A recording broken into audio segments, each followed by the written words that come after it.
good morning, gentlemen. You're all in exactly the same seated position as the other room. It's always been like that. That's pretty human factors.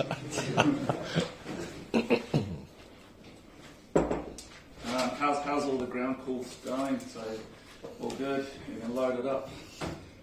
So you've done radiotelephony, you've done air tech? Yeah, that's pretty intensive.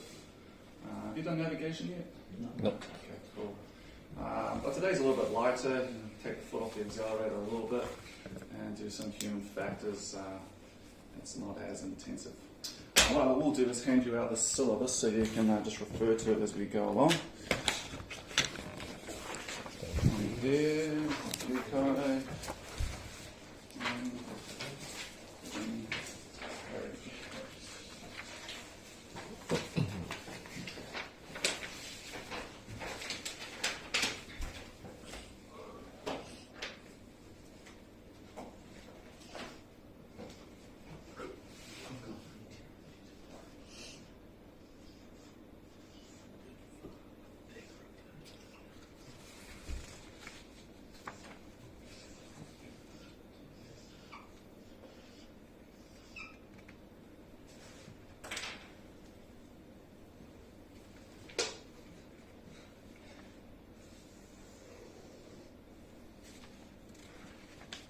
Well, we'll just rock straight into it, guys, and then we can all get away early. Hope to get you out of here by 4 o'clock.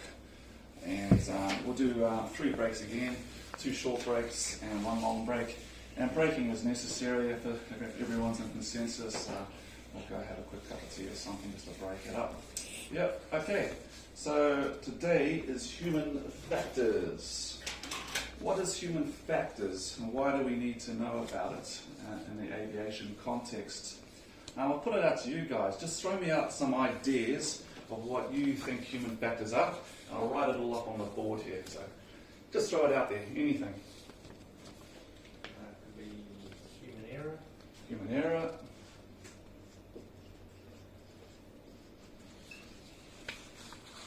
Fatigue. Fatigue. Habits. Habits. Yep.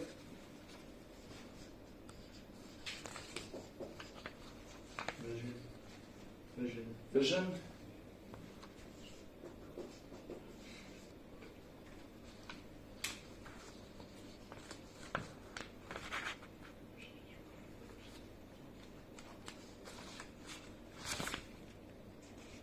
Anybody else? Factors. Factors that might, of the human body and mind that might affect.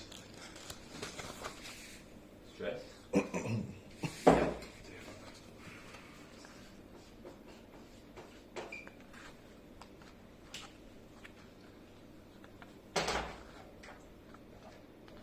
That's good enough, guys. So, according to the book, the definition of human factors is thus.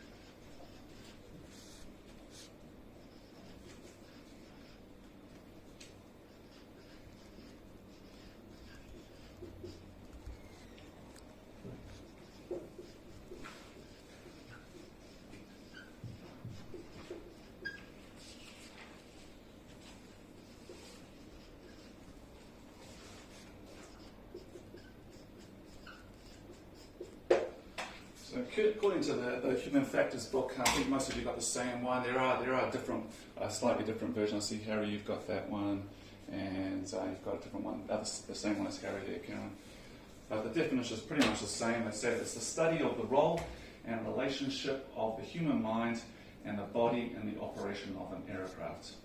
So basically what that's saying is that we need to build an awareness of our limitations and compensate for the limitations of the human body and mind in flying an aircraft.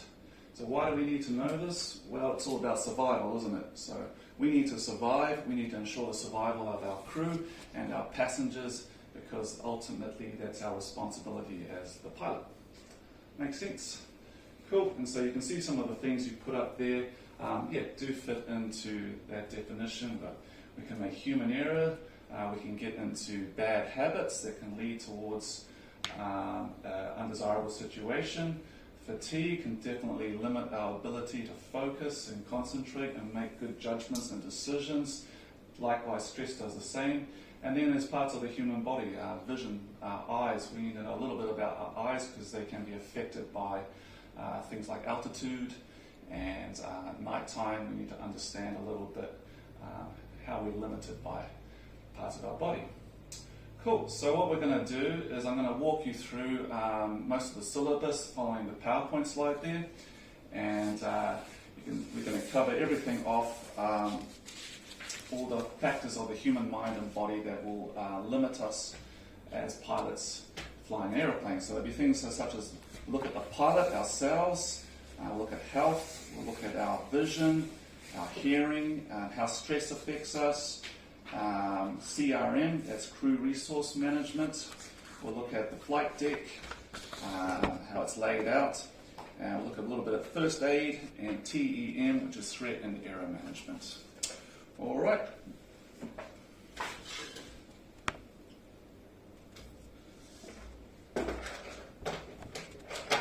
All right, so let's start looking at the physical pilot. For those of you with this one here, it's chapter 1, page 3.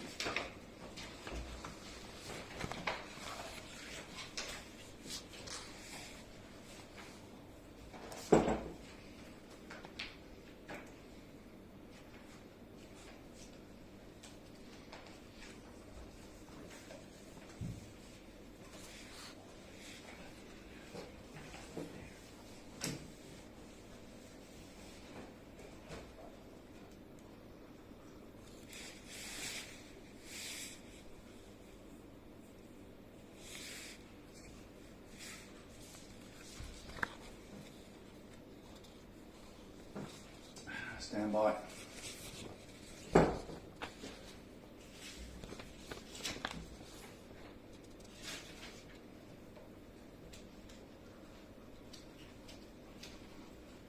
Does any of you guys have medical background at all?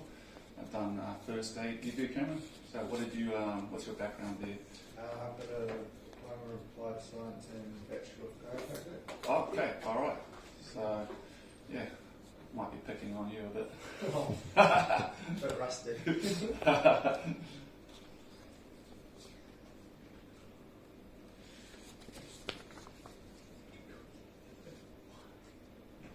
Did you get many pilots at all coming through? Anyway. Did you actually practice it in the end, or? Yeah, I did. I practiced for about 2 years. Yep. Yeah. You get anybody from the aviation sector? No, I was based in the Sunshine Coast, Yeah. and we had mainly people coming in from sailing. Oh, right. The port. Ah, yeah. So yeah, not much in terms of. No, I suppose it's all about the area. I guess the chiropractors around the airport will have a lot of bag chuckers, all those loading. Guys that load. Yeah, right. They're just pulling up heavy bags all day. I've seen them, mate. It's pretty impressive what they do. And flight attendants, we got taught how to, sounds stupid, but we actually got taught how to open and close a locker and put the bags up using proper technique. I almost did my back at least twice when I was flying there. People would load the hell out of it. Like, I don't know how people got on board with like a 20 kilogram bag, but they did, and like you go to pick it up. Yeah, so we just offloaded those bags. And then, from pilots, it's probably they're sitting on their bum for up to 16 hours. It's like that. I'm not sure, it must, over time, have some sort of compression issues, bad posture. Yeah, it's a long time to be year one. Yeah. I've said, when I flew long haul, those pilots looked like wrecks, honestly. look like they've been run over. Yeah, pretty unhealthy. And when we got into port, they were the only ones that would do exercise. They'd walk into the city. You'd see them in the gym and that. And all the flight attendants who had been up on their feet for 16 hours running around, pushing carts and loading stuff. Yeah, or you'd find them in the bar, Nice. pretty much drinking. Okay, looks like we've got a video here to start. Do you notice anything unusual going on? Just apologise, guys. I haven't got it. I can't see that on my screen, so I have to lean around. Oh, So okay. you might just need to. Is there a Bottom left. bottom left is a play, but is there a maximise? A little. No. I might just turn the lights off then, so we can. On the left side there. Yes. The controls. Whereabouts? The wall on the right. Sorry, cool. That's better.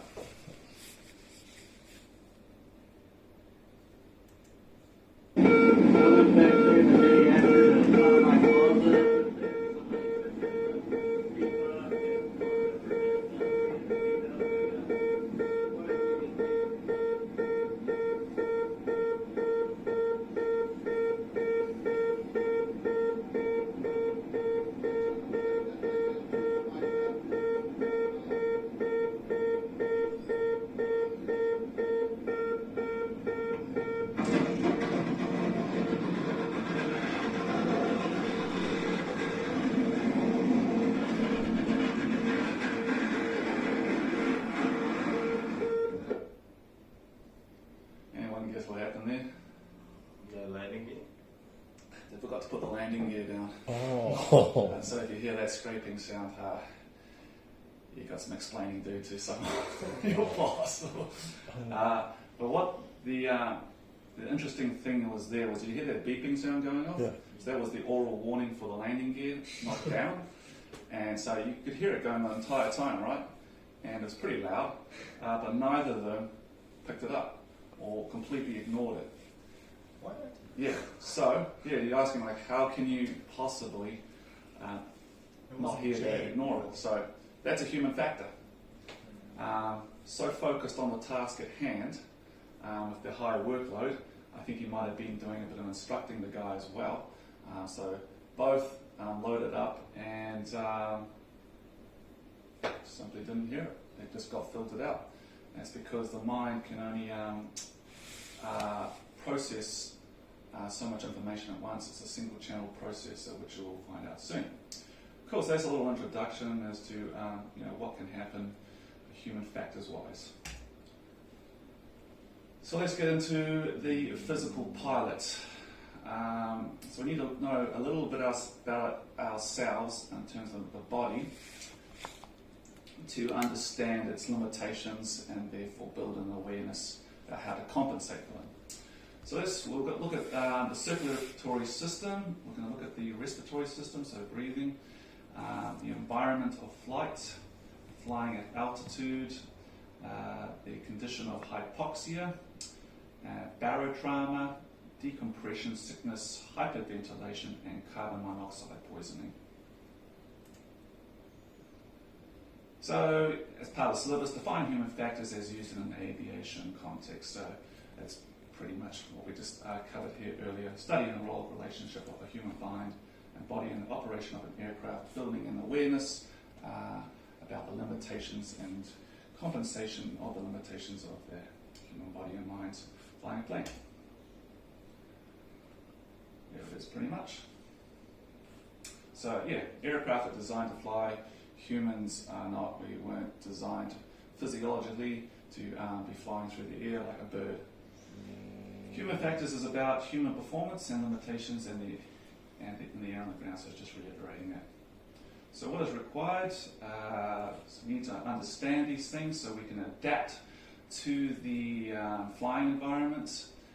We need some training to build our awareness. Ergonomics, does anyone know what ergonomics is? It's like the way you kind of like sit or something to like not have like a negative effect on your body later on. Yeah, that's pretty good, Harry. That's pretty sums up. So it's the position of the, as you can see in the robin cockpit there. It's the position of the controls, the seating position, and the layout of even the instruments. So they're laid out in a specific way so that the human mind will naturally be able to cognize or work with that environment.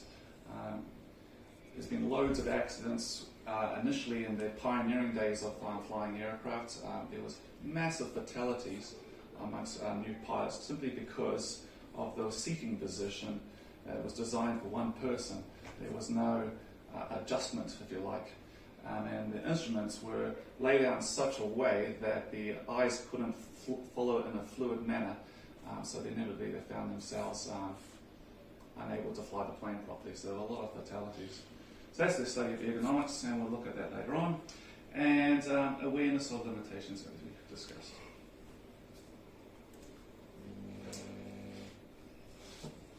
Describe the key features of good and safe airmanship. So, according to the pros, it's the consistent use of good judgment and well-developed skills to accomplish flight objectives. And the key elements are there are maintaining an uncompromising flight discipline, systematic skill acquisition and proficiency, and a high-status situational awareness of yourself as the pilot, of the environment around you, the aircraft limitations and what's going on with it, and threat and error management. So as you go through your PPL training syllabus, every briefing you will do will have a human factors component to it, and it often discusses situational awareness. So the way I think of situational awareness is where am I, where have I been, and where am I going, and what's happening around me right now. So you're building, basically taking information from around you and building up a picture so you can manage the threats and avoid the classic errors that you can make. And everyone's definition of good airmanship, or what makes a good pilot, is going to differ.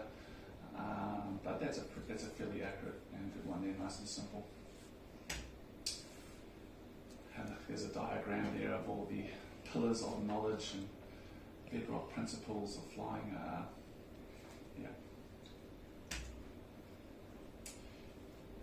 Human factors programs. So explain the role of human factors programs in promoting aviation safety. So attending seminars. So there's an organisation called Safety Seminars. Yeah, so I've attended a few of these. They actually come around here to the North Shore Aero Club from time to time, and as members you'll get a heads up on when they're attending. They're free to go to. They're really good, and they'll cover off some topic around aviation safety, such as the weather or fuel management on the aircraft, to just build a greater awareness for you. So yeah, check it out if they come along. And you can get a sticker in your book as well to say you attended. Make your logbook look better. Okay, so yeah, attending seminars like this, you can learn from others' mistakes. In aviation, aviation is often referred to a blood industry. It sounds a bit morbid, but basically we learn from other people's fatalities or accidents and stuff. So that's why they call it a blood industry. And if you ever watched aircraft and crash investigation or Mayday, all those accidents that led to changes in aviation. So basically, all the rules that you come across, and even the cockpit layout, everything is because of someone else's stuff up. So it's called a blood industry. Allows us to learn new techniques and helps you to stay current and reflect on your ability as a pilot, so you can know what your own limitations are and fly within those. Okay, so then we look at the human body, the circulatory system. What is the circulatory system? Basically it moves the blood around the system of the body, carrying oxygen and nutrients to tissues, and most importantly the brain. And the blood also, the circulatory system, removes waste carbon dioxide from the system.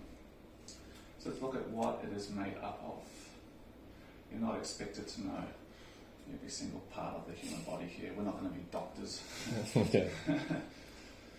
Okay, so the circulatory system consists, simply put, the heart, the arteries, and the veins. So the heart is a muscle, and it pumps blood around the body. And the arteries are used to transport the blood away from the heart, and the veins are used to transport blood back to the heart. So just make a note of those two things and the differences there. So the arteries are used to transport away from the heart, and veins are to the heart.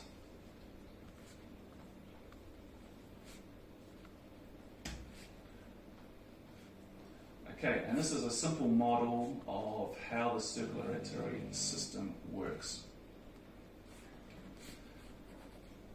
So, number one, the heart pumps blood towards the lungs through the arteries, so it's pumping it away, and then this blood is delivered to the lungs. When we breathe in, the blood then gets oxygenated, and then after it's oxygenated, it will return back to the heart, and then the heart will pump it through another artery, that's right, and it will deliver oxygen around the body and to the brain, and then it will return back to the heart, and the whole process will begin. And this is I think it's called an autonomous, autonomic nervous system. So it happens automatically, the breathing process. We don't have to consciously do it.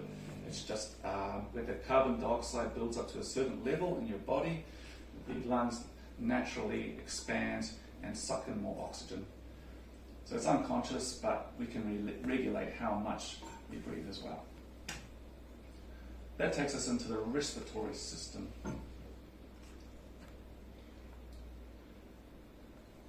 So we're going to describe the basic anatomy of it and the physiology of it and the role of the lungs in oxygen and carbon dioxide transfer, CO2. So we've got a diagram here of the diaphragm and the lungs. So what happens when we breathe is the diaphragm is flattened. So it's drawing it downwards, the diaphragm here. As a result, it causes the lungs to expand to fill that cavity.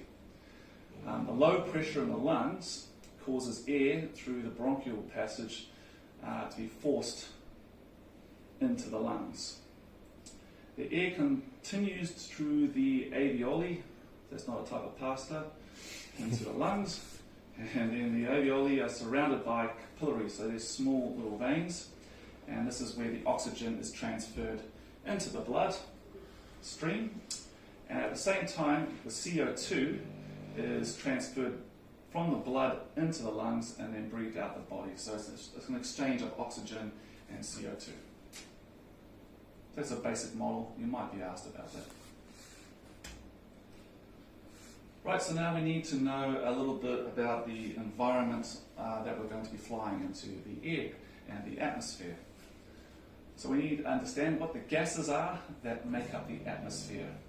Can anybody guess what the two main gases are that make up the atmosphere? Nitrogen. Nitrogen, yep. And oxygen, yeah. So nitrogen makes up 78% of the atmosphere, and oxygen makes up 21% of the atmosphere, and the remainder is made up of other small gases.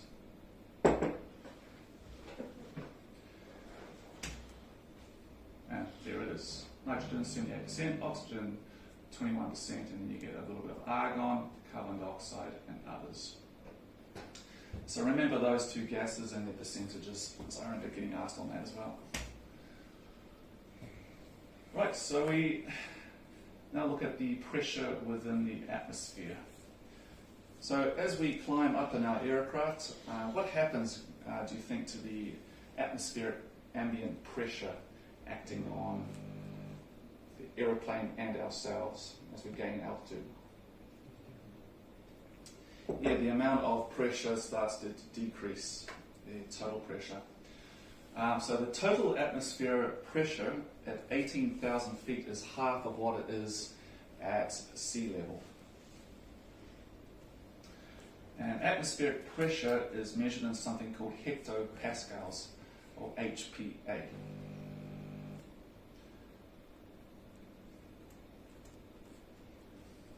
Let's jump ahead.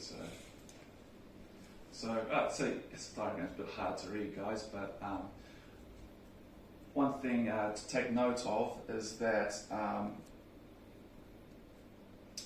for every 30 feet in altitude as you climb, the total atmospheric pressure drops by 1 hectopascal. Right? 30 feet. Every 30 feet, yeah.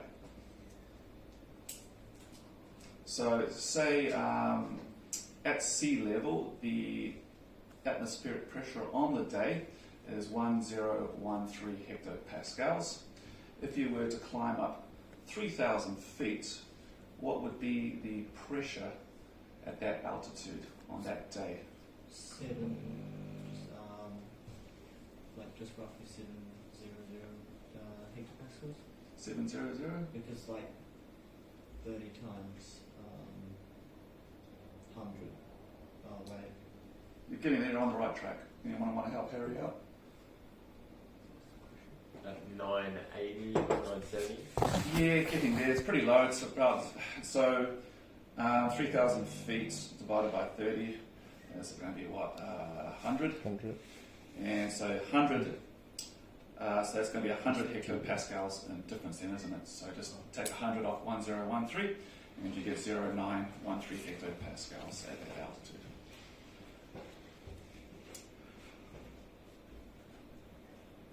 Right, so as we climb, the air pressure decreases, and now we need to see how that is going to affect our body. Anyone heard of hypoxia? What would be your understanding of that, Kai?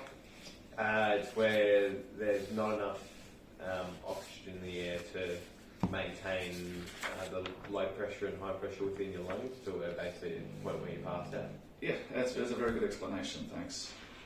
So it's basically a condition due to, of lack of oxygen to the brain, and it developed because, as you said, what's called the partial pressure of oxygen at altitude is not great enough to oxygenate the blood, and therefore the blood moving around your body is not going to deliver the necessary amount of oxygen to the brain, and because of that, you're going to get some negative effects that can really affect your ability to fly the plane. So we're going to look at the defining hypoxia, partial pressure of oxygen both inside and outside of the lungs at sea level, and the mechanical effect of the partial pressure of oxygen on oxygen transfer in the lungs, and the cause of hypoxia and the symptoms. So we basically just covered that. So hypoxia, hypo, it means low. And OX means oxygen, so you can basically remember it as low oxygen. So oxygen concentration in the body tissues is less than normal, and the causes are a lack of oxygen in the air. The partial pressure of oxygen is too low, and the third one is the inability of the blood to carry oxygen, probably due to some sort of medical condition that you've already got, maybe you're a smoker or something like that. But remember the three causes there: lack of O2 in the air, partial pressure of oxygen is too low, and inability to carry oxygen, inability of the blood to carry oxygen. So partial pressure of oxygen. What is partial pressure? So we just need some clarity around that. So you have total atmospheric pressure. So that's the total pressure of all the gases that are exerting a pressure on the surface. So each of those gases, such as nitrogen and oxygen, exert a partial pressure, they call it. For instance, oxygen At 9,000 feet, the partial pressure of oxygen is half of what it is at sea level. So you can see it's different to the total atmospheric pressure, which is half at 18,000 feet. So here's a diagram of what's going on in terms of the partial pressure in the lungs. I think I can't quite see it. Yeah. So the partial pressure of oxygen outside the lungs is 150 millimeters Hg. God, you're going to have to remind me what Hg is. Is that who's the physicist in the room? I think it's mercury. I thought, yeah, I think it's mercury. And then there's a minimum partial pressure of oxygen in the lungs needs to be 102. So you've got about a difference of 50 there. So basically, when the partial pressure of oxygen is below the minimum of 102, there is insufficient partial pressure to drive that oxygen that we require into the bloodstream. So that's what's going on. So as we gain altitude, the partial pressure of oxygen is dropping. It's going to get to a stage where the pressure within the lungs is less than 102, and then we're going to start experience the onset of hypoxia. Make sense? Alright, so let's look at some symptoms of hypoxia. It's a pretty interesting thing. Anyone know what some of the symptoms might be? Might have come across? Probably lightheadedness. Yep, lightheadedness. Lack of vision. Yep, the vision can be affected, and when it gets really severe. Headaches? What's that? Headaches? Yep, I think so to a degree, yep. Yeah, there's a number of symptoms, and we need to know what they are so we can recognize the onset of hypoxia in ourselves. The thing with hypoxia is it's really insidious. It's very subtle. It creeps on you, and most of the time you won't even realize it's happening to you until it's too late, and you won't be able to perform your task as a pilot really well. So I think there's a video here that demonstrates this. This is a risky experiment, as unconsciousness can occur quite suddenly.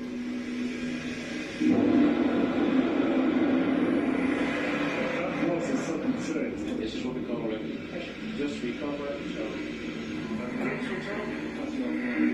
So I'll just pause it here and explain what's going on.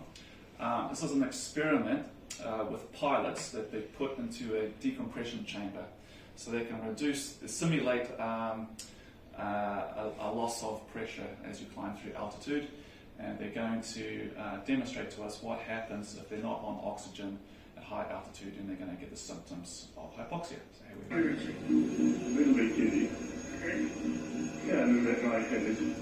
Physiologist Dr. Hans Wittenberg is monitoring Michael's condition by asking him to complete basic tasks. Can you show me by sticking up your fingers how much 9 minus 5 is? 9 minus 5 would be 4. Excellent. Record this. That's the age of cut. Excellent. Yeah. Michael's brain is suffering from oxygen starvation, making him feel drunk, euphoric, and overconfident. Can you hold this up for me? I can hold it up, yeah. And can you put the shape in it as well? I'm looking for.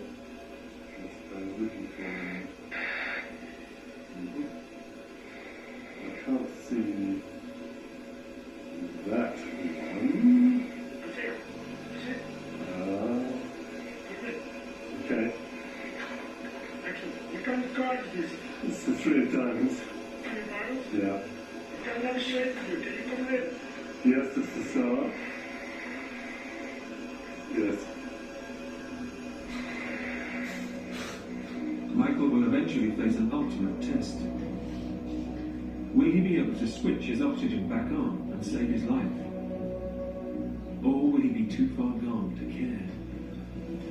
How much is 8 minus 3? 8 minus 3 is 4. Is it 4? 8 minus 3.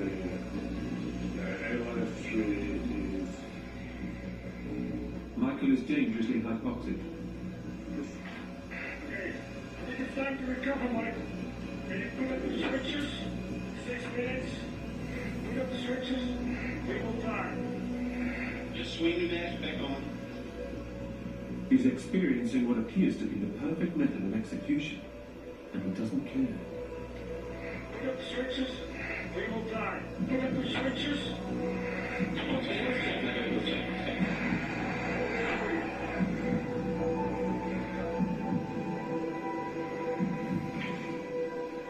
you tell me how you feel now? How do you feel? I feel much better. Very good. How much is 8 minus 3? 5, definitely 5.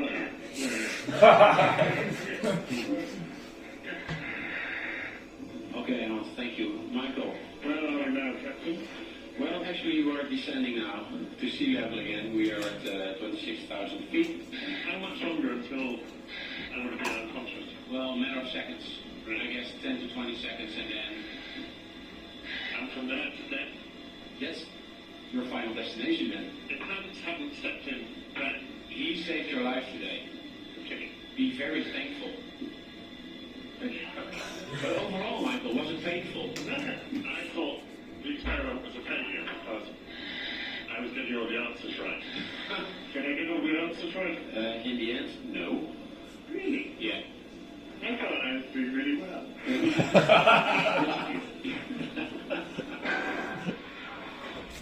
I certainly felt self-confident.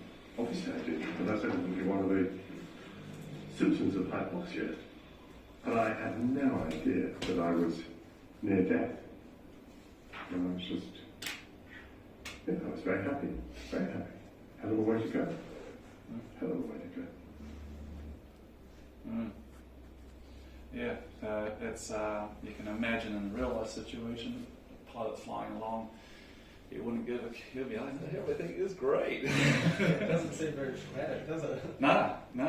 So you can see it's very insidious. It can creep up on you, and you think you've got it all together, but you wouldn't have a clue how to put the landing gear down or some other vital component, and you wouldn't even know how to put your oxygen mask back on. So there's actually some really tragic accidents attributed to hypoxia. If you have time, look up, I think it's Air Olympias. The 737 took off out of, I think it was Spain, en route to Athens, and the automatic pressurization system wasn't set. So as they climbed out, the cabin wasn't pressurizing. So the cabin pressure was the same as the actual altitude as they're climbing up. And they're going to climb up to 40,000 feet, and you can imagine you'd have very, very short amount of time to do anything. So as they climbed, everyone started experiencing symptoms of hypoxia, including the pilots, even though there was an oral warning to them that there was something they needed to examine. They didn't have the capacity to figure out what it was, and before long, through 15,000 feet, it was pretty much going to be game over. So what happened is the aircraft leveled off at 35,000 feet, I think. This was on autopilot by them, auto navigation, and both pilots were completely incapacitated and unconscious. All the passengers down the back were unconscious, except for one guy. He was a flight attendant. He had the presence of mind to recognize what was happening. That's right, sorry, the oxygen mask dropped, because they automatically drop. I think it's at above 14,000 feet or something. If there's a depressurization in the aircraft, the oxygen masks for the passengers will drop. But there's no O2 oxygen masks that automatically drop on the flight deck, because they have their own ones. So they didn't know that there was a problem. So all the oxygen masks dropped in the cabin, and all the passengers put it on, but there's only 15 minutes of oxygen available in those passenger ones before it runs out, which is just enough time for the aircraft basically to go into an emergency descent from high altitude down to a survivable altitude without the aid of oxygen. So the oxygen ran out for everyone, but this guy's flight attendant, he was actually doing his PPL at the time, used a portable oxygen mask and put it on him, and and he managed to get himself on the flight deck, and he was trying to wake up the pilots, but they were both basically brain dead from lack of oxygen. So this plane's flying along now, uncommanded, just on autopilot, heading for Athens.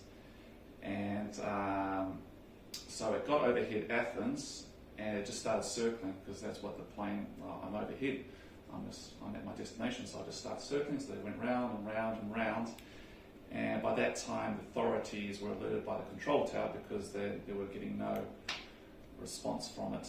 And then so fighter jets were sent up, because they thought it might have been a hijacking, and they saw a guy in the flight deck trying to pull the captain out of his seat and basically he's going to attempt to fly the plane, and he was trying to communicate, but he was so groggy from the hypoxia, even though he was using supplemental oxygen, basically sounded drunk, but he just had enough to sort of be able to do something.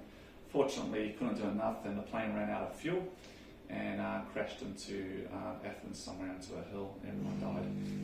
Yeah. And so the air crash investigation tracked it all the way back to the aircraft going into maintenance prior to the flight. They did a pressurization system check on the cabin, and so to do that, they've got to switch the pressurization switch in the flight deck to manual, and the engineer forgot to switch it back to automatic after he'd done the check. And because the pressurization switch was not part of the checklist for the pilots, they took off with it in the manual position, and unfortunately they just didn't recognize what was happening to them. Yeah. So is that part of the checklist now? Yeah. That's a good question. I'd say it is. It's a blood industry. Yeah. So, when shit happens like this, that's when something else gets... Your checklist just gets longer and longer and longer. Yeah. Yeah, man. Yeah, really, really horrific. And that's probably one of a few incidents. There was another one with the famous golfer, Payne Stewart.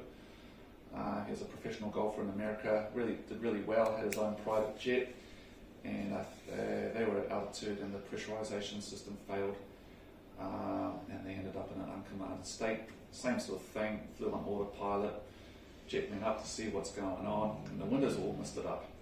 I think that's another symptom of a depressurization in an aircraft. You get a mist happening and a fog in the cabin. So yeah, that plane crashed as well and killed the golfer.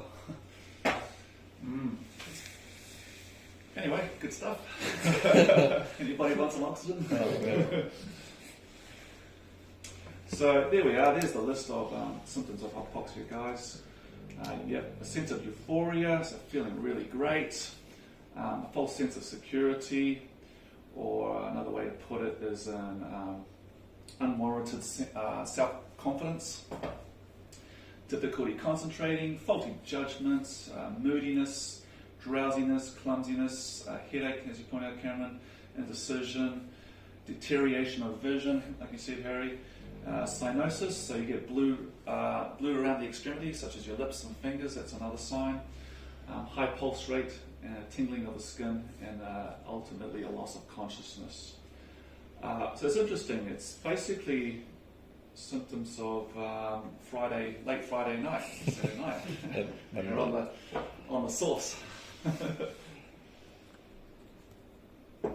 So when I was cabin crewing, I had a few hypoxic passengers, and so you probably like, why is no one else in the aircraft hypoxic? They were exhibiting some classic symptoms of this, and I was thinking maybe they're drunk, maybe they had too much to drink. I need to cut them off and have that whole awkward conversation, which can go either way. But it turns out that all they needed was oxygen, because they had a medical condition, and one of the three things that can cause hypoxia is the inability of the blood to be pushed around the system to deliver oxygen to the body. So that was what's going on for him. But he was definitely exhibiting headaches. He was clumsy, he was drowsy, and he got a bit shirty with me when I approached him. So there's some moodiness there, and difficulty listening to me and following instructions. So there you go. Right, so what's the magic treatment for hypoxia, guys? Oxygen. Oxygen. Did you save the guy? Yeah. What's that? The guy that when No, I put him on oxygen. yeah. Yeah, immediately dead. So you saw the symptom and you just forced oxygen on him. No, Yeah. I didn't force it on him. Because You he can't force obviously it. You can't force anything on he anyone. obviously Don't do that. but he obviously doesn't want it, right? He's overconfident and he doesn't think there is lack of oxygen, right? Yeah, but everyone loves a bit of oxygen. Put it out, I'll take that. All the hungover flight attendants, and they come on, take a bit of oxygen before we get underway. So we've gone through most of this. Hypoxia can be prevented, so don't get to a situation where there's lack of oxygen. Hypoxia can be treated, oxygen, put it on, and it affects describe the effect on the body of donating blood. Well, have anyone ever donated blood here? Gone to the blood donor? Yeah. So afterwards you can feel quite a bit drowsy actually, and so some symptoms of hypoxia basically is you've lost a lot of blood, so the blood out goes the oxygen, and so now there's less oxygen getting to your body and brain. Recommended time periods between the donation of blood and flying. There's something in there. Where is that? Is it going to cover that?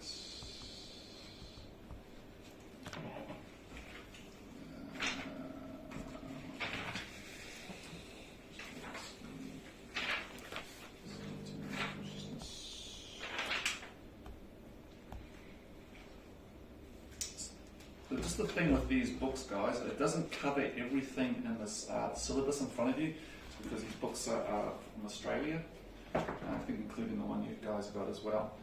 So you will come across some gaps in the knowledge here and the syllabus, is because the syllabus is written by the guys that, in conjunction with the guys that wrote the Waypoints books.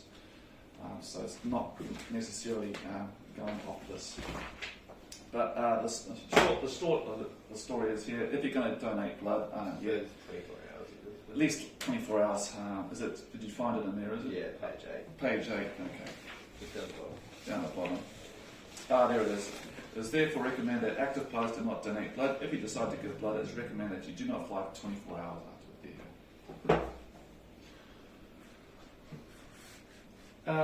Hypoxia, onset is slow and difficult to detect. Slow degradation in cognitive performance, slow degradation in vision can be prevented by physical conditions, so staying fit. Avoid flying at high altitudes if we're flying in unpressurized aircraft such as our little Robins out there. Avoid smoking, avoid blood balance, avoid temperature extremes and feeling ill and fatigued. Too much physical activity. So is that the 13,000 feet or above 10,000 for 30 minutes? Time of useful consciousness. I haven't seen the slide that's going to cover this, but before I go down that path, so the two treatments are obviously reduce altitude, so get down to an altitude where I think it's below 14,000 feet. Where the air pressure is greater, and provide supplemental oxygen. Who was it? One of the students here, I think her name's Talia. She's an Air New Zealand flight attendant, and she said there was a guy really hypoxic on board, and they asked, I'm not sure why they didn't put oxygen on him, but they asked, the pilots decided to descend. They went down to a lower altitude and cured. Blood donation, 24 hours there, guys. And we're going to go to trauma. So if you go to page 9, we'll look at the time of useful consciousness. So what time of useful consciousness is referring to is the time you have available to perform necessary tasks before you go unconsciousness due to hypoxia. So there is a table there, and at 18,000 feet, there's a sudden failure of oxygen supply, you have between 20 and 30 minutes without oxygen to perform vital tasks. And then if we go up to 25,000 feet, that's reduces to 3 minutes in minimal activity. Also, difference between moderate activity and minimal activity is if you're doing moderate activity, you're sitting down, you're not doing much, you're reading a book. Or so moderate activity, sorry, I put the other way around. You're actually doing something like you're a flight attendant, wheeling a cart up and down the aisle and delivering meals. But minimal activity is like sitting there reading a book or being a pilot. So as we increase, it gets, you can see the pattern there. The time of useful consciousness gets less and less. And at 35,000 feet with minimal activity, you've only got 45 seconds to do something. If we have 40,000 feet, which is a typical flight altitude for, say, 747 jumbo jet, you've got 15 seconds to do something if there's a sudden failure of the oxygen supply. So, yeah, not long to get oxygen on. Is that what you're referring to there, Cameron? Yeah, in terms of the law, going back to law. Oh, right. At 10,000 feet. How long you are, when does your aircraft need to have an oxygen supply, either portable or part of the aircraft? I'd have to look that up for you exactly what that is. Well, I think from memory it's the 10,000 feet, Yeah. and then between 10 and 13 it's no more than half an hour. Yeah, And that's then exactly right. So, but I'm just wondering if that's like, typically those are the heights, well there's quite a lot of threshold. yeah, I mean, Safety buffer before you sort of... yeah, exactly. Some people could last a lot longer, probably. Like mountain climbers, they're going above 10,000 feet, climbing Mount Everest or Mount Cook and that. They can do it without oxygen. I think my brother's actually climbed Mount Cook. He did it without oxygen. But I think 30 minutes is just a very generic number. Between 10,000 and 13,000 feet, you can only spend 30 minutes up there legally without oxygen before you have to descend back down here. All right, so let's look at barotrauma. So baro means pressure, trauma means injury. So it's injury due to pressure. So barotrauma, pressure injury, is affects the ears, the sinuses, decaying teeth, stomachs, and intestines. It's to do with gas trapped in these locations that either expands or contracts as the aircraft climbs and descends. Has anyone ever flown with a toothache? Very, very, very painful. That's why you can't go and have dental work done and then fly. I think you have to wait 48 hours or at least have a doctor's certificate, because it's enough to divert the plane to turn back. Because what happens is after you've had dental work, you might have made a cavity there, so there might be some air or some gas trapped in that cavity. So as the aircraft climbs up, what happens to air? Expands, and you can imagine the pressure now is up against the nerves of the teeth. It's extremely painful, and there's absolutely nothing you can do about it but descend to get it back down. Yeah. That's hilarious. Oh, it's not. My mum complains of toothache whenever she goes flying. She goes like long. Right. She had a lot of dental work, like fillings and stuff like that. Yeah. So she's probably experiencing a mild case of barotrauma every time she flies. So it's basically gas trapped in the teeth. I had one young lady, and she was an absolute bitch on board. And she was suffering from an extreme toothache, and so upon questioning her, I found out that she had in fact been to the dentist only the day before. And of course, it's all our fault. Why don't you have a doctor on board? You should be carrying a doctor on board and all this stuff. And I demand morphine and all this kind of carry on. But fortunately, there is often a doctor on board the aircraft just flying. And so I managed to get a doctor down to her and basically talk her down. I think she was just, she probably had a mild toothache like your mum, and just been a big drama queen, wanted attention. And so we actually, I think he actually gave her a placebo, pretending that it was something else, because she'd already been loaded up, I think, on aspirin and stuff, so we had to be very careful we didn't overdose her. And she was fine, man. She was asking for food. Who eats food after you've got a bloody toothache? Right? Yeah. And so let's have a look at a bit of barotrauma in the air. So if you ever fly with a cold, your ears are blocked, so you're going to get trapped air in the eardrums, and so it's particularly painful during descent. The eustachian tube blocked causes pressure differential. So as you descend, the pressure around you is getting greater and greater, but the pressure in your ear is remaining at altitude. So there's going to be greater and greater difference between the outside air pressure in your ears. This can lead to the collapse of the eardrum, in fact, and can be equalized by opening the eustachian tube by chewing or swallowing. So that's why the New Zealand flight attendants hand out lollies on descent, just to help the ears equalize as you descend. Or you can blow, you can use that technique where you blow on your ears during going down. And that's why the aircraft they descend at a nice comfortable rate of descent. They don't want to descend too fast, so that their pressurization, their equalization happens comfortably. I flew with a cold once, and I got on the ground and I couldn't hear anything. My ears are completely blocked. What I wasn't expecting though is the sudden equalization as I was walking through the terminal, and it went bang, bang, and it was so loud in my ears, I thought a gunner had gone off. And I went like that. I went, did everyone hear that? Nobody heard it, of course. So barotrauma, so affects the teeth. It can affect your intestines. So everyone starts farting and letting off gas as you descend, and it can cause pain in those areas.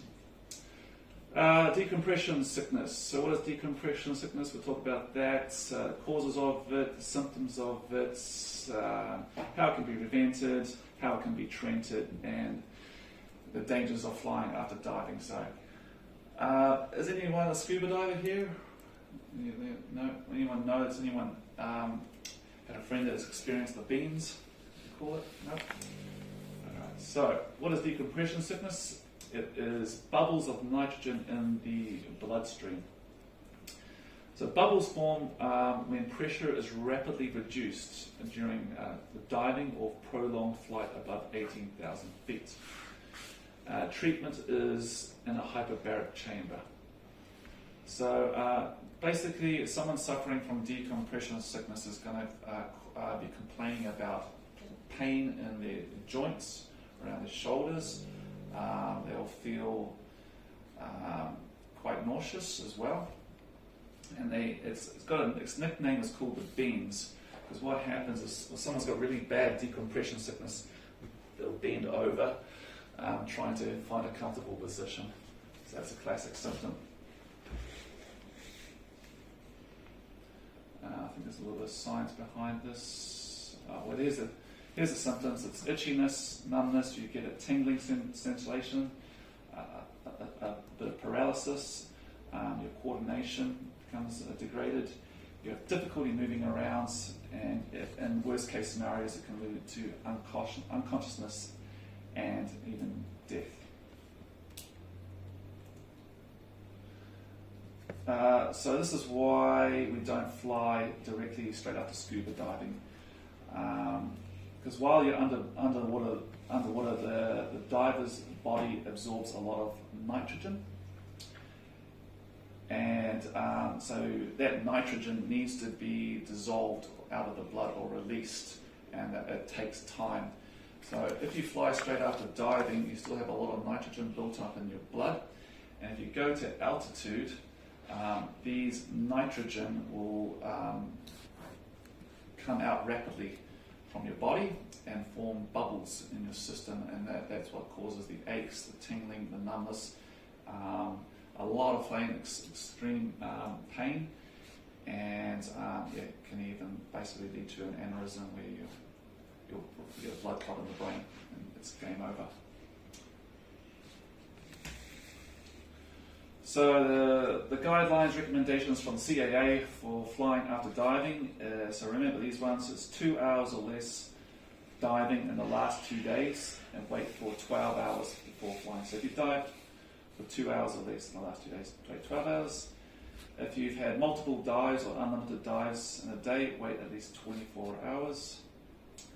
After any dives requiring decompression stops, at least 24 hours, preferably before 48 hours. So decompression stops is when someone's gone down very deep and they have to pause for a minute at each depth as they come up, so they give their body time to re-acclimatise, get the nitrogen out. So preferably 48 hours after diving. So I've actually experienced a mild case of the beans in Thailand. I had never done diving before, and in Thailand the regulations are pretty loose, so you just go out there. They don't even have to go into a swimming pool first. They can take you straight out of the boat, strap on a tank to you, and give you a 10-minute briefing about what not to do, such as not stop breathing while you're underwater. You've got to continuously breathe. The moment you stop and you start descending, when you breathe in again, you'll feel a sudden expansion of your lungs, like that.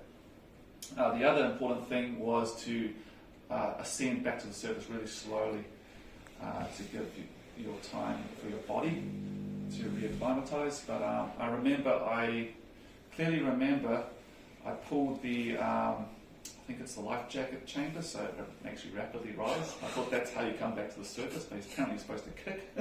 Use your flippers to come up slowly. So I came up too fast, and about half an hour after I just felt a little bit funny, but not enough to worry, so I did another dive after that. And by later that night, I started feeling all of those symptoms in a mild case. I felt nauseous, I felt tingling, I felt pain in the joints. And then I remember from my flight attendant training, because we covered exactly the same stuff, I might have decompression sickness, and I'm not covered. I don't have insurance, traveling insurance, and so I probably won't be able to go to the decompression chamber, so take me back down to depth. That's how you cure it. You go back down to a depth to basically allow time for your body to decompress. But fortunately it was mild enough that by the next day I was okay. But I thought, so this is what the beans is about. And I was kind of going like that. So they don't say go and dive. I was thinking about maybe I should go for another dive and just we'll go out to the ocean and just go down as far as I can. All my breath.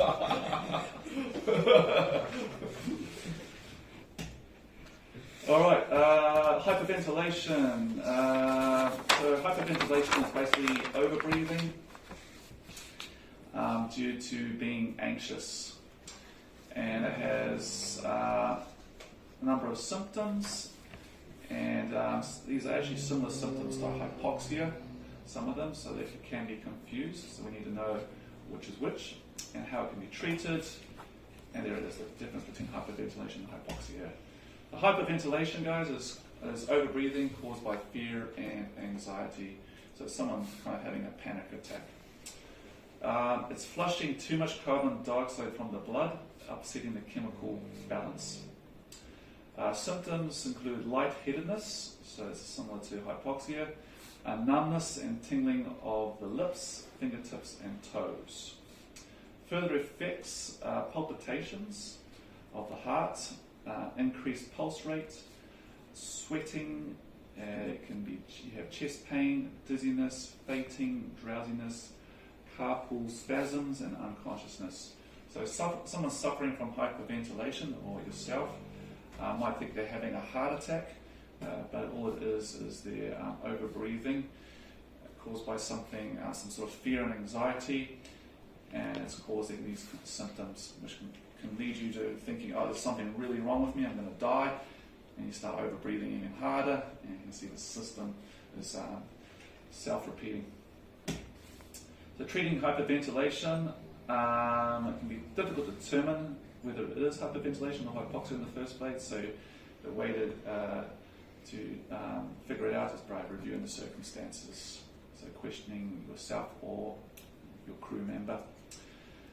If in doubt, assume it's hypoxia. There's going to be no harm putting oxygen on someone with hyperventilation. In fact, it probably calm them down because they feel like they're sucking on something. So treatments, calm the breathing down is the key. So long exhalations. A lot of people say breathe into a paper bag to basically rebalance the chemical composition in your body of carbon dioxide and oxygen. I've had a few people with hyperventilation on board, and I found the best thing to do is just talk them, just distract them. So I just talk to them, get them thinking about something else, and then inevitably they start calming down, their breathing starts to become more regular, and the symptoms start to disappear. We've got toxic and environmental hazards. Describe the symptoms, effects, and immediate treatment of the following hazards present in the aviation environment. So, carbon monoxide poisoning, fuel, lubricating oils, and hydraulic fluids. These are all toxic gases that can lead to some negative side effects. So, does anyone know what carbon monoxide poisoning is? You want to have a go there, Cameron? It's pretty gnarly. Well, that's like, I've heard the tank cells in the car. Yeah, exactly. Yeah. Wind up the windows, take a exhaust pipe take a tube from the exhaust pipe and loop it through a window, and just turn on the engine and sit there in your garage. And unfortunately, some people decide to go out like that. So that's one of the things. Fuel is very toxic. Have you ever smelled aviation gas? You've been at the airport and you smell kerosene. It smells pretty good, eh? That smells good. It's jet fuel. But apparently it's extremely, extremely toxic. So you don't want to be... Don't be doing that. Don't want to be doing that, yeah. Lubricating oils, such as, what's that stuff? It's CRC. You spray it on metal components to ease them up. It's really bad stuff. I hated it when my boss used to spray it on the around the prop and in the engine after the end of the day, because our aircraft was by the ocean, and the engine was hot, and it's sort of like I'd get some blow back into me. It was horrible stuff, and I really felt pretty ill afterwards. I just had to tell them, stop, just give me a heads up and about to spray the stuff, and hydraulic fluid, similar stuff. Then we got this other stuff called plexiglass. You use it to clean the windscreens out there. That's really toxic as well, so be careful when you spray it on. You're not downwind of it, so you don't get it on you or in you. So there you are, pretty common sense stuff. Yeah, it can lead to loss of vision, pain, nausea, vomiting, low blood pressure, breathing difficulties, convulsions, blistering skin. Treatment: fresh air, drink milk or water, flush skin with water, get a doctor. Carbon monoxide poison, this is really important. The thing with carbon monoxide gas is it's tasteless, odorless, and colourless, so you wouldn't even know that it's leaking into your cockpit before it's too late, and it will lead to unconsciousness and death.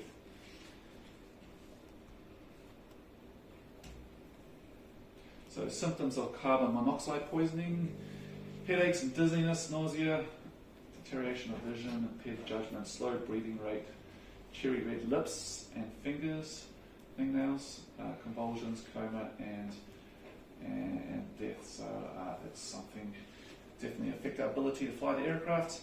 All our aircraft have a carbon monoxide detector. Where is it?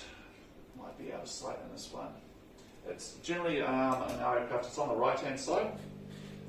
It'll be a little placard, it'll have like a white dot in the middle, if there is carbon monoxide present in the cabin, it will change colour, I think, to black. So if you see that happening, I would probably getting some ventilation, maybe crack the canopy open, get some fresh air going through and land as soon as possible. Poisoning in general, scrub the related by missile detection of carbon monoxide. So here we go. So basically the exhaust gases entering the cockpit. So I'm going to start putting the rubber hose to the exhaust pipe in the car into the cabin. So shut off the cabin heat, increase the supply of fresh air through vents and windows, and land as soon as possible. Treatment, fresh air and oxygen prevention. Always use fresh air with cabin heat. Beware of any smells and use carbon monoxide detector. So there it is. So dark spot indicates danger here. So if it changes to a dark spot, start carrying out these actions. So guys, we've covered human factors, circulatory system, respiratory system of the lungs, environmental of the flights, so the atmosphere, nitrogen, oxygen, flying at altitude, how air pressure decreases, and the symptoms of hypoxia and the treatments, symptoms of barotrauma, pressure injury, decompression, sickness, the bends, hyperventilation, overbreathing, panic and anxiety, and carbon monoxide poisoning. Cool. All right.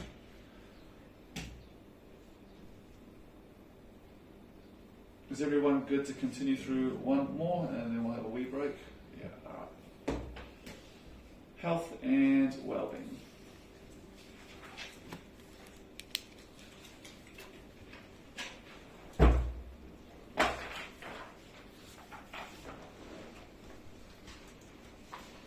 Let's play a video here.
Cool, guys, that introduces us to health and well-being. Has anyone gone for a pilot medical yet? Yeah. Yeah, you've both done it? Okay, so what did that involve, Harry? A lot of prodding, poking.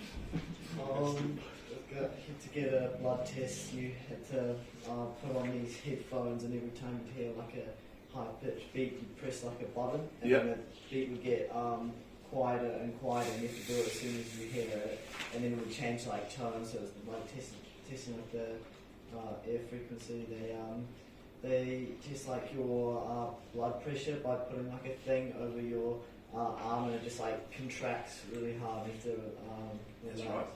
And they put like these kind of sticky things on you that kind of measure like your heart rate and like pulse. I'm not stuff as well. Yeah, so was that your similar experience, Cameron? Yeah, I thought it was quite intense. Yeah, it's pretty full on, eh? You think you're going, like, they're treating you like you're going to be an astronaut, sending you into space. Was that for a Class 1 medical or Class 2? I got a Class 1 just in case there's something that would come up in the future when I did do commercial. Yeah. If something was wrong that wouldn't allow me to fly, better to know by doing a thorough. Better to know how far you can get now, yeah. So that's good advice, guys. If you're thinking of going all the way, you may as well go for a Class 1 medical. cheaper in the long run. Yeah. Okay, so far we have considered the effects of flight on the body and the mind of the average human in good condition. Obviously, ill health and adversely affects our capabilities, stamina, concentration, memory, and tolerances to the stresses of flight, all of which is kept in check by periodical medicals. So the annual medical can be stressful, but this should not be the case for professional pilots. The medical should be mere confirmation of our constant state of good health. It's actually kind of cool that we do pilot medicals because it can pick up things that sort of heart conditions, for instance, that we wouldn't have picked up anyway going along. So we have to do this periodically. I think for me, because I'm over 40 now, to maintain a Class 1 medical for single pilot air operations, I have to do it every 6 months. Every 6 months. So I think I'm due in February, so I've got to go through that whole process again. Are there things that they miss out? Look, so things like your hearing test, I believe, that lasts 2 years or something, around that period, so I won't have to go through that again for a wee while. But the first time you go for the medical, it's like everything. Alright, so we're going to cover health factors, medical fitness, effects of aging, physical and mental fitness, flying when pregnant, diet and nutrition, dependencies, I guess it's alcohol and drugs, toxic and environmental hazards. So health, we need to describe the term of fitness to fly, explain the responsibilities of pilots towards medical fitness for flying, describe the I'm Safe method of assessing fitness for flight. So fitness to fly, a pilot must be both mentally and physically fit and must remain so for the duration of the flight. So before we get underway, we basically have to not only pre-flight the plane, that the wings aren't going to fall off or the engine's going to seize up because of lack of oil. We've got to do a pre-flight on ourselves as well. So here's a new mic. You're going to be very used to hearing. It's called the I'm Safer, and we'll just run through that with you guys now. So these are all things that can affect our ability to concentrate, make decisions, process information, make good judgments as we fly. So before we get underway in the air, we check that we're not ill. For instance, we don't want to have a cold that would block our ears and cause barotrauma. Medication, we're not on anything inappropriate. Some medications have negative side effects that can make you drowsy. I think Claritin, which is a antihistamine, can have a side effect of drowsiness.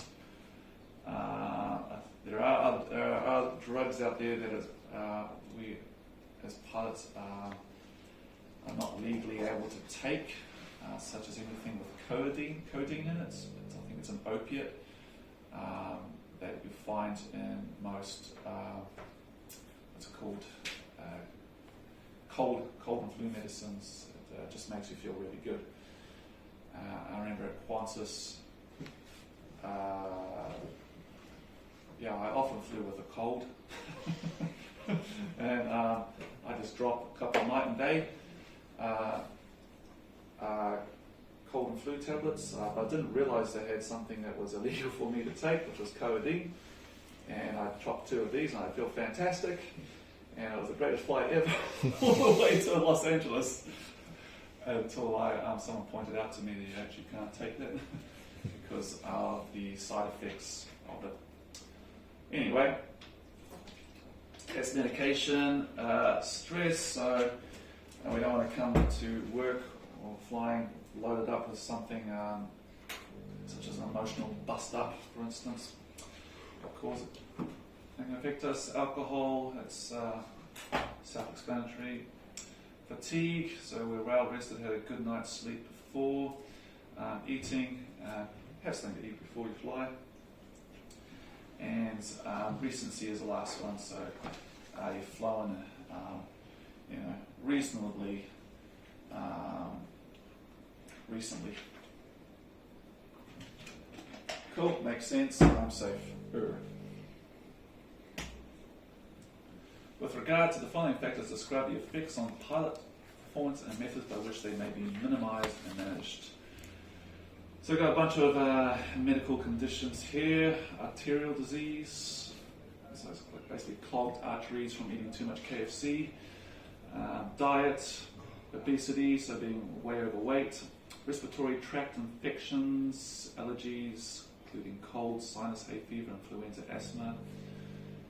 Food poisoning and gastroenteritis. I've got another good story. Sorry, I'm just loading up the stories.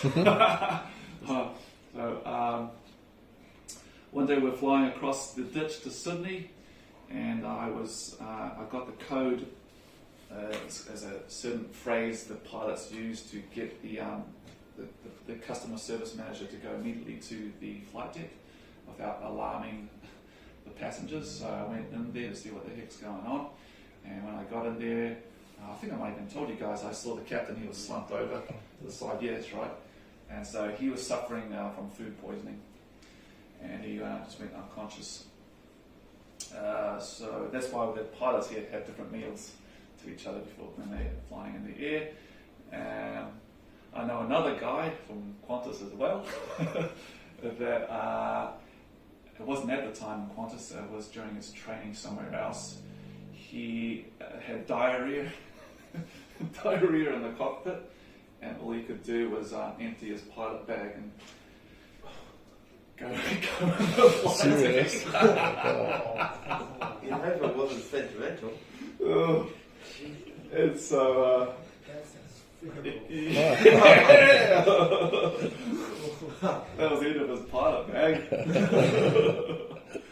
And basically, it obviously completely incapacitates you from doing anything. If you've ever had food poisoning, it's the worst experience ever. Yeah.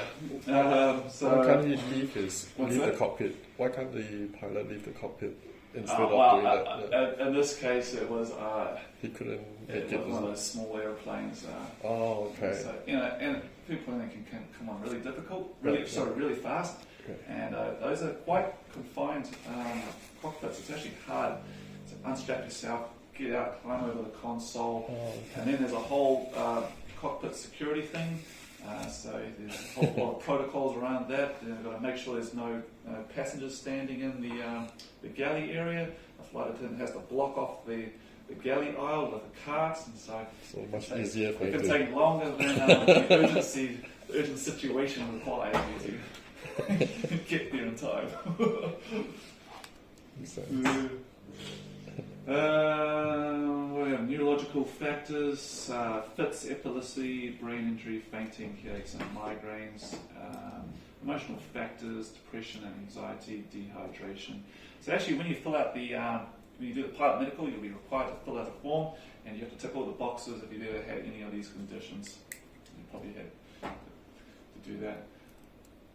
And hey, don't worry guys, if you have you've had a medical history or past, or you've got a condition, it's quite common, and it's not an obstacle you can't get over to get your pilot medical. Yeah.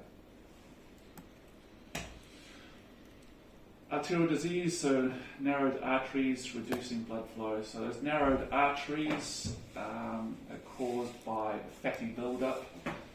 Quite common in people that eat a lot of fatty foods, KFC, McDonald's and all of that, so just need to regulate that. Blood pressure, so the two levels measured, peak and resting. So when you do your medical, they'll talk about peak and resting pressure. So high blood pressure, a condition that's damages arteries. You can minimize this by exercise, good diet, less alcohol, caffeine, less salt, lose weight, take medication for blood pressure. Low blood pressure, if your blood pressure is too low, you're not going to get enough blood pumping to your brain. So symptoms can include dizziness, lightheadedness, fainting, and dehydration. Usual story, it should be healthy. For diets, avoid too much tea or coffee. Keep yourself hydrated. I don't know any pilot that regulates their coffee intake. I drink quite a lot of it. But stay hydrated. Exercise, maintain good fitness and obesity, so it can reduce the ability to cope with stress, fatigue, and less oxygen. I always got worried when I saw an obese passenger aboard my aircraft.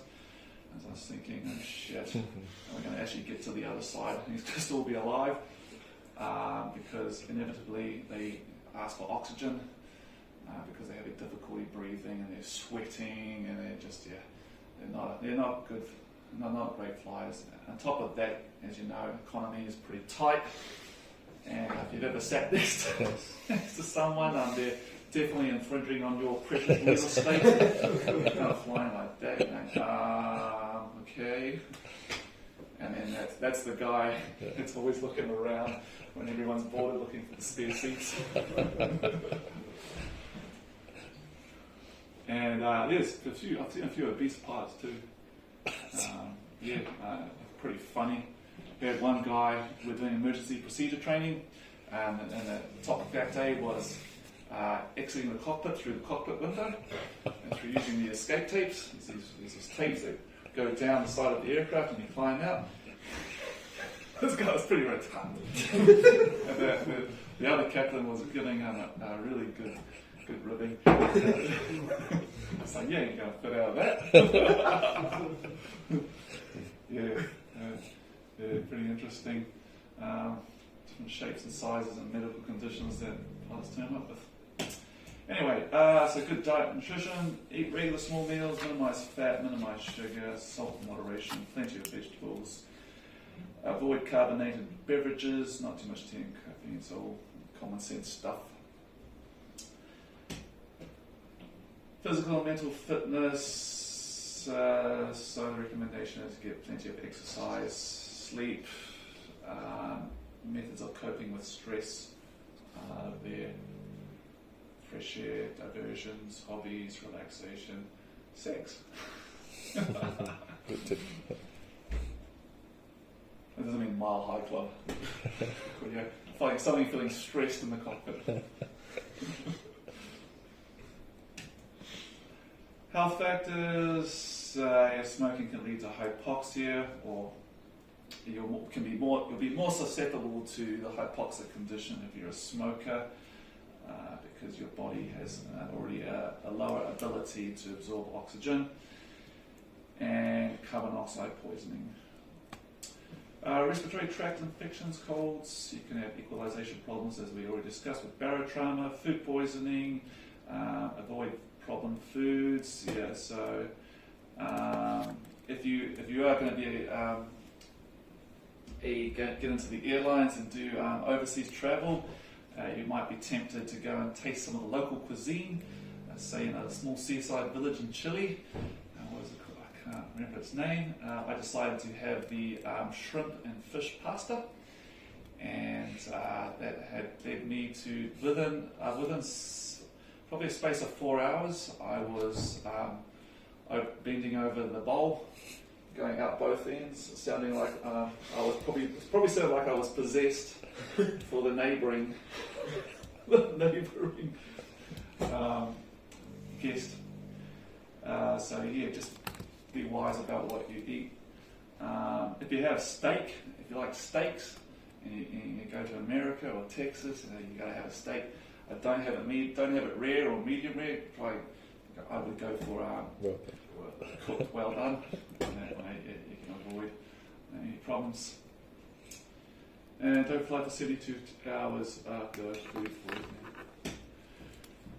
Right, health factors. So you can have health factors that affect the mind as well. So neurological factors, epilepsy. Have you ever seen someone have an epileptic fit? Where basically the whole body starts shaking like that. It's pretty scary when someone has it. Stroke, headaches, migraines.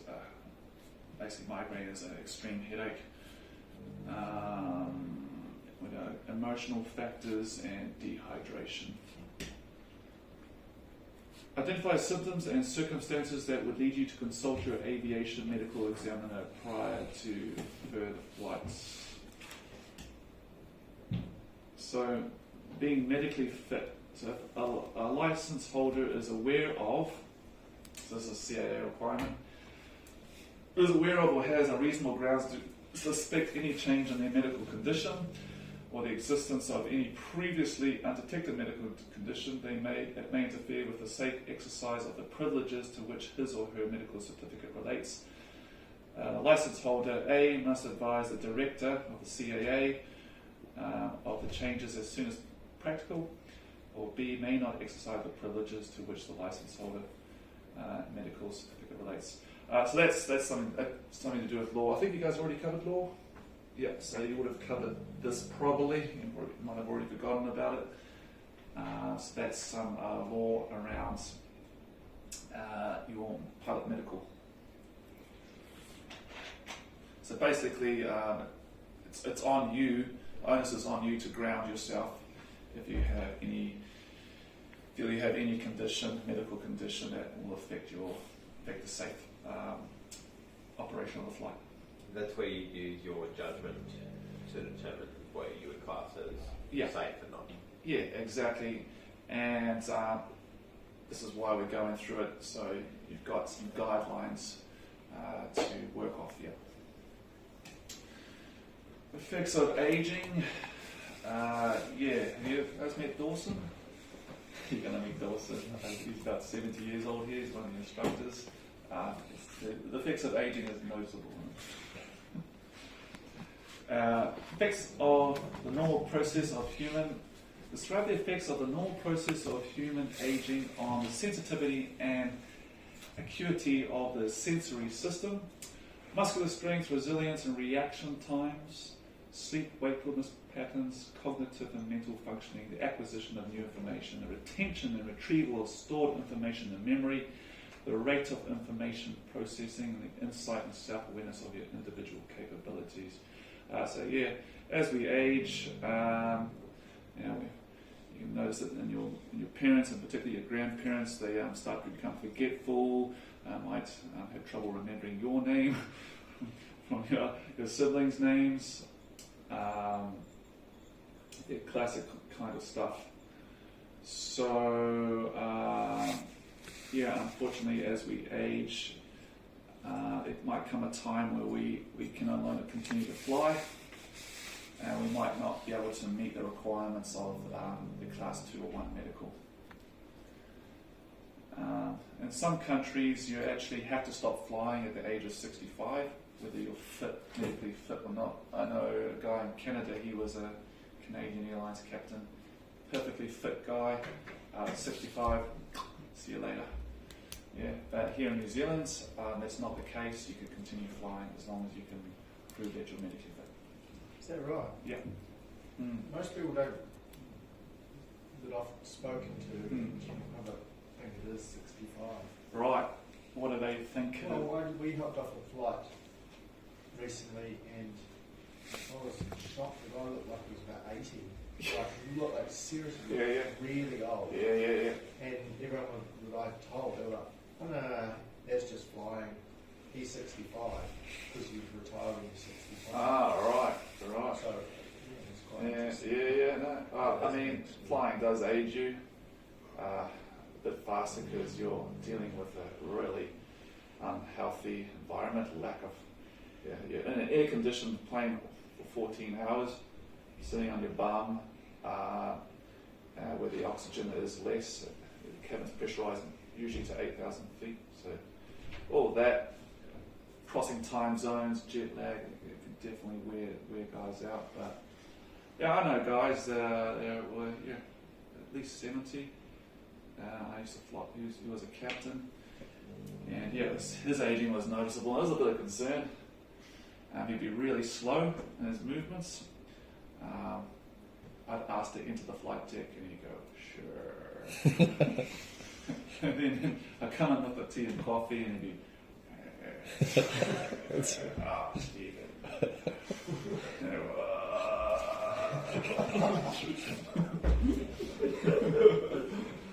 Oh, that's reassuring. Yeah.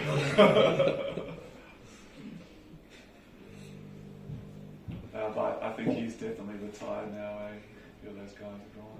Actually, one day we come into Brisbane, and we had a little bit of emergency. It was the flaps wouldn't go down, so we had to do a flapless landing. Fortunately, Brisbane runway is really, really long, so it was ideal time to have it. I remember he came out the flight deck, and I could see his hand shaking. So yeah, it definitely spooked him.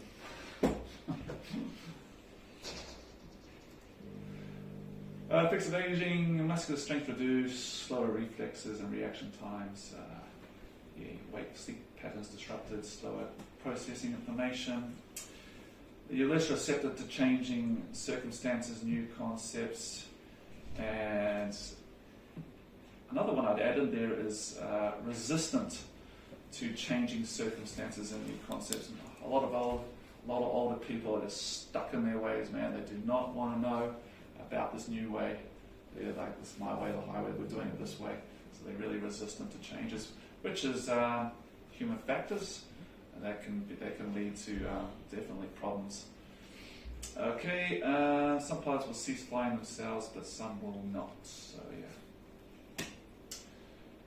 yeah. Pregnancy. Well, there's no females in the room here, but if you're a female pilot, the problems associated with pregnancy and flying, you must notify your medical examiner. If you're pregnant, typically not able to fly prior to the end of the 12th week of your pregnancy or after the end of the 28th week, and consult your medical examiner for more information. So I knew quite a few ladies, flight attendants that were pregnant, flying around quite well on their way. But obviously it can definitely, later in the pregnancy, you can start having neurological and physiological problems that can affect your ability to fly the plane. You've had children, Cameron, so you've been through there. They probably get quite sensitive and moody towards the end. So if you've got a really pregnant captain, walk on eggshells.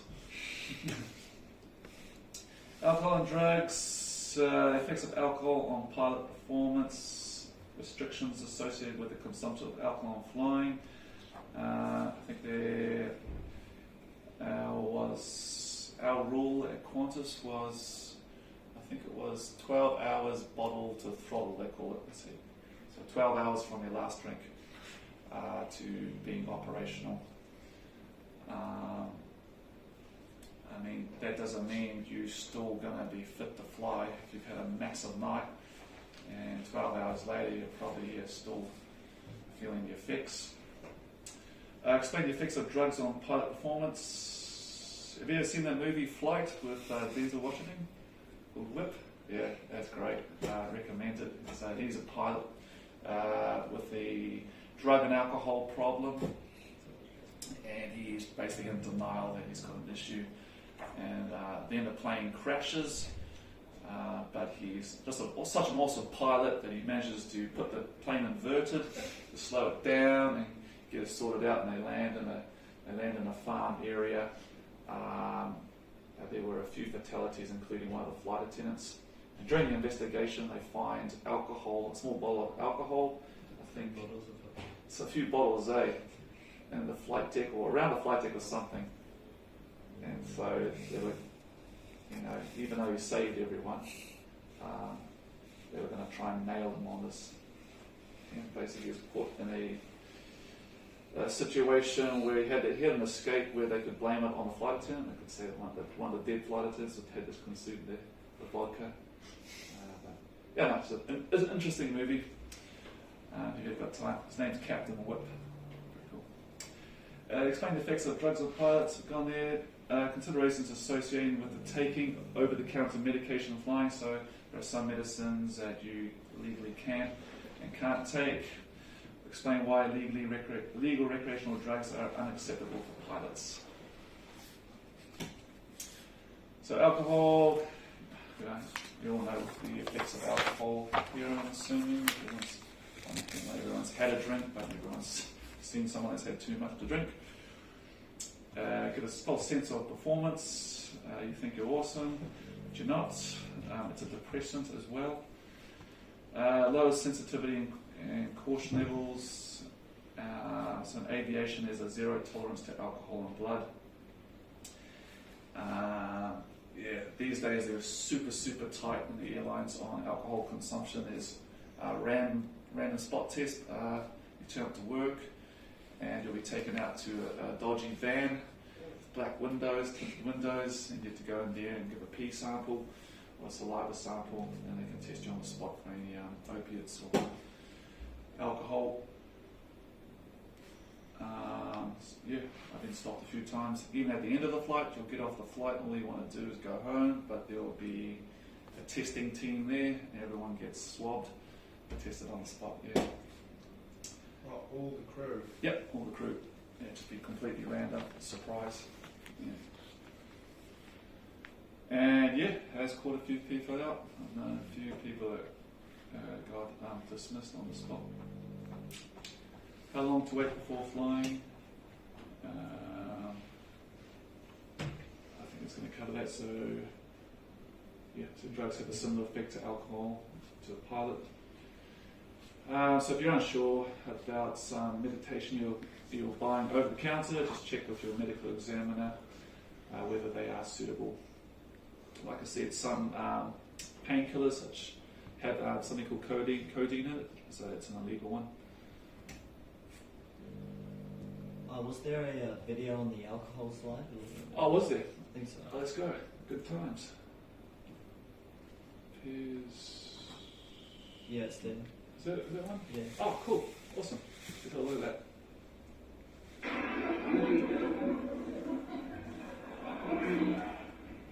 Excuse me, have you ever been in Schenectady? Oh, I never was in Schenectady. Neither was I. Must have been a couple other guys. But I still have a feeling that I've seen your face someplace else. No, it's always been right here. On top of my neck. Maybe you've seen me on television. Oh no, I've never been on television. Say, is it all right? If I join you, I'll just drop in for a little drink to settle my nerves before I go to work. What sort of work do you do? I'm an airline pilot.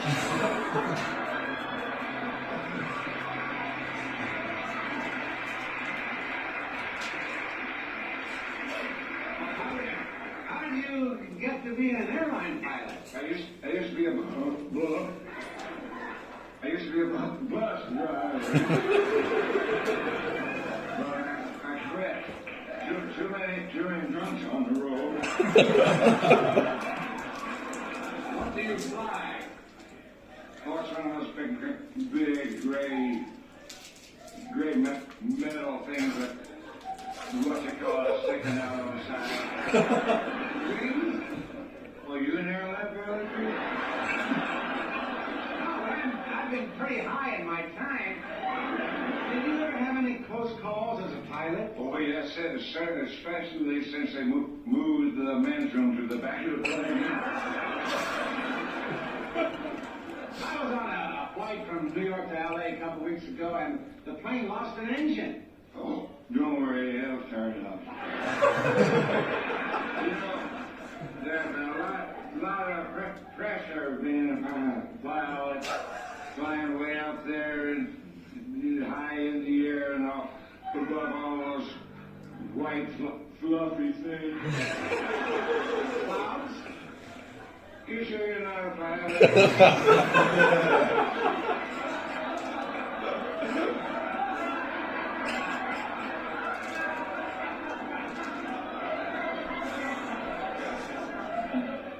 At the same time, It's quite a sobering thought and a very inspiring feeling to realize that there are hundreds of people on my plane, all depending on me.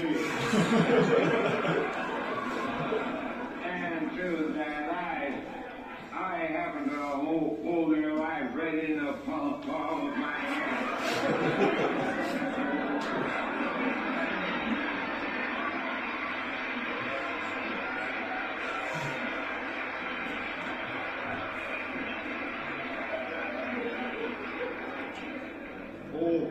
I got it.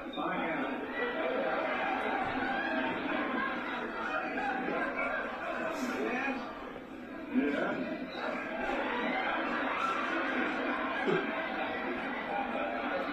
I gotta get to the airport because I'm flying 747. I'm flying 747 to London tonight, and the plane is scheduled to leave precisely 1 hour and 43 minutes ago.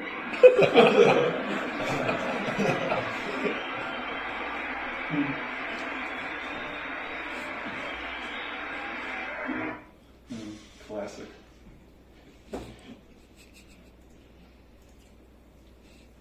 Ah, cool. Got lots of videos. I wonder if I missed a few on the way.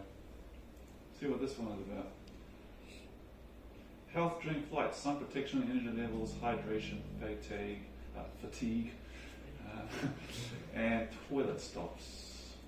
Amazing. You better step on it, Jay. You don't want to miss the support line. I'm trying to work here. Oh, actually, Shane, will you pull over? I've got way too much that bloody lemonade. Oh, no. You're only taking lemonade. What? Well, if Siobhan's lemonade was so bloody delicious. It'd be like, just hold it in. I can't go. I really need to go. You're not joking. No, we need to pull over. Just go in a bubble, Kitty. That would actually be hilarious going. You're not serious. No way! Go! Oh my God! Go! Oh, I can't believe I'm going to do this. All right, I'm going to do it. I'm going to do it. Fine. Look away. Look away. You're mental. You're mental.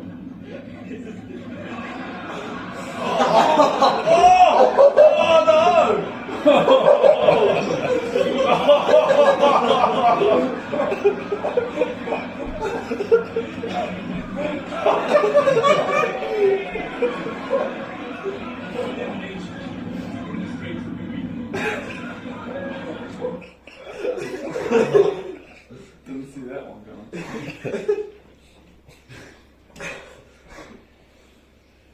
Alright, so that rounds out health and well-being, medical fitness, aging, pregnancy, diet, nutrition, dependencies, drugs and toxic environmental hazards. Okay, should we have a bit of a break now, guys? It's nearly 2 hours on the trot. And shall we come back at 1:30? Does that sound good? Yep. Illusions, tricks that can be played on our eyes. So as I say there, the eyes provide the brain with a visual image of the environment. Each eye acts as a natural and very sophisticated digital camera. The basic function of the eye is to collect light rays reflected from an object, use the lens to focus these rays into an image on a screen, which is the retina, and convert this image into electrical signals, which are then sent by an optic nerve to the brain. This is how we see. The brain matches the image to a previously stored data, a memory, so we then can recognize or perceive what this object is that we're looking at. So the connection of the optic nerve to the brain is so close and integral, and the importance of the messages sent to the brain is so dominant that the eyes can almost be considered an extension of the brain. So in flying, our eyes are pretty much the dominant sense. We use them above all else to make sense of what we're seeing, what we're experiencing, what we're looking at. So what we're going to cover is the structure of the eye first, and then we're going to look at vision itself, visual scanning techniques, visual judgment on an approach, and visual illusions. So 10.18.2 of the syllabus describe the anatomy and physiology of the eye and identify the following eye structure components: lens, cornea, retina, fovea, optic nerve disc, cone cells, and rod cells. So here's a diagram of the structure of the eye. Important parts: the lens in the front here to help focus. Where's the rods? We've got rods and cones in this picture. Cornea, blind spot, optic nerve, fovea, retina, lens. That's interesting. We'll get to that shortly. It might be.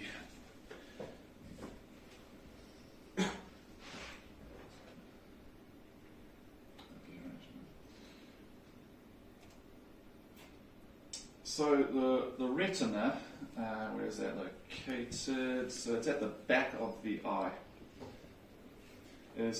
Helps us distinguish between rod and cone cell. Distinguish between the rod and cone cell functions and distribution in the retina.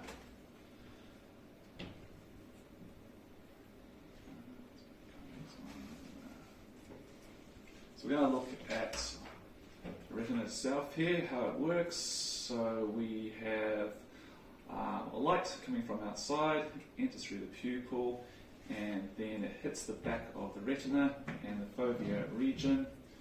And then we have these things called cones and rods. And so what these are is sensors that detect movement and light. But each one is used a little bit differently, so I'm going to go into that. So rods are more evenly spread over the retina.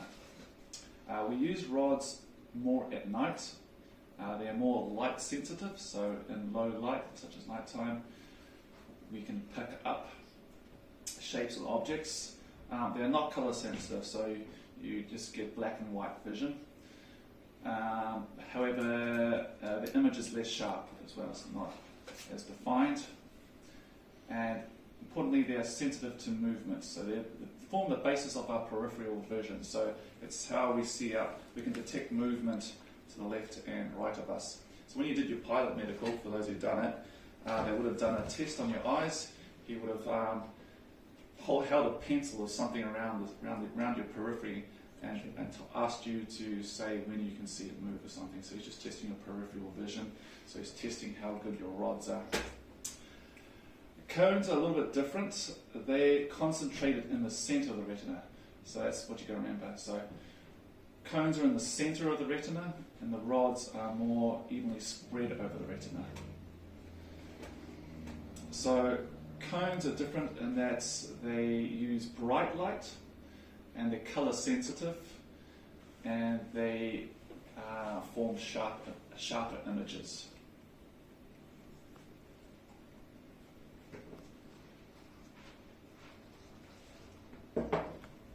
So at night time, we use rods for our night vision, and because they're more light sensitive, but we don't get a sharper image. And during the daytime, our cones are more active. This is why when we fly, you see people sometimes at night. You've probably even done it unconsciously, kind of looking out the side of their eyes, so you can detect. But if you look at something direct on, it kind of disappears. But as soon as you go to the side like that, you can pick it up. Yeah. So let's look at the limitations of vision. Describe the limitations of the eye in terms of the ability to discern objects at night. The ability to discern objects in daylight, including wires, power lines, and other aircraft. Limitations of our eye in terms of poor lighting, glare coming off, say, the ocean or the water, a lack of contrast available, the blind spots, and colour perception. So these are all limitations, and they can affect our vision during certain phases of flight. So discerning objects. So during the day, our three-dimensional vision goes out to approximately 10 meters. At night time, it's hard to see the object, and we need to wait for night vision to develop. So when you go do your night rating, if you decide to do that as a PPL, one of the things that they do at the club here about, we're in winter time, it's going to be about 5:30. They'll turn all the lights off and they'll put the night light on, which is a red light. So that gives you, allows your night vision to develop. So when you go out to the plane, your eyes are adjusted to the light.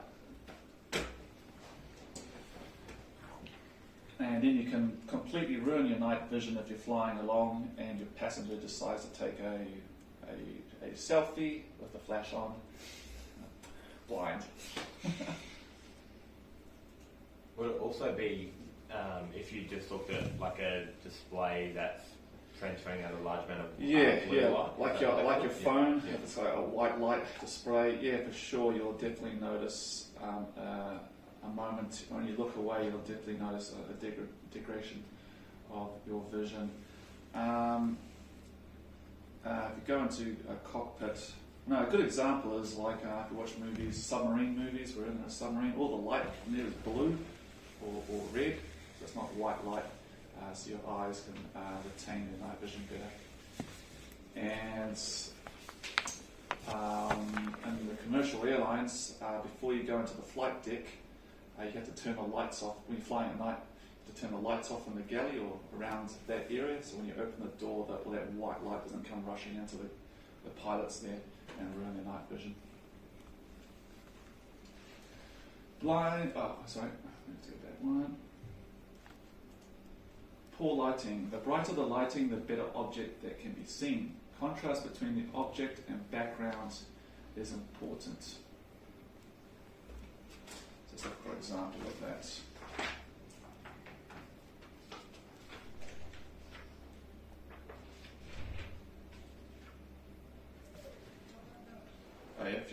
If you want, you can go to page 34, and it talks about night vision, the adaptation of the eyes to darkness.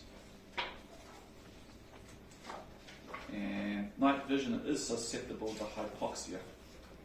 So when you're flying VFR at night, private pilot, it's better to remain about 4,000 feet or below. You'll have better night vision.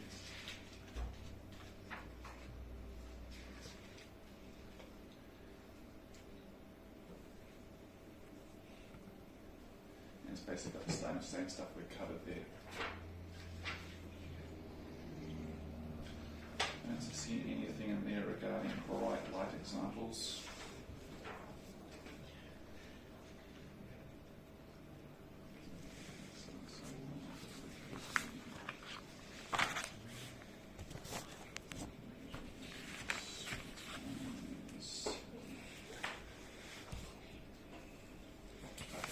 Let's go on to glare.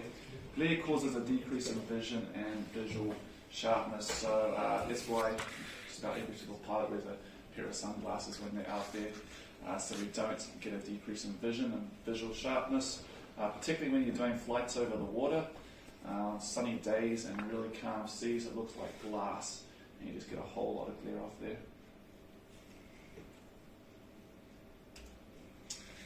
Blind spots. So where the optic nerve leaves the retina, there is no room for cones or rods, and therefore any light falling in this area does not reach the visual center of the brain. That's right there. So if you turn to page 30, there's an example of a blind spot.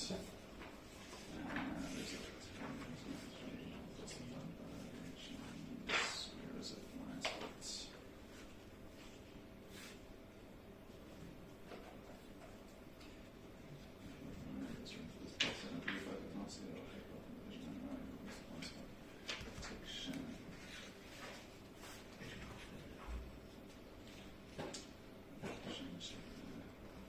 There is an exercise here of a blind spot, I think. How do they go? Should be some instructions for it. Just try to find the instructions for that example of a blind spot on figure 3-4.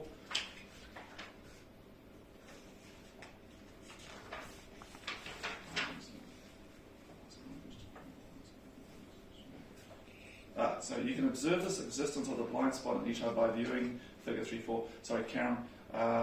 Maybe just jump in with Kai or share the book so you can see it. One of the other guys. So you hold it. You hold the page at arm's length and cover your right eye. Then with your left eye, focus on the aeroplane on the right. Hold page at arm's length, cover your right eye, and with your left eye, focus on the right. Hold at arm's length. With your right eye.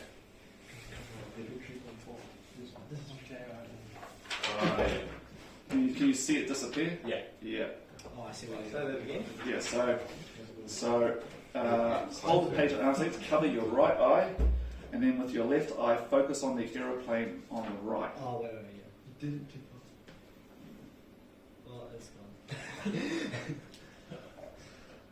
Lift up. And your right eye. You perspective of any. And look at it. It works. Oh. If you then take out, try and see it. Right, cover your right eye. And then look at the aeroplane. Look at the dot and then go like that. You can't barely see it. And then take your arm off. Then your eyes will need to adjust it. So You're looking at the. Look at this black spot on the aeroplane. Yeah. Cover your right eye. okay. Oh yeah, so that's right. You clearly recognise what is a biplane and move the page closer, and as you still focus on the biplane, you'll notice that the helicopter will eventually disappear. Everyone get that? Yeah. Yeah, more or less. Okay. So the reason for this is its image has fallen on the position on the retina occupied by the optic nerve. So in practice, you must be careful when you are scanning the sky that another aircraft is not blocked from view by the magnetic compass or some part of the windscreen structure. That's more to do so each eye from this experiment has got a blind spot in it. So it's something to be aware of. Okay. Lack of contrast. Low flying over very calm water. When you're flying over very calm water, you can, because of the lack of contrast between the horizon and the water itself, you can definitely lose depth perception. So this can be really dangerous and really disconcerting. I remember doing it whale watching. There were some days when the sea was just glass, and we'd come down to 500 feet off the water, and I had to really trust my altimeter, because it really felt like shit, I think I'm way, way lower than this. And, resist the temptation to change my altitude. But one thing that helped me is the whale itself, because the whale looked really, really big. I was definitely too close to the water. So I got really used to knowing what the size of the whale was. So flying towards the sun and terrain will reduce the contrast available as well, and poor visibility. Say going into whiteout conditions. Anyone here skis or does any snow sports? Yep. Have you ever been skiing along and it's one of those days where it's you can't really tell the difference between the snow and it's just like it's a whiteout, so the skies are white, and so you'll be skiing along and you just can't tell what the terrain's doing, and inevitably your knees will go up into your face as you as you hit a bump like that, because you can't see it coming because there's no contrast available. Yeah, there's a limitation there of our eyes. Okay, I've lost the mouse. That's why normally your goggles will be tinted like orange or something. Yeah. Try and Try to filter out that white light and provide you a bit of contrast there. Alright. Okay, colour vision. Distinguishing between red and green. If you have colour blindness, you're going to have a lot of difficulty distinguishing between these two colours. Does anyone know that someone colourblind or have it to a degree? No. So It is part of your medical. You'll be given this test. You might remember it. Can you see what's in the middle of that circle? What number? 45. Everyone got 45? 8 minus 3 is 2. Yeah, so I'm meaning 45 as well. And that tells us that my eyes can distinguish between green and red. But if you're colourblind, you wouldn't be able to tell. So when you do a pilot medical, they'll test your eyes for colour blindness by get out this colour blindness book. Every page will have one of these dots on, and they'll get progressively harder. Yeah, and sometimes they'll trick you where there won't even be a number there. And be aware of that one. And obviously that can cause problems night flying, because what are the two colours of lights we have on the navigation? Red and green. Red and green, yeah, exactly. So they're red and green are there to distinguish between port and starboard. When you're flying along, you see another aircraft. It helps you just figure out what the orientation is to you. Problems in poor visual conditions. Vision. Describe the factors associated with the selection of suitable sunglasses for flying. Sunglasses should be unscratched, should be non-polarized, should filter out ultraviolet rays. That's very interesting. So my sunglasses are polarized, and I have absolutely no problem whatsoever flying with polarized glasses. Is it to do with the screen or the what are they called, glass? Yeah. Like have I got my sunglasses? Mine, even if I look at my cell phone. Yeah, that's exactly what I was getting at. Yeah. So if you wear polarized glasses and you look at a screen, it's actually difficult to read. So it's filtering out, I think, the white light or something like that. Has anyone got a pair of polarized sunglasses here? They never let me polarize my eye to I'll just go grab mine. Won't be a sec.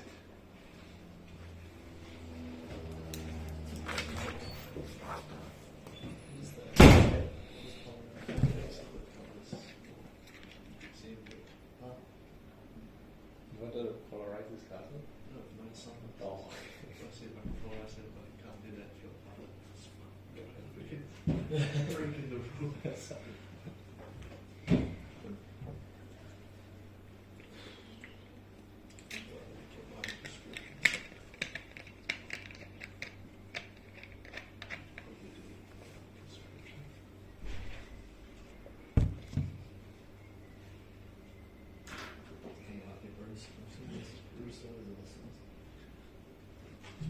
From the other end of the runway, variable position here.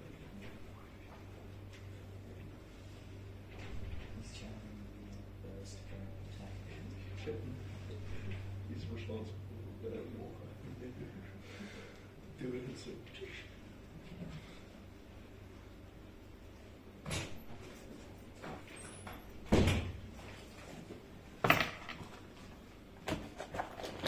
So these are polarized sunglasses. So if you take out your cell phone, Can't see anything. it definitely does change it a bit. You can experiment with them if you want, compared to others. You can turn up your screen's brightness. Yours seems alright. I seen the one that Ken mentioned. I couldn't see the screen at all. Yeah. Cool.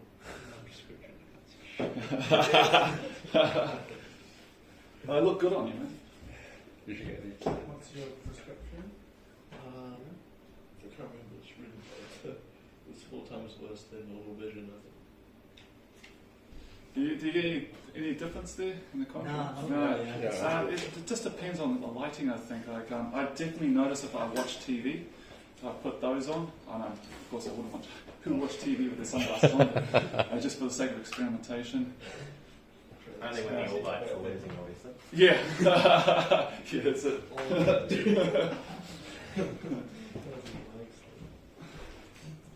I couldn't notice any difference. Yeah.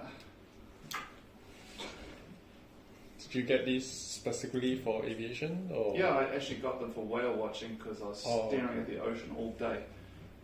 So it just reduced the strain on my eyes. Right. Well, there you go. I mean, it's no big deal, is it? Really?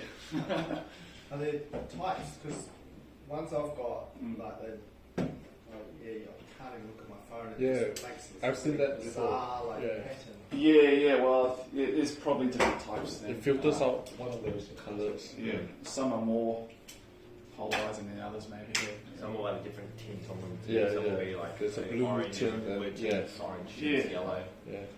I mean, I guess once you progress to sophisticated aircraft with glass cockpits, so all the instruments are in a computer screen,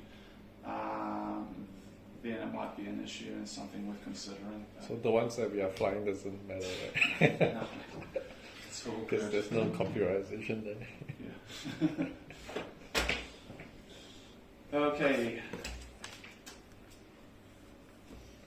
Actually, I might give you a question on sunglasses, and if you're on this book, it's in page 32. I actually got a question asking about unbelievably about the suitability of sunglasses for human factors.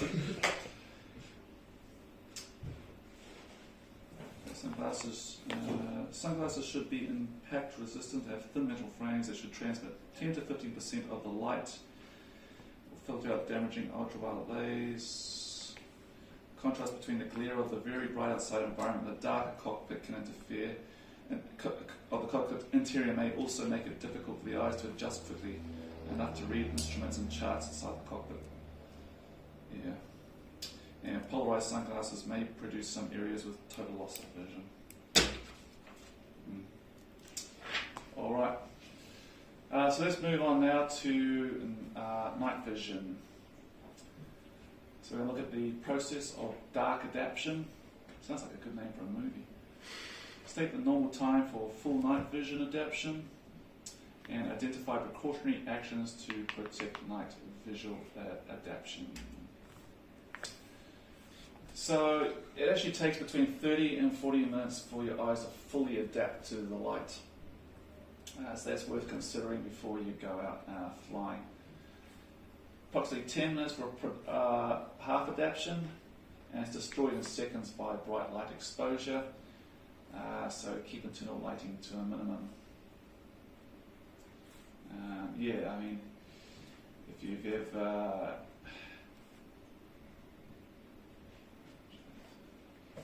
been in a bright room at night, like say you've been in the office space all night, and then you walk out into a dark area, it's like, or at night time in your bedroom, it can be, you can notice it's a noticeable amount of time for your eyes to adapt, and you're kind of reaching around like that. But it's amazing how well your eyes adapt after a while, and what you can see that you couldn't see before. So here's a video. Nope. We have like not secret, but these trips with our kids with like slowly turning all the lights on. Right. All the lights on to go to sleep, and then it's like slowly just, and they don't even really notice. They're slowly building their night vision, I guess. And preparing them for sleep so they go to bed. I think that's just a picture, isn't it? Just a bit.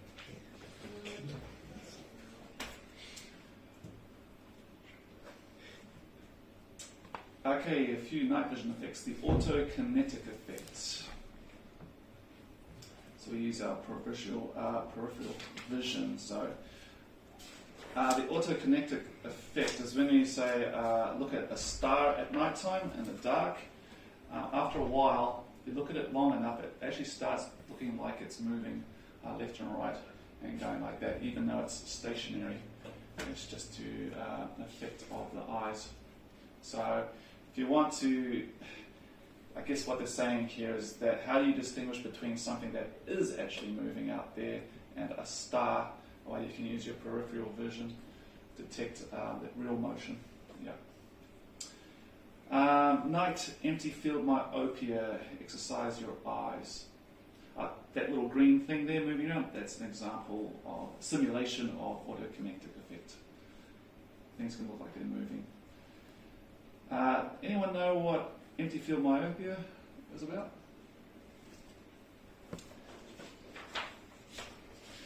When you're looking, if you go to page 36 on this book, it says, when trying to search for other aircraft in an empty sky, the natural tendency of a resting eye is to focus about 2 meters. So consequently, a distant aircraft may not be noticed because your eyes are focused only 2 meters ahead. So when there's nothing in the sky, you get this short-sightedness, and you might miss something actually in the distance because there's nothing for your eyes to focus on. So that's called empty field myopia. To avoid this empty field myopia, you should focus on an available distant object, such as a cloud or a landmark, to lengthen your focus. If the sky is empty of clouds or other objects, focus briefly on a relatively distant part of the aeroplane, such as a wingtip, as a means of lengthening your focus. Having spotted an aeroplane in an otherwise empty sky, be aware that it could be closer to you than it appears to be because you have no other object with which to compare its size. So you lose that sort of relativeness. Distance perception and lack of visual clues. Well, it's basically empty field myopia effect. But this is referring to nighttime. So yeah, your distance or depth perception is limited because there's no lack of visual clues. So as you're flying along at night, it can be really difficult to detect just how far something is to you, how close it is or not, because there's simply no visual clue. Such as a mountain, for example, is just going to be sort of a vague outline. So to aid night vision, avoid smoking, alcohol, and tiredness. All these things reduce the ability of your eyes to function properly. Avoid bright sunlight. Look slightly off-center for the best night vision, so you're using the rods rather than the cones of your eyes. And hypoxia decreases night adaptation, so when you're flying at higher altitudes, say, getting up above 10,000 feet now, your night vision is going to deteriorate because of the lack of oxygen. Aircraft lighting.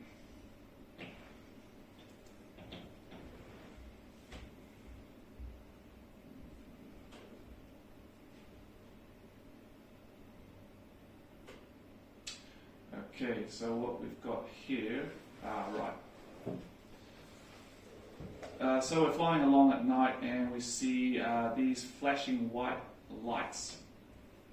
So the flashing light white will be a strobe light on the aircraft, but if it's just by itself, just like that, it's very difficult to say whether it's coming towards you, or whether it's flying to the left of you or to the right with you. So we need some other lights to be able to determine that. So these are provided by the navigation lights. So you have the port light on the left-hand side, so that's always red, and you have the starboard light on the right-hand side.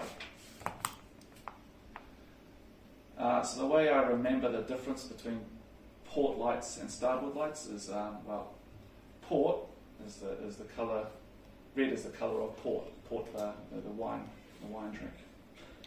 And I always remember it as, damn, there's no more port left. So, yeah, that's one way you can do it.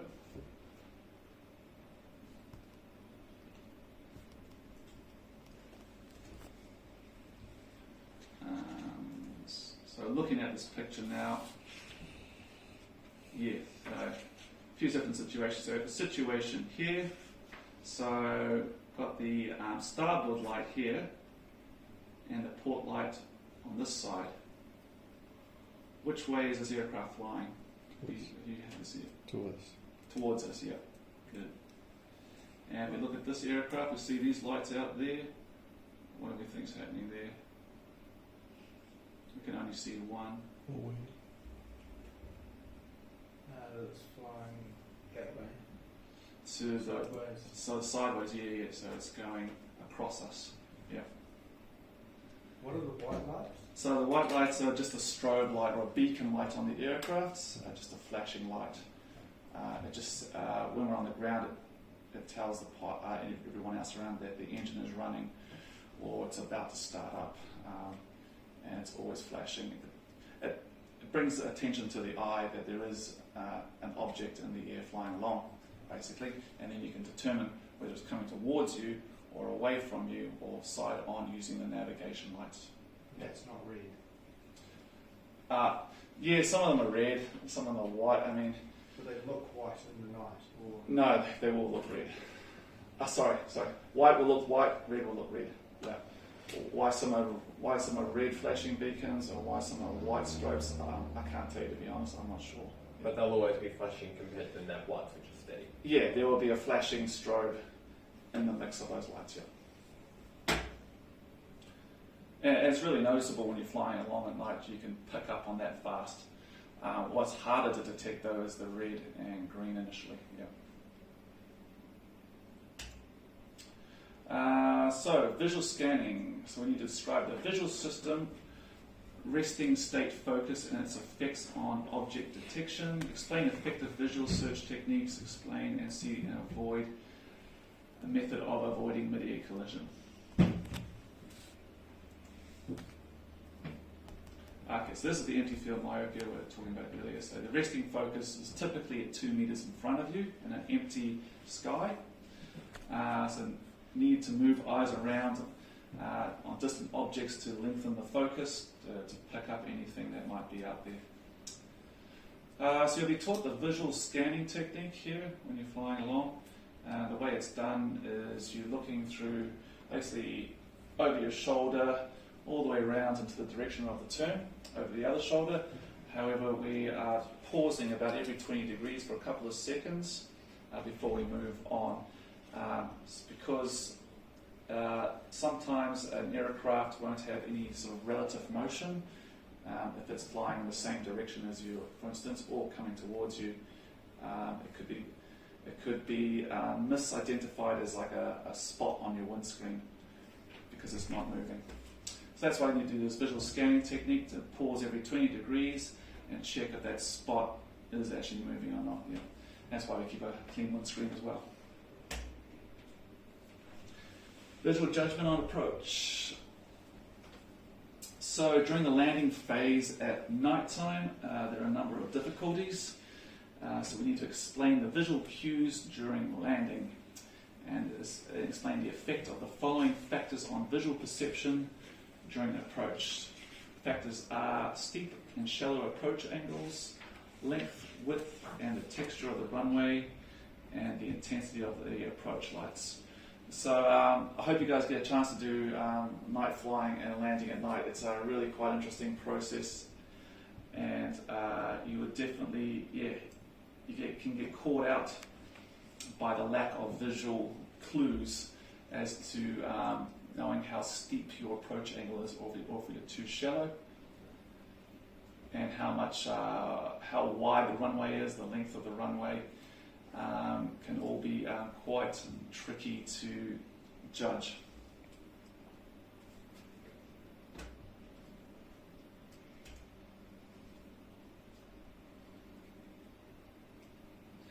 For instance, when you come in for landing and you come during the flaring stage, it's very, very difficult to know what heights are level off, because it's a pitch black runway.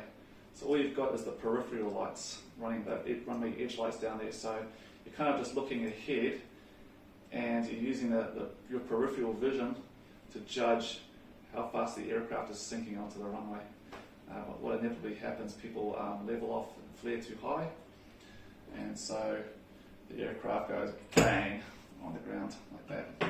Or they don't level off fast enough, and they go ramming into the ground as well.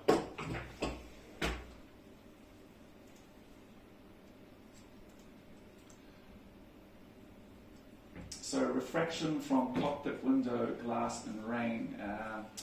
So you know what refraction is? It's the bending of light. So runway lights or city lights, for instance, can be as they pass through the windscreen, particularly if there's rain on the windscreen, they can refract so that the object that is lit can appear to be somewhere else, maybe to the left of where it actually is. So refraction is something to be aware of. The runway size can be hard to determine, and particularly the runway slope, it can be very hard to see what the slope is doing. Lighting on and in the vicinity of a runway, we can get black hole approaches. So if we go to black hole approach, page 44.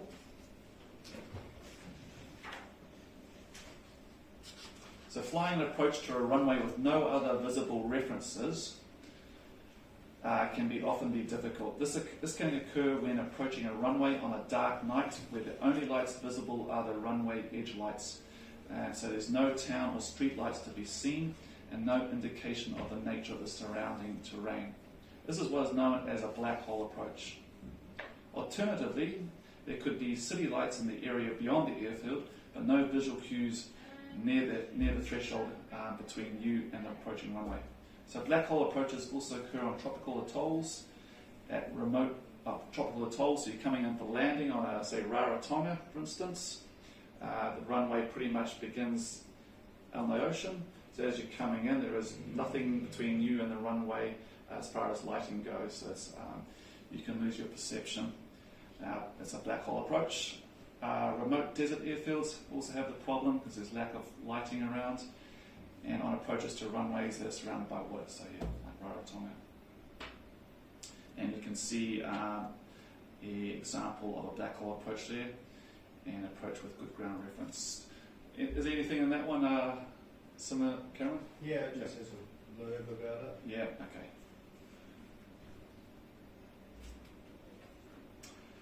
So why is this a issue? It's because there's a tendency for you to think that you are higher than you really are, resulting in an urge to fly down and fly a shallow approach and to sink into the abyss, the black hole. So the worst black hole problem of all is to be found in remote airfields on dark nights where there is no other light source or ground texture. And these conditions, autokinesis might generate an impression of movement when there is none. And you might rely on the instruments, not your eyes, to maintain a horizontal and vertical navigation plots. Yeah, so if you're flying into the black hole, the abyss, you're going to have to resist the urge to fly down and do a shallow approach, which might make you land short of the runway.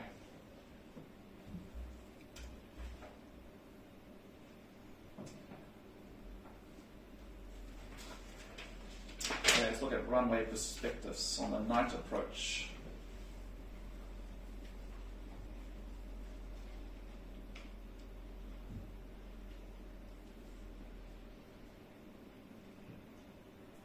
That approach feels, those first couple of flights, I remember, it feels so scary, like you're just coming in way too steep. Yeah.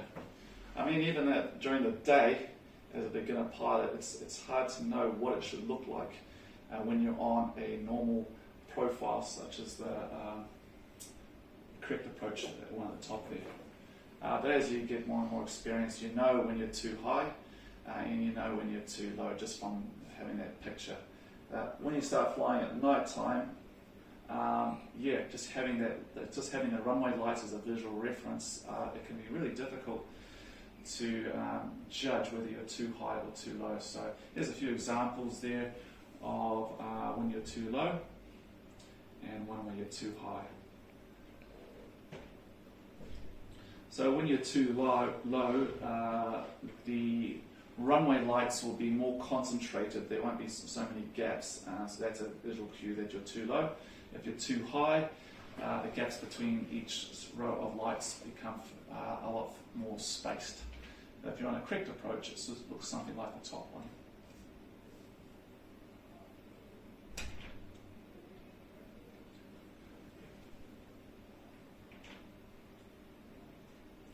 So landing at night time on a sloped runway can create an illusion. So when approaching an uphill runway, the approach path actually looks a lot steeper, and there is a tendency to get too low. And conversely, if it's sloping away, the approach path can look shallower, and there will be a tendency to get too high.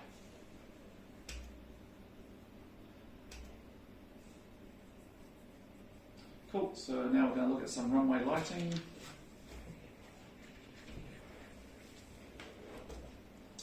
Actually, before we move on to some reference, so some study material on page 45, there is some examples of slope situation. In fact, multiple situations there, and the illusion of being too high or too low, and the result of a low approach or a high approach.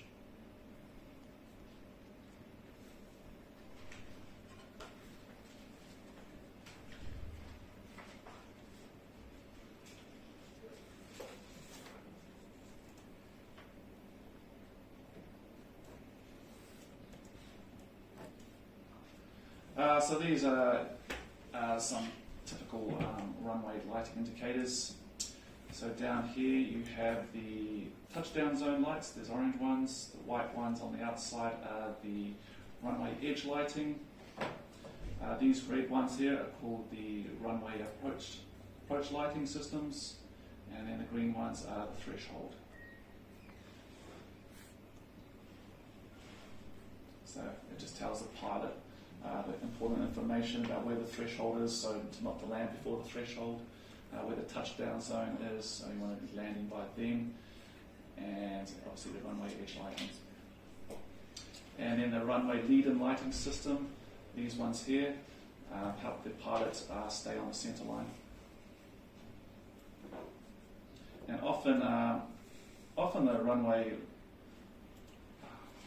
lights, they don't have a center line, so it can be really difficult to line the aircraft up properly.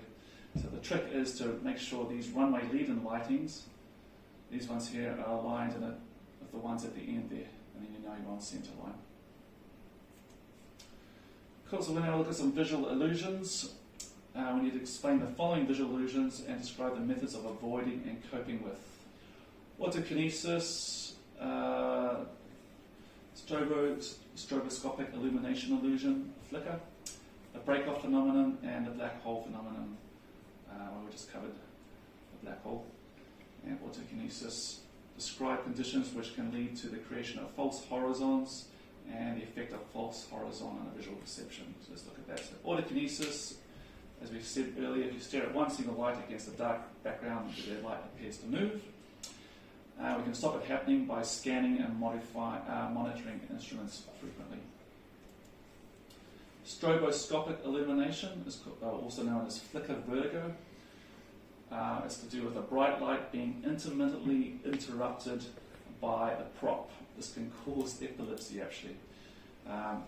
So if you know about epilepsy, you might be seen in some of the warnings when you watch a movie that there are lots of flashing lights, and so if you have epilepsy condition, then you have to be careful watching it, because the flashing lights can send you into an epileptic state. So when the propeller is spinning and there is a bright light nearby, it can cause an intermittence and a strobe effect, which can set off epilepsy. So to prevent it, you need to look elsewhere while you're in that situation.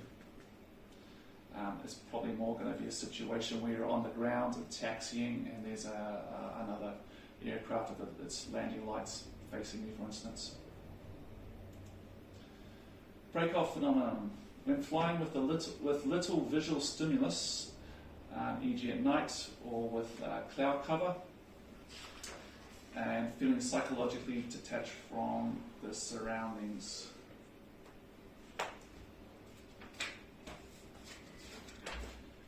Let's go into that just a little bit more.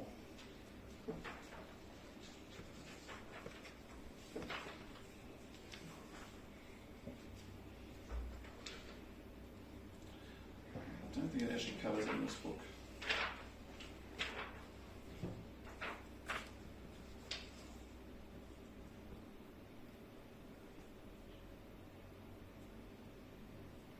Yeah, so when there's basically what it's talking about, when there's not a lot of visual stimulus out there, such as flying through cloud. If you're an IFR pilot, all you're seeing is nothing, just cloud.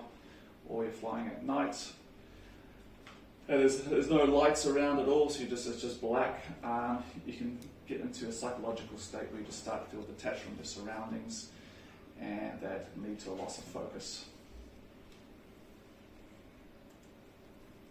Black hole phenomenon, as we covered, approaching runway with dark night with no lights or surrounding airfields, such as runway and a body of water.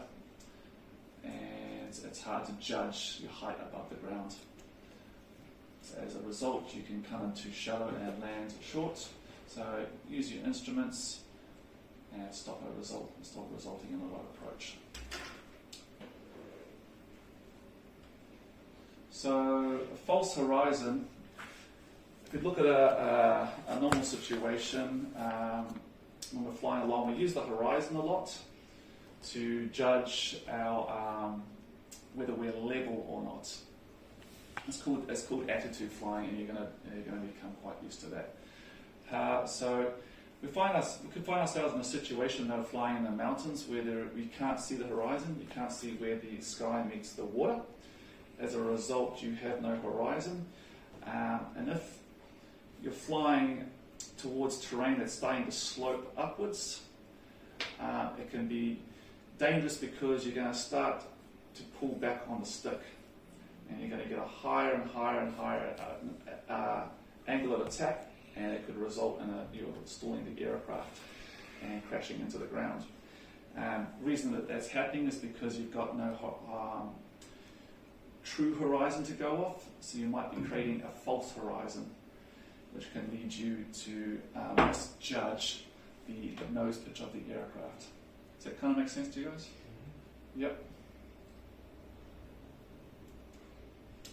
So, false horizons can also be sloping layers of cloud. So if we're using the horizon to keep the wings level, and there's a sloping cloud around that area, we're going to have the tendency to want to roll the wings like that. So now we're actually not flying level anymore. So we feel level when we're actually not. So we must trust our instruments. So it can be created by sloping layers of cloud, angled lines on the ground, or areas of light at night.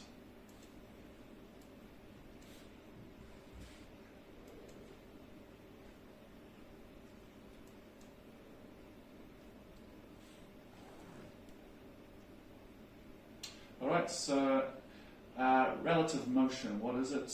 And the effect of fog, haze, and of dust on our visual perception, optical characteristics of the windshield. So relative motion, here's a diagram of what's going to happen here. So we've got two aircraft, and they're approaching each other sort of roughly 90 degrees. As we're flying along, the sensation of relative motion between the two aircraft is kind of neutralized, if you like, because this aircraft here is approximately in the about 10 o'clock position to this aircraft, and as they start to converge, the aircraft pretty much stay in the same place on the windscreen, so it remains at this guy's 11 o'clock and this aircraft's sort of 2 o'clock position. So it can be hard to detect any motion there, if you know what I mean. So as a result, we're going to get closer and closer until it's too late. Fog, haze, and dust make us appear to be further away than we actually are to another aircraft due to the indistinct images we see compared with the sharp image we expect to see. So what was that one before called? Or was it just a phenomenon? It's called relative motion. Yep, so that's a visual illusion you might be asked on.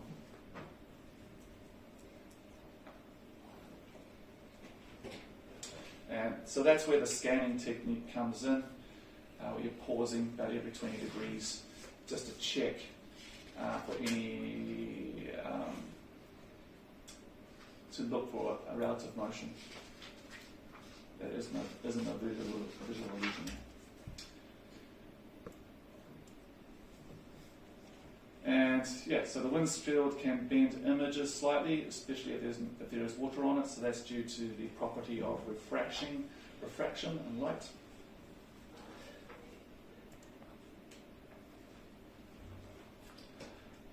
So yeah, a fair amount in there about the eyes, and yeah, fair enough, because that's what we use most of all when we're flying. So we've covered the structure of the eye, such as the rods and the cones. Rods on the peripheral, cones in the center. Cones do colour, detect colour. Rods detect movement. In the periphery, looked at vision, visual scanning, visual judgment on approaches, and the visual illusions we covered as well.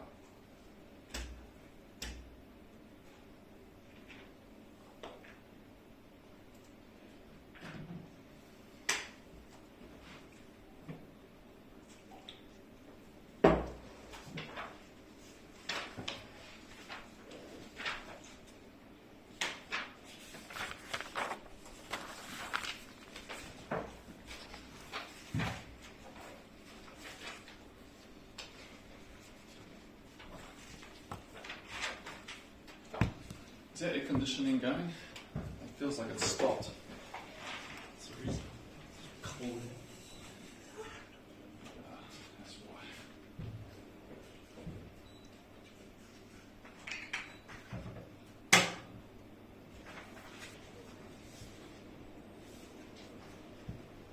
That's better.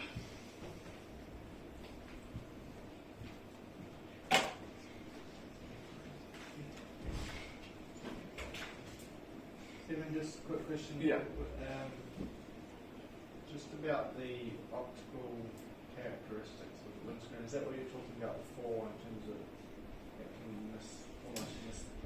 displace? Yeah, that's correct. So, because if you look at the canopy of the robin out there, it's all it's curved.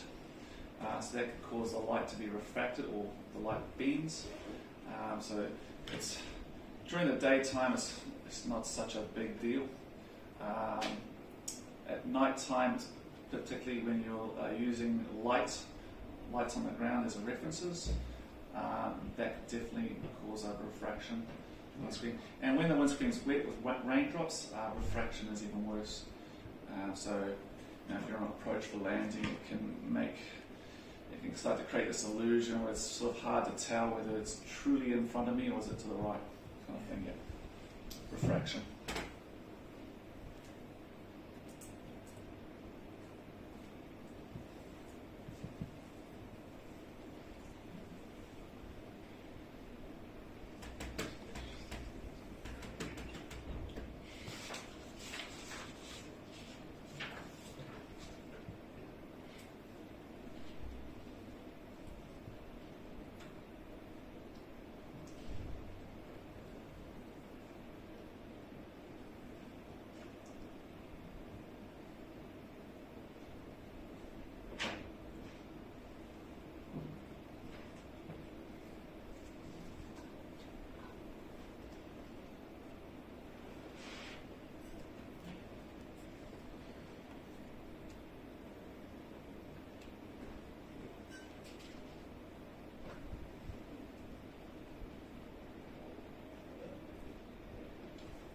Alright, so the next segment, guys, is all about your ears and your hearing and balance organs.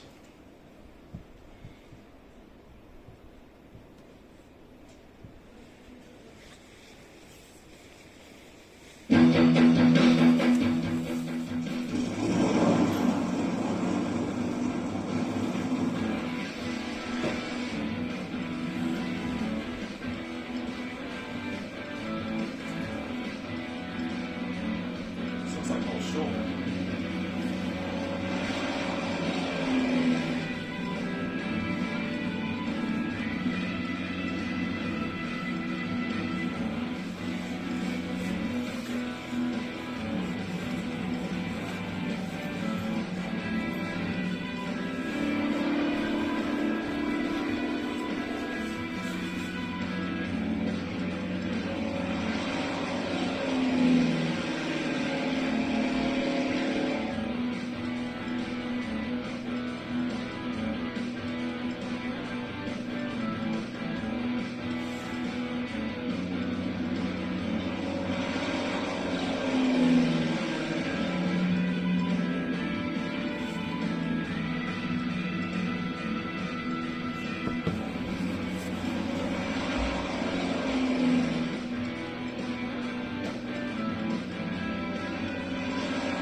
pretty sure this is North Shore Aero Club back in the day. This is Tim Marshall, he's one of the instructors here. You see him around, so he's an aerobatic instructor. Very, very experienced man. I haven't done aerobatics at the moment, so it'd be pretty cool to do that. I'm straight and level, man. Straight and level all the way. The safest pilot you ever come across is the most boring pilot. Fly with the boring guy. Alright, so we're going to do a whole bunch of more arrows. So that leads us into hearing and balance.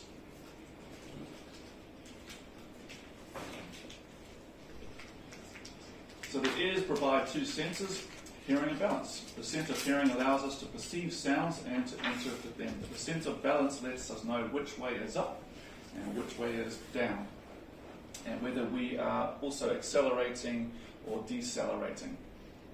So balance is the next most important sense for a pilot after vision. So we're going to look at the structure of air, we're going to look at our hearing, and we're going to look at how balance works, and we're going to look at some of the illusions that can happen if we're denied of a visual reference and we can only rely on our ears. Look at a bit of motion sickness and G-force, also known as load factor. China Airlines Flight 006 didn't believe their instruments. I don't recall that one. Right, yeah. Okay, that makes sense. That will make sense soon.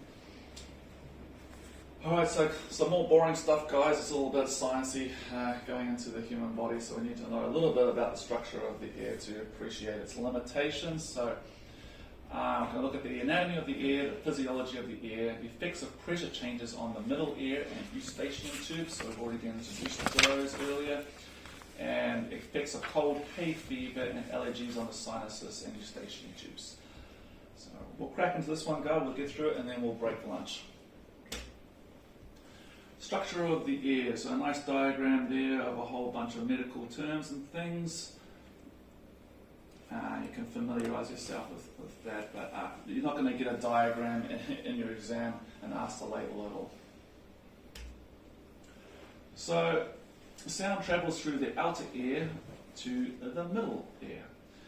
In the middle ear, there's three small bones. These called, help me with my pronunciation. Ossicles, is that how you say it? Right, ossicles. So these are forced to move by vibrating eardrum, and they pass it into the cochlea in the inner ear. So it kind of makes sense that they're called ossicles because they oscillate. Signals are then transmitted to the brain and the auditory nerve, and then the brain makes sense of them. So why would blocked eustachian tubes be an issue? Well, as we discussed earlier, if you have a cold, your eustachian tubes are more prone to being blocked. As a result, as we climb up into the atmosphere and the air pressure decreases, there is an unequal pressure developing between the outside of the ear and the inside. So you get this build-up on the eardrum. And as a result, the eardrum can actually collapse under the colossal pressure that builds up, which will result in hearing loss, and you can kiss your medical goodbye, and you can kiss your pilot career goodbye as well. So something to consider if you're going to go flying with a particularly bad cold. I did say earlier that I'd flown with colds many times, but yeah, I knew the limits of my ears, of how much I could handle as being under the weather, if you like. Hearing. Okay, now we have to look at how the effect of prolonged noise and exposure affects our hearing, and protection methods, and the effect of age on induced hearing loss.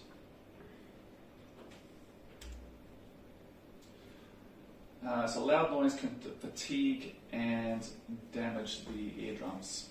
So years of sound between 70-80 decibels can lead to permanent hearing loss. So if we go to page 51, there's a table there of noise levels of typical sounds. So what they're saying there is years of sound at 70 to 80 decibels, so that's standing near heavy machinery for long periods can lead to temporary or permanent hearing loss.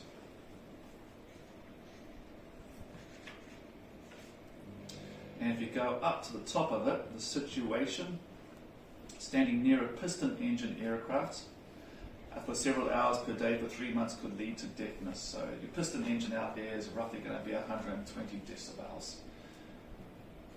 And if you ever fly along, just as an experiment, take your earmuffs off as you go. It's bloody loud. You can't hear yourself, and it can become very fatiguing very fast, and lead to some concentration problems.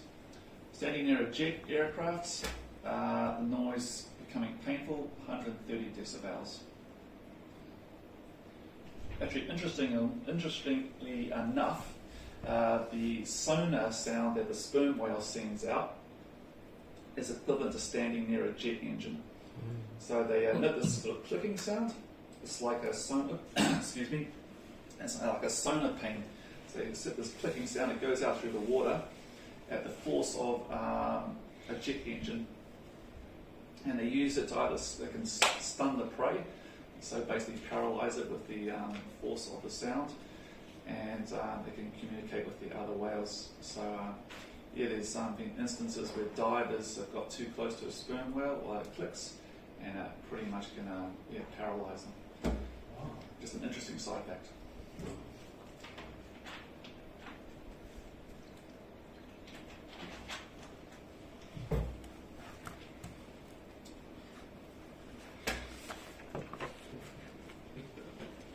So how can we protect our ears in aviation? The most common method is the headset. So most reduce the noise by 20 to 25 decibels. Earmuffs mostly reduce noise by approximately 40 decibels. And it's another, really testing my pronunciation today, presbycusis. Hearing loss from aging. Has anyone purchased a headset at this stage of the time? Right, so what I've got here, this is pretty standard. It's a David Clark, about $800. What model is this? This is the DC, where is it? Model, it's the H1013S. So I've had these for 3 years now. I used them during my commercial flying down Kaikoura. I noticed I was suffering more than the other guys at the end of the day of just being in the plane, because they all had these Bose headsets with noise cancelling technology. And after wearing a Bose noise cancelling, going back to these, it's like going from first class to economy, and it's really noticeable. So yeah, the Bose ones are obviously more expensive. So I think you're looking at about the 1,300 range there. Or like 17. Was it 17? Yeah. But if you want to make a great investment, that's the way to go now. Because it's so quiet, it's actually disconcertingly quiet the first time you put it on, and you switch on the noise cancelling mode. The aeroplane noise literally disappears, and you're kind of like wondering, is your engine still running? Yes. That's not good, right? Because you can't hear if there's any engine issues. Yeah. Kind of stuff, like, right? I like to hear my engine. Yeah. I like to hear subtle changes and RPM. I can pick it up very fast. Can you like tone down the noise, like the white noise, or is it just on or off? That's a good question. I think you can actually alter the filter in that respect. You can do it. I think there's probably different models, Kai? Where you, like they're all A20s, then the only difference in models is whether they have Bluetooth or what plugs they can fixed wings, GA, jets, XLRs, all that. So there's a whole bunch of models there, and Yeah, you can plug. The Bluetooth ones are good because you can communicate on your phone as well. So you can contact the base or your boss as you're flying along. And this is what I used to do. I used to get my headset. I used to jam my phone up between that and I'd be yelling into the phone.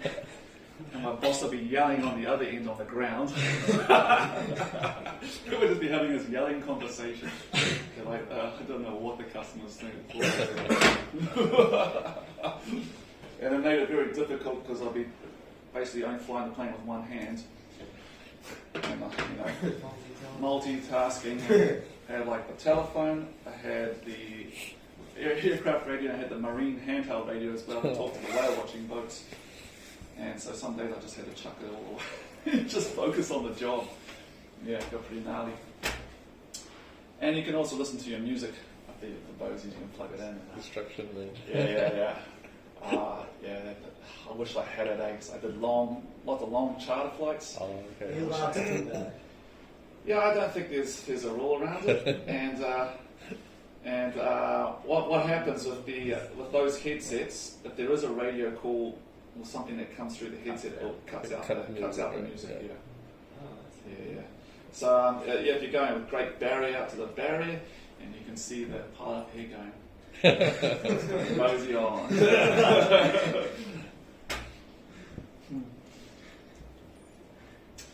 Okay, so that's a little bit about noise protection.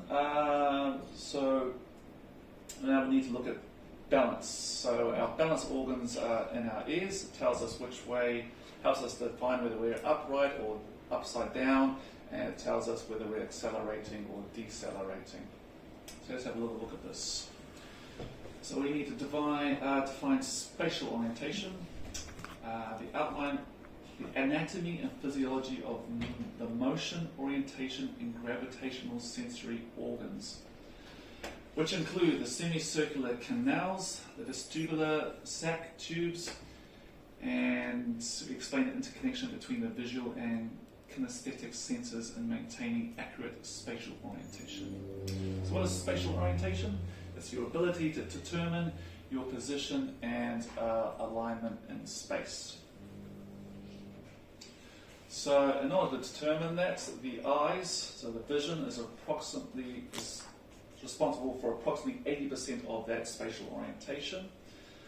Balance from your vestibular organs in your ears, and muscular, seat of your pants. So those are the three senses we use to determine our spatial orientation, our alignment in space: vision, balance, and muscle.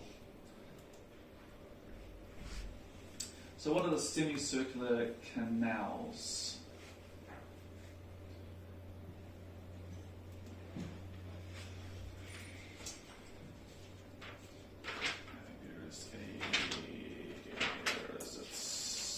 Human balance mechanism.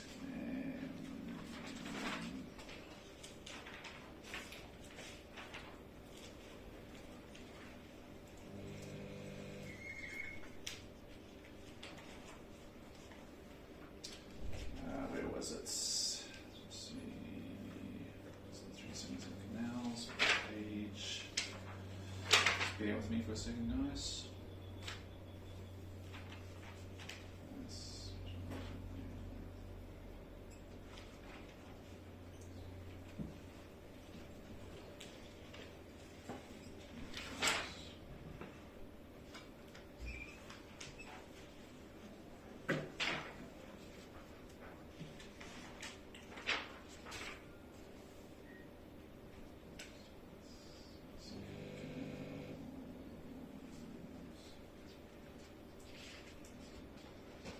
Okay, yeah, so the human balance mechanism on page 53, the vestibular apparatus.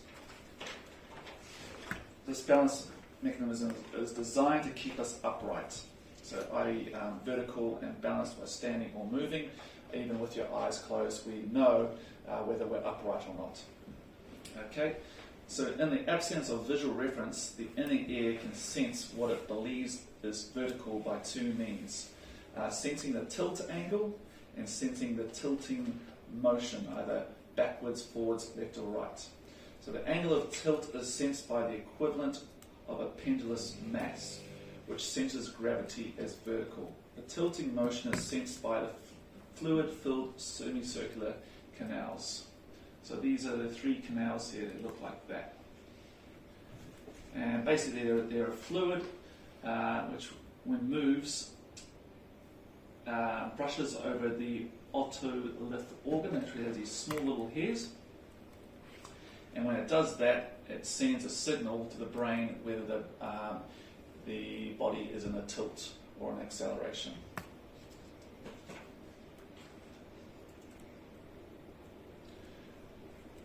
So this organ, it can lead to some disorientation and spatial illusions. So how would you describe what disorientation, an example of disorientation? Any ideas, guys? If you're like flying straight middle, but you think you're off balance, you think the wings are slightly low.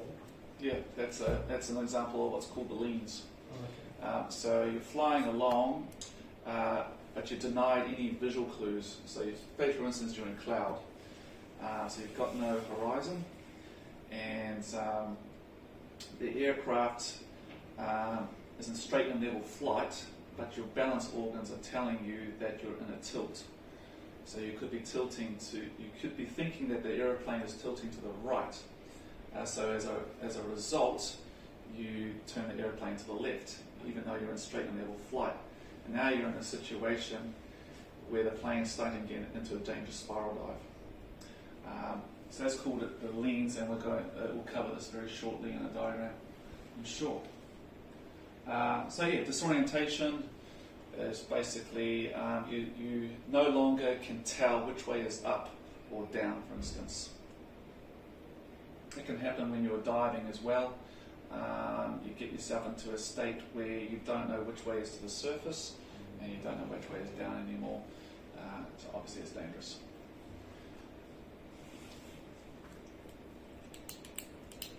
Alright, so the loss of ability to determine your position and alignment in space.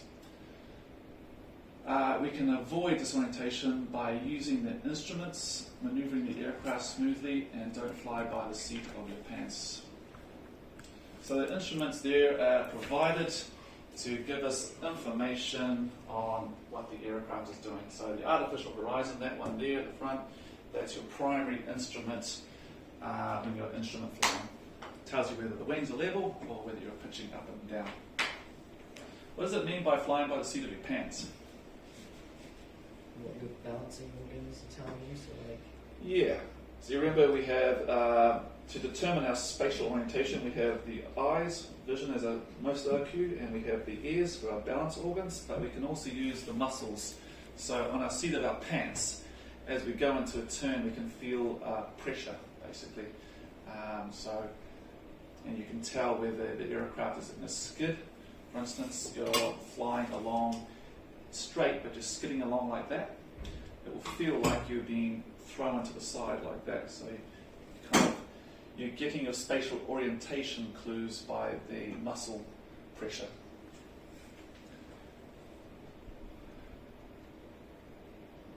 So maneuvering the aircraft smoothly can help keep you from disorientation. So here it is, the leans. So as you're describing, Harry, in a gentle roll into a turn with no visual clues. So we're flying along in clouds, and we've put the aircraft into a very gentle roll, and we're starting to turn like so. Okay, the body does not sense the roll. So if you're flying by the seat of your pants, you won't feel the turn happening, right? The muscles can't pick it up. Okay, and then we're still in the turn, and then we decide to roll out, a normal roll out. The body senses the roll, and a feeling of leaning develops. What should I give us? Doesn't really give us a good diagram to explain it.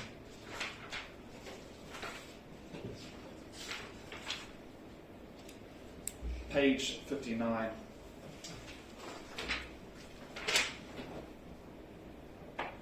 So here it says again. So If the turn entry is very gentle and it's not sensed by the semicircular canals, so the balance organs in your ears, but the stop roll deceleration is detected, so you're turning like that and you stop rolling, that's detected by them. The end result is quite discomforting. So it says the gentle onset of the roll into the turn is not perceived. Then next, no sensation is available during the steady state roll, but when the stop roll control movements are made briskly, the angular deceleration that stops the roll and establishes the bank angle is felt strongly. However, it will be felt as a roll to the left, and as there is no cancelling sensation available, the sensation of rolling, continuous rolling, will persist through, though it will slowly dissipate as the fluid stops moving and the sensory hairs get to stand up straight again. So yeah, basically, once we stop the roll and go back to straight and level, because of the sensory hairs, they have inertia, there's a lag, and then coming back to vertical. So this creates the illusion that you're still in the roll, even though you're straight and level.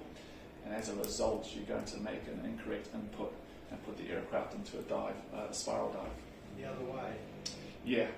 So you'll be feeling like you're going to, in this case, when you roll out to level, I think the body will still feel like it's going to go to... So you go back the way it Yeah. came. It should. There's a continuous feeling of rolling.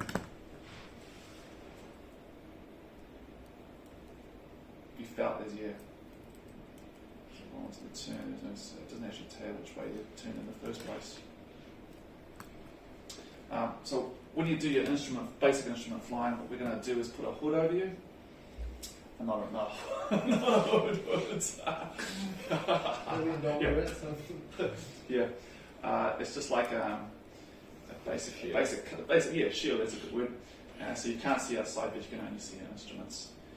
And to demonstrate the effect of the leans and that your hearing balance organs are unreliable if you're denied of a visual clue, I will tell you to close your eyes, and we're going to put the aircraft into a gentle turn, keep going around, and we're going to roll it out, and we'll ask you to keep flying straight and level. So we'll give you the controls, and inevitably the plane gets put into a spiral dive by you. Yeah, it's quite fun to watch. Somatogravic illusions. So these are acceleration illusions, where to do with the semicircular canals again, and the sensory hairs not erecting to vertical. There's a delay in that, so you can think that you're accelerating.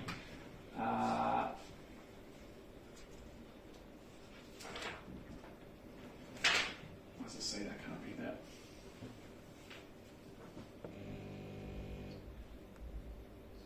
Yeah, so what happens? So we've got an aircraft accelerating here, right?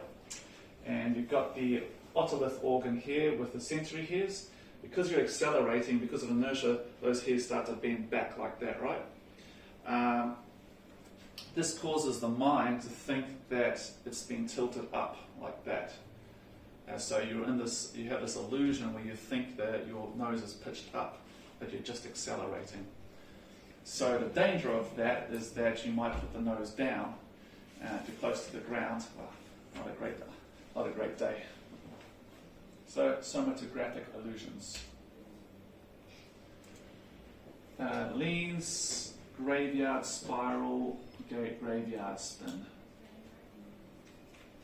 So yeah, these illusions can lead to this situation.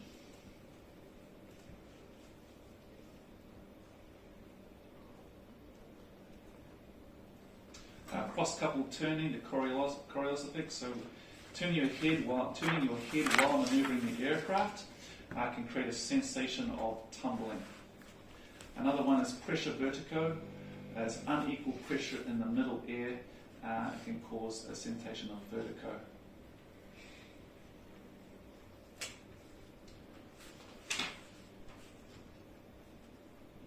Motion sickness is what it is.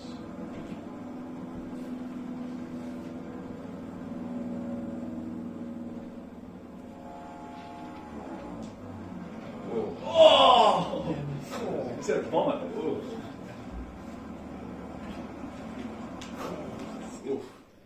Ooh. trial flight gone bad. So yeah, motion sickness, what it is, and how it can be prevented. So it's overstimulation of the balance organs, induced by something like some aerobags, a very steep turn or a barrel roll. The eyes and the ears, that's what happens here. The eyes and the ears are getting contradictory messages. So everything is happening too fast, and it causes nauseating sensation. So to avoid, keep your eyes outside on the horizon, gentle maneuvers, eat only a light meal, good cabin ventilation. Okay. And what time are you guys breaking for lunch? We probably only about 15 minutes away at most. Okay, cool. We're just going to do a bit of maintenance on right. servants, but it shouldn't make a difference because if you've got that open, it should carry on working. Okay. So we might just box into it, I think, and hopefully, I don't think that'll cause a problem there. Yeah. We're not far off anyway, so yeah, okay. That's cool. You're happy just to do your thing with that? Yeah. Off. Right, we'll do it. Yeah, first. Okay, yeah, so classic whale watching motion sickness problems, as we're always in a steep turn around the whale. I get a lot of punters that will be taking photos, and then they'll look at them, and so they've not got their eyes on the horizon, their balance of organs are doing all kinds of weird things, and they look up, and then I can smell someone's bacon and eggs permeating through the cabin.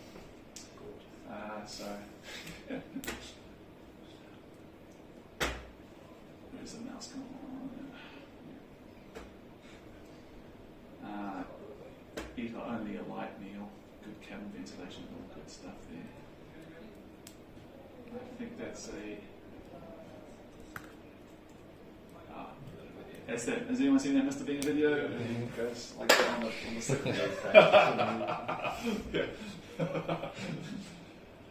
load factor, more commonly known as G-force. We can look at the effects of positive and negative accelerations on our circulatory system, our vision and our consciousness, and explain the causes and symptoms of blackouts. And we'll explain the causes and symptoms of redout. So load factor, basically it's experienced as an artificial increase in weight. So if you've ever gone on a roller coaster, and as you come around a loop and you go accelerating towards the bottom, and then the roller coaster bottoms out and starts to turn up, you feel like you're pressed down into your seat really strongly. But we know that the roller coaster hasn't gained any weight. It's just that artificial increase in weight due to basically your body continuing in one direction and then the roller coaster going in another direction, and because of inertia your body wants to keep going in the original direction, so as a result you're pressed into your seat and you feel an artificial increase in weight. That's called load factor. So as human beings we have a limit to how much G-force we can tolerate. And there's a complicated diagram of the unconscious zones and the related G-force. So as the G-force is increasing up here on the left-hand side, our physiological compensation in terms of time in seconds starts to look like this picture. So as we start approaching 2.5 Gs, in about 10 seconds we're going to start experiencing grey out. And then we're going to go into blackout at positive 3G. If we hold it for between 10 and 25 seconds, and above 4G, we can start getting into the unconscious zone. Yeah. Yeah, exactly. And have you ever seen the fighter pilots? They put them in this what's it called, a accelerator. It creates a simulated G-force, and to build up their tolerance to handling the high G maneuvers, such as the aerobatic maneuvers they use for dogfighting and such. and they do it deliberately to them also, so they can recognise what grey out looks like, and what black out looks like, and what red out looks like. So I think I'm going to go into what each of those is very shortly.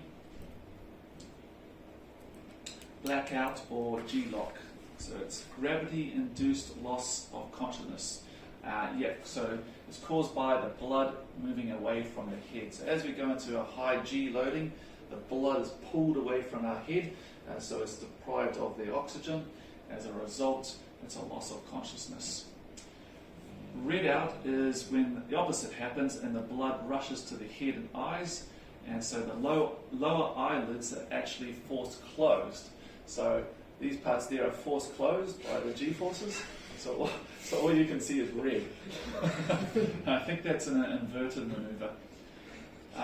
So this is learn how to fly aerobatics correctly. So here's a video that's probably going to explain it very clearly. Oh, no. Steve, are you with me? You're ready for a big fall? We're going to do an implement with this big fall right up through the university, through the right over the furnace. Yep. Ready to go? I'm ready. All right, take a deep breath. Flex your legs. Up we go.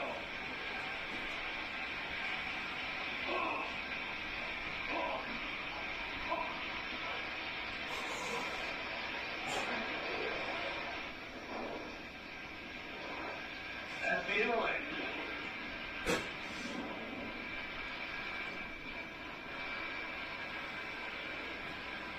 You're back with me, Steve. Can you hear me? Yes, I am. Sorry. No problem. Wow. I went nowhere there for a while. Yeah, I took a little bit of a nap. That's all right. That happens. All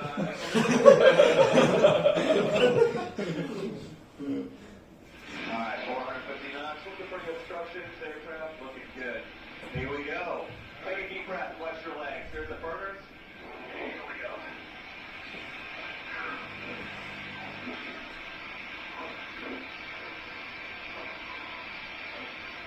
Well, that's a steep turn.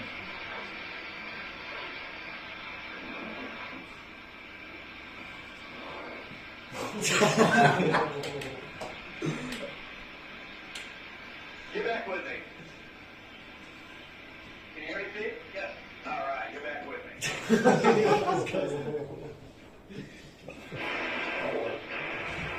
go. Take a deep breath. Light on light.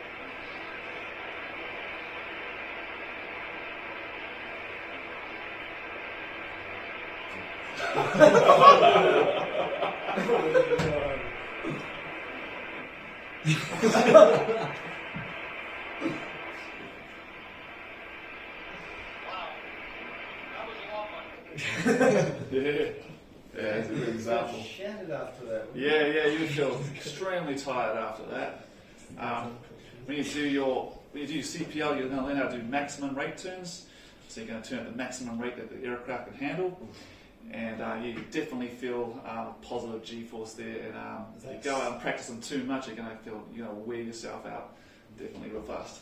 Is that like 60 degrees? Or is it It's approaching 60 degrees, yeah. Okay. So at 60 degrees, doesn't matter what aeroplane you fly in, you're going to feel twice your weight that you would feel on the ground. So you feel 2 Gs, basically, yeah. So that's what happens. It causes a loss of consciousness as the blood is forced away from your head, taking all the oxygen out, and then good night. Yeah. Okay, guys, so that comes to the end of hearing and balance there. Structure of the air we covered. Hearing and balance, the illusions or spatial disorientation, motion sickness, and G-force there, load factor. All right, so we'll break for lunch and we'll come back here 1:45. Does that suit everyone? Yep. Okay, cool.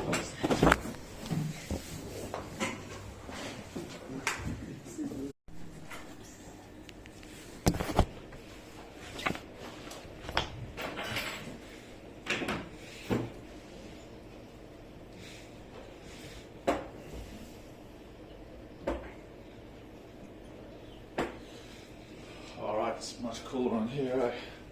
I'll close that back door. Keep it in.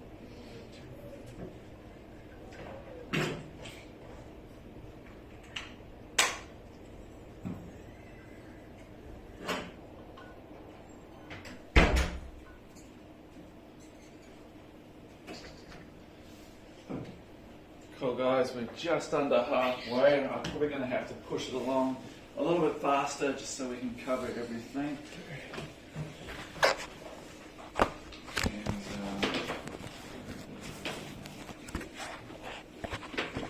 Yeah, you're on time. Alright, so let's launch the next one. Stress, arousal and fatigue.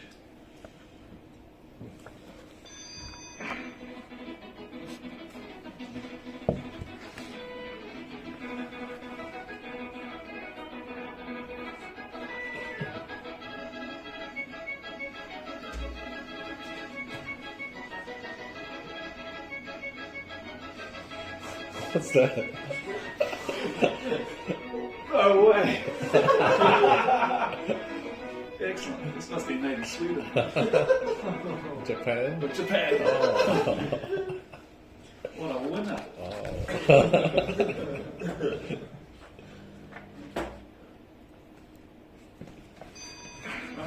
Up again. Down.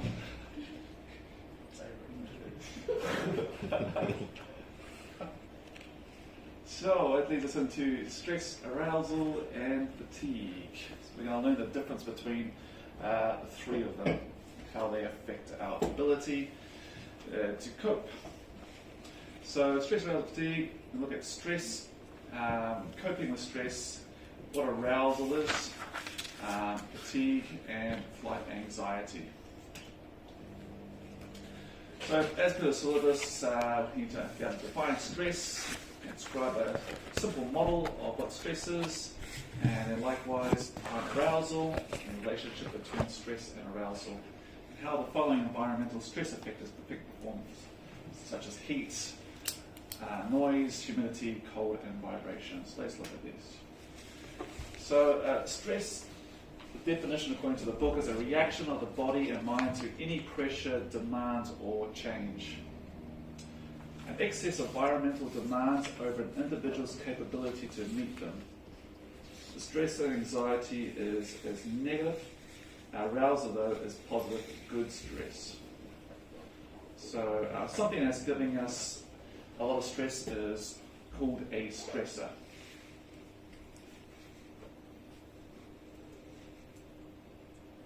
Is it going to go on to what? Yeah, okay. So arousal is different to stress. It's there is a pressure, there is a demand for you to do something, but it's sort of a good stimulus. It's good stress. It wakes you up enough to go and perform something competitive like that race we just saw.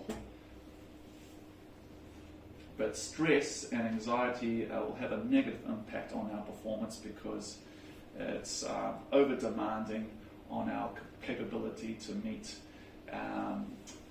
a task. So here's a simple stress model. We have stresses such as challenges, threats, dangers, hassles, dealing with loss, dealing with change, dealing with chronic pain, and health problems. So unresolved stresses will generate, let's say, head chatter. Yeah. So I'm sure everyone's experienced when you've got some sort of stress going on in your life that seems like a broken record is going round and round in your head. You're just playing it over and over and over, and it's very difficult to switch off that negative mind or that head chatter. Okay, then on the other side, so how's it going? So go down there, head chatter, the emergency button.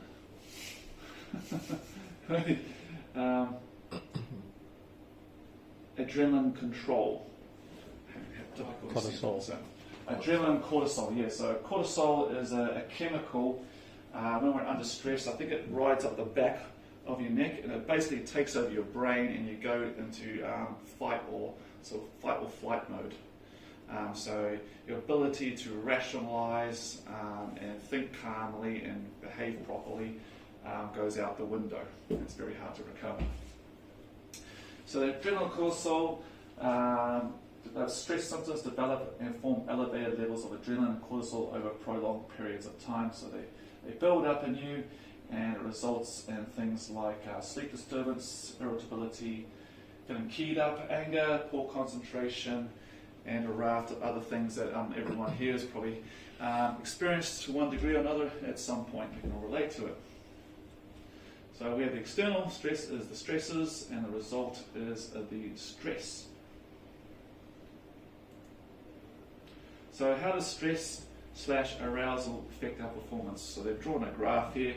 On the horizontal axis, we've got arousal level, and vertical, we've got performance.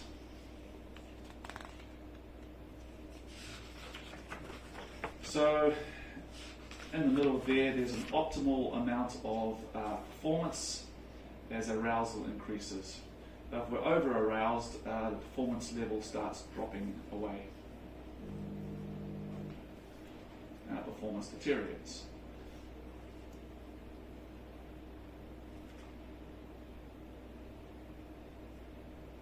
The red line there is the green line.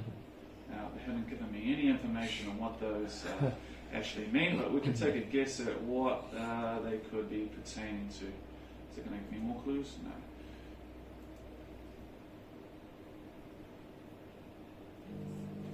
Well, I guess the blue represents the normal amount of arousal day to day, and then the red would be under arousal, and the green would be over aroused, so it shifts the line.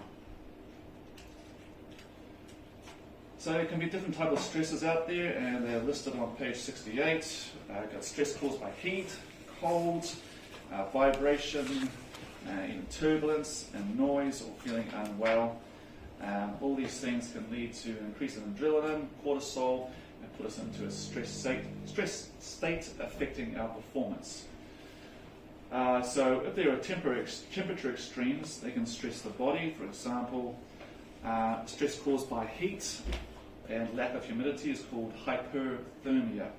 So in very high environmental temperatures such as 35 degrees and above, such as in Australia right now, and the forest fires, bushfires, the body struggles to keep its internal temperature around 37 degrees and prevent itself from overheating. This is known as hypothermia. So this is going to affect our attention, it narrows it, and our ability to make decisions. Conversely, in extreme cold, the muscles become stiff and weak, and we feel tired and drowsy and shivering. This is called hypothermia. So you can think of the difference between hyper and hypo as po as in low heat, cold.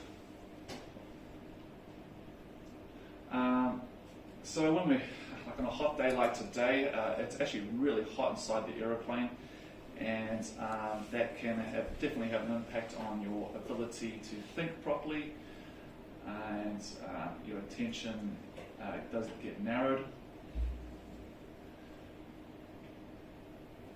And so if you've already got a high workload, or you're already under some sort of stress, the situation is just aggravated.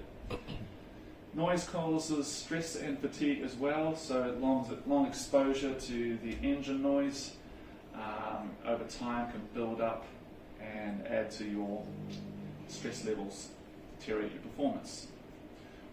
Vibration transmitting throughout the body, sitting in an aeroplane with the engine constantly going, you can constantly feeling a vibrating, and that's fatiguing over time. Humidity. There's a lack of humidity at altitude. The air is dry, so you become dehydrated. Your perspiration evaporates too quickly and adequately to cool the body. So here, this is pretty much flying. That's why all these older pilots look terrible, as they have a lack of humidity, constant vibration subjected to, constant noise subjected to, and if you're in a GA, general aviation plane, without air conditioning or heating, such as the ones we got out there, if you're in that all day, it can be pretty tired at the end of the day. So those are stresses. So identifying stress. How would you guys know if you're stressed out? Very simple question, but what kind of like symptoms would you be experiencing if you're starting to feel stressed? lack of focus. Overthinking. Yeah. Becoming short-tempered, things like that. So there's something called acute and chronic stress. So does anyone know the difference between acute and chronic? Acute's probably like something just happened, Yeah. whereas chronic's just like kind of just always there. Yeah. So you can have acute stress, which is just a temporary, short, challenging situation, whereas chronic stress is long-term. You've been subjected to something stressful long-term, and so you're experiencing chronic stress. And we're going to look at the physiological effects of stress and the psychological effects of stress. So, here we go. Acute is short-term exposure to stress, chronic is long-term stress. Making mistakes, being short-tempered, forgetfulness, smoking excessively, even flying dangerously. I kind of haven't done it myself, but I've seen some. I've listened to angry pilots flying planes. There was one classic one.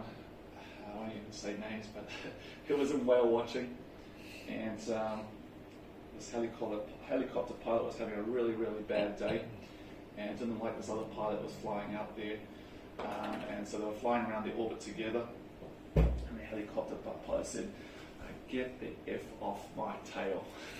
Get out of the orbit, basically. So that's a dangerous attitude towards flying. Obviously there's experiencing some acute or chronic stress there, and you just let it out in an appropriate place.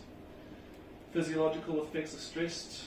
Our breathing increases, our heart rate increases, sweating, we can feel the butterflies, we can feel sweaty hands. It's actually a classic one. Whenever I take someone on a trial flight, I'll shake their hand after we touch down, and inevitably their hand will be dripping. Stress.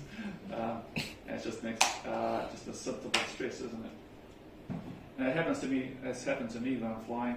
I'll be put into a highly demanding situation, and really feeling challenged, and I can feel my hands starting to get sweaty. And I'm like, oh no, just calm down, don't let it get to you. And just breathe. That's a physiological effect. Psychological effect, stress can come out as anxiety, distraction, and panic. So how do we cope with stress? We look at factors that improve personal stress tolerance and relationship between stress and fatigue, and explain methods of managing stress. So coping with stress, there's two basic ways. You can either remove the stress or remove yourself from the stressful situation, which can be difficult in some situations. You're simply in it, and you can't remove the weather, so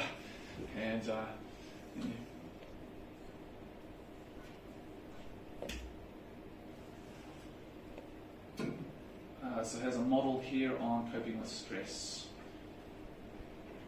So basically, we have a stressor, it's cause for alarm, we have a response, the fight or flight response due to the high levels of cortisol channeling through us, the adrenaline.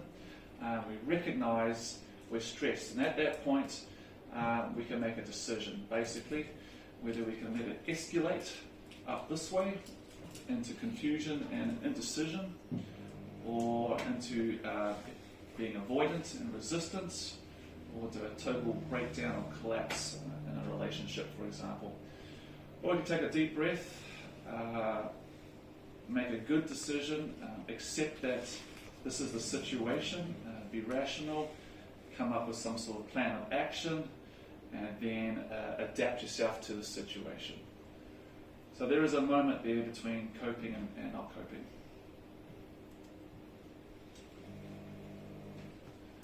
So we can reduce our stress by being physically prepared. obviously being fit and healthy, getting a good night's sleep, taking time out to relax, not rushing, controlling your environment, so of course where possible, and taking care of life stresses, trying to stay ahead of the ball and not let it all build up on it. Psychological preparation, be like Maverick, well prepared.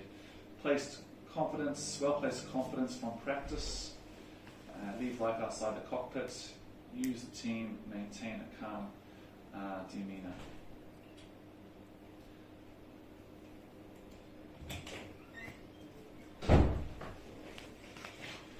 Sleep. So individuals differ in their requirements for sleep, and he can explain the effects of the following alertness management techniques. So napping, caffeine consumption, taking sedatives, taking stimulants other than caffeine.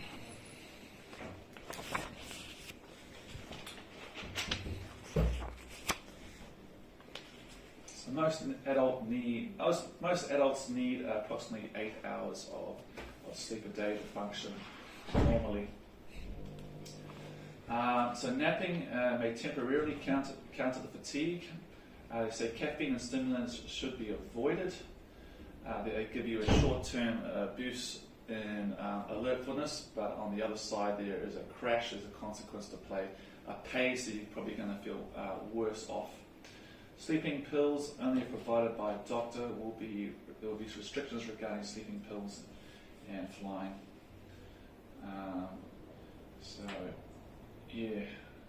Fatigue management was a big thing in commercial air operations, especially in the airlines. We had a set amount of hours we could actually fly, set amount of hours we could actually be on duty. There was a set amount of hours that we must be rested for after a certain amount of time on duty before we go on duty again to manage our fatigue, but it never really seemed to be enough. It feels like sometimes the CAA has been bought out by commercial operations, drive slaves. Napping, we all had. It was a good thing about long haul flying. You got a 3-hour sleep break down in the basically in the hold or in the tail of the aeroplane, depending which one was on, and that was the best thing they could have done. Sorry, where was I? Just lost my train of thought. And sleeping pills, there were some crew that were on sleeping pills. They'd be on uppers and downers, caffeine and then sleeping pill, and when we came into another country, but it's up to you just to manage it. So you might have heard of some of these sleep disorders: insomnia, sleep apnea, sleep terror, and jet lag. So you found those nights we just can't sleep, you're up all night, it's called. You might be experiencing a mild case of insomnia. Worst cases of insomnia is people just don't sleep, they just go for days and days and days. For whatever reason, they can't get to sleep. Sleep apnea prevents deep sleep. I think sleep apnea is where you actually stop breathing at some point during the sleep, I think I had it mildly when I did really, really ultra long haul flying. I'd come home, my partner would say, you'd be snoring your ass off as usual, and then it'd be kind of go for nearly a minute, and then it'd be wide awake again. So that was a little bit of sleep apnea there.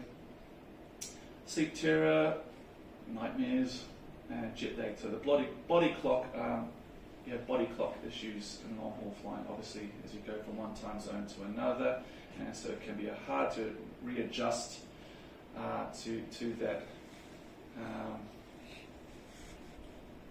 When I was flying, I didn't try to stay on my time zone. I just slept when I was tired, ate when I was hungry, and I felt that it worked out pretty good most of the time. Actually, I didn't really suffer from jet lag that badly. When you're a passenger, it seems to affect you way, way more. You can be out of whack for days, but I just got used to it.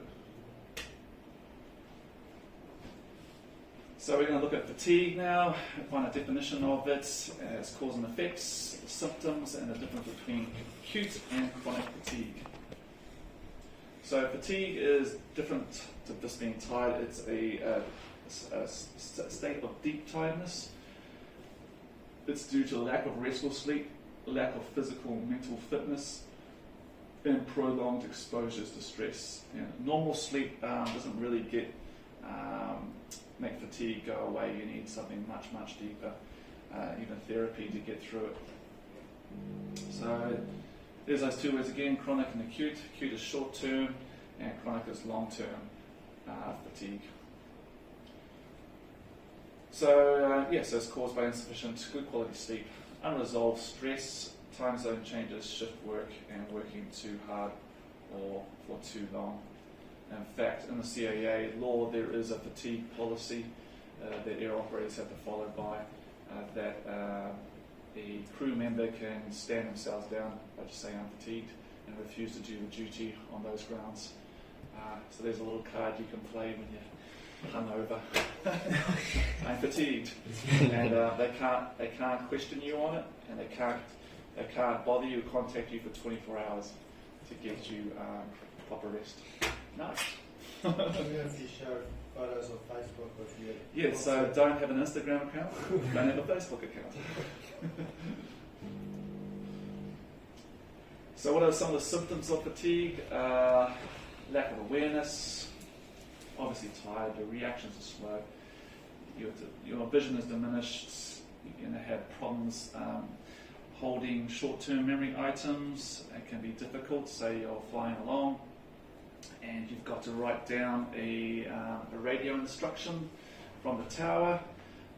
Your short-term memory is going to be affected to be able to remember all that and read it back accurately. Channel concentration, increased mistakes, and being moody. No one likes to be around someone that's ultra tired.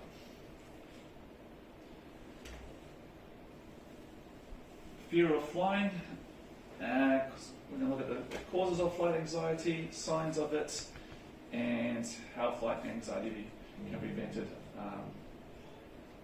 It sounds strange, being pilots having a fear of flying, but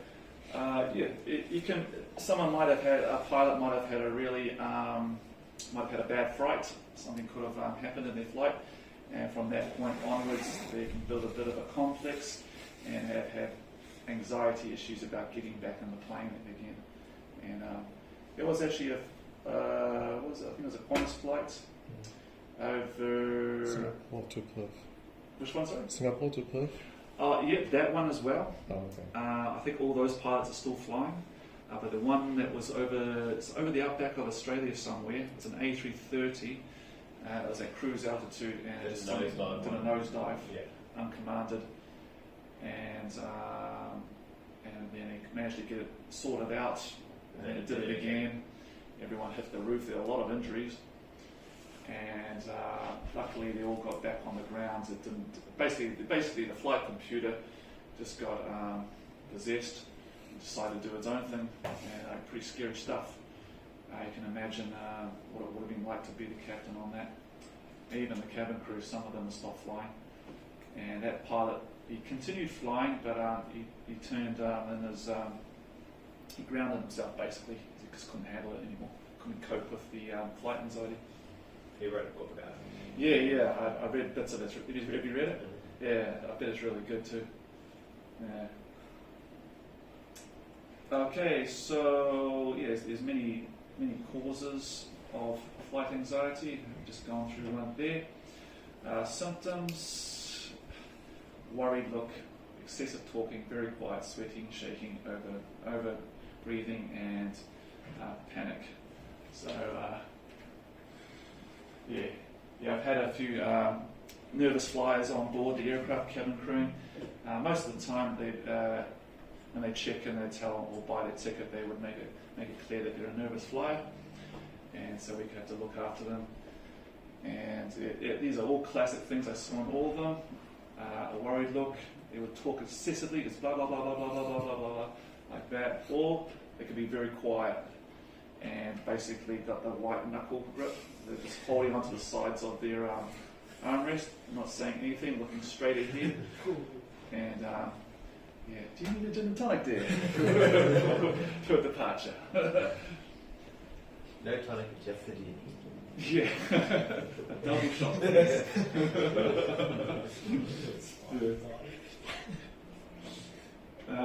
So yeah, what can we do about it? Yeah, basically I found distraction was a good way. I'd get them talking about their holiday, where they're going. I'd get them into a movie. God bless the in-flight entertainment systems now. They just lock them into that. They're good for children as well. Keep them quiet for 10 hours across, wherever you're going. Other ways, I put them up as far to the front of economy as I could, where there's less turbulence, there's less fishtailing effect, so you get them up there, and there's a little bit more space up there as well. Is the wing section the less turbulent? Yeah. Well, you think so, probably because of the center of gravity, CFG, right? where all that is. Yeah, but it's also very noisy there. Oh, okay. So I find noise is a contributing factor to everything. The engines, when they start spooling up, that freaks them out. So I try to get them as far forward. Yeah, but just behind the wings, right at the back of the plane, yeah, it is awful. Don't put them on 717. 747. 71. What's that? Or a 71, where you've got the engines on the tail. Oh, yeah. I remember on the old jumbos, yeah, they were my favourite plane, but man, they were just so loud, especially behind the wings, right down in the back of economy. You need better headsets to hear your movies or anything. I often found myself shouting. But the A380, that's the plane, man. It is so quiet. Doesn't matter where you sit in it. And in fact, the crew quarters for sleeping were basically in the middle of the plane. It felt like you were in the middle of the fuel tanks. I'm sure there was fuel sloshing around in there. And some nights I could hear the tank switch over, and you could hear the fuel, the pump channeling fuel to another tank. Yeah, interesting. But anyway, down there it was too quiet, and you could hear every little noise from people's cabin crew snoring and farting.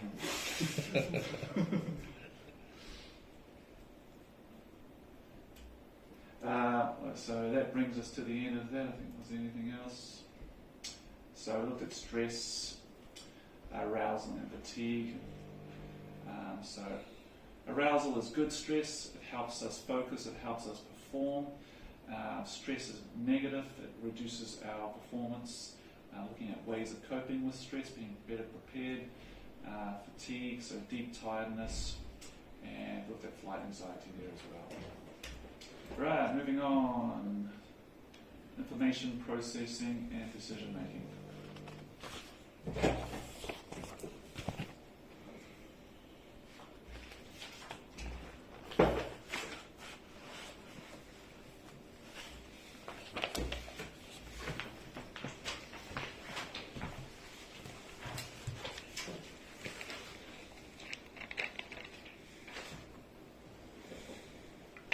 Was this a good decision?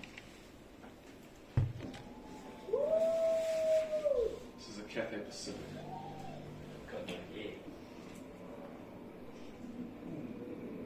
No landing gear.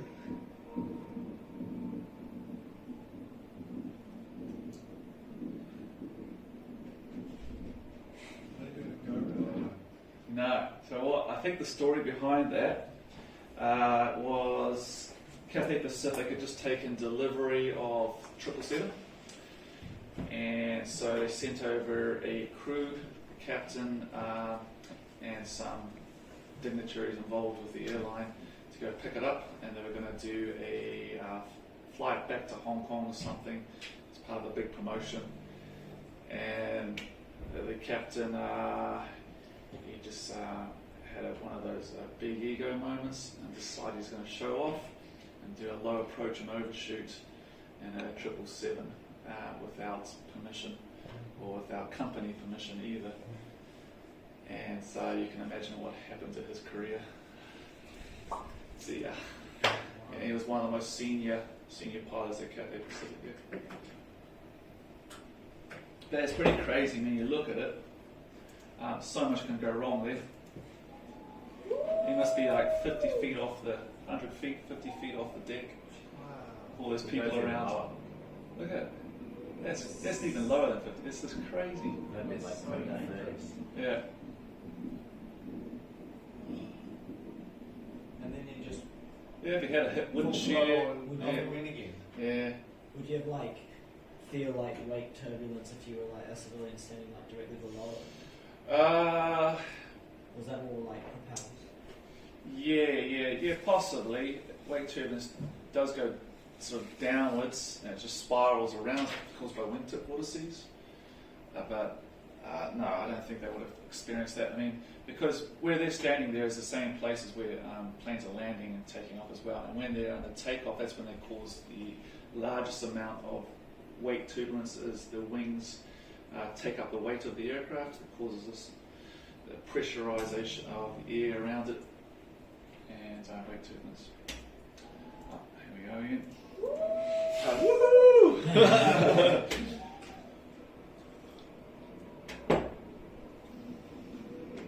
It would have been awesome to see though.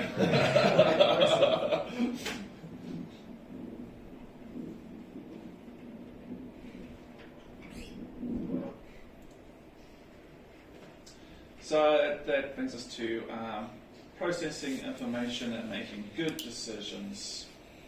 So that's based on stimulation, sensation and perception, memory. We need to understand how that works, understanding reflexes and reaction. Flying is a learned set of skills, situational awareness and judgment and decision making. I may have a bad memory, but at least I don't have a bad memory. So let's look at perception, identifying the human senses that pilots depend on for acquiring the information. And we'll look at a model of information processing. Then we'll look at what perception is and the effect on the following on perception, expectations and experience. So we're getting into talking about things like mindsets. So here's a basic model of response to stimuli. So we're gaining information around us from our five senses of sight, hearing, taste, touch, smell, and even time and what's that? Danger there. So we have these are our stimuli. This is going to affect our perception or give us a perception of what we perceive, and then from there we're going to make a decision, a conscious decision maker. A decision could be motor programs, routines, learned skills, so like muscle memory, instinctive reactions, things we've done before. It could be a knee-jerk sort of thing, a reflex, and then you can have autonomic functions, stuff that do unconsciously, like breathing. And then we get a response. So let's say robotics, is it? Robotics, so that we send a message to our arms, legs, hands and feet. We give them commands to do things like push the rudder in, move the control column to the left or right, make power adjustments coming after landing, and make a position report, for instance, with our voice. And that leads to an action. So, and then we can have autonomic ones, like they happen automatically, such as our heart beat rate, our breathing, temperature, and adrenaline. These can all be affected by the stimulus out there without us consciously doing anything. So, stimulation, attention.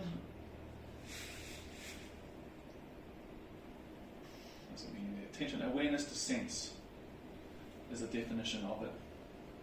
Our sensory threshold, so our stimulation must be the level of us to sense it. So, the sound must be loud enough for us to pick it up.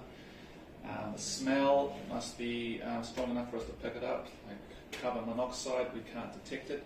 It's outside of our sensory threshold for smelling. Sensitivity is the amount of stimulation required. So what is perception? It's so our senses receive the information and then we analyze it and we make sense of it, we give it meaning. So, but our perceptions can be coloured by experience and expectations. So with experience, information will be compared to past experiences to make it meaningful. And expectation, information will be compared to what we expect to happen. This can trap us into a mindset and give us what's called confirmation bias. We start only looking for signs of what we want to see rather than signs of that would disprove what we're seeing, such as flying in bad weather. We decide to press on, thinking it's going to be okay, it's going to be okay, and we're only looking for signs of that it's going to be okay, rather and choosing to ignore anything else that will confirm for us this is not a great idea. Mindsets.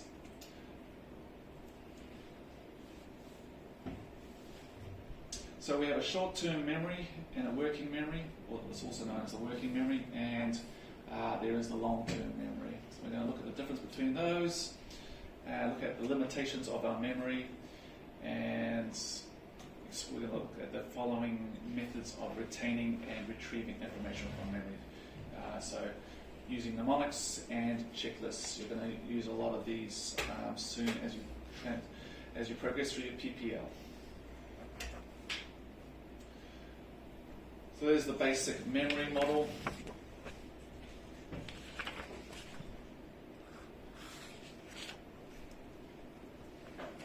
You can see there, and there'll be one in your book as well.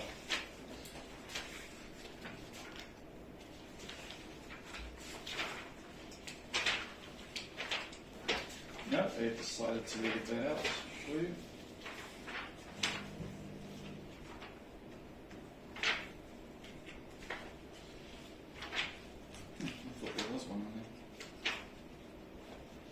Okay, so it's a basic model of the memory and how it works. So you get a stimulus, environmental, and then it's in the sensory memory is stored as touch, hearing, or vision. And then it is processed by the short-term memory, and then information is either passed to the long-term memory or it's dismissed and lost.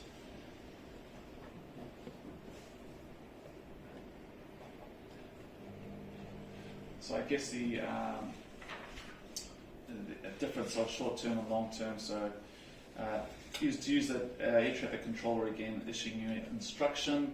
Your short-term memory will be picking up that stimulus, and then you'll be retaining it for only as long as you need it to read it back. And once you've done that, you will disregard it. You won't send it on to your long-term memory.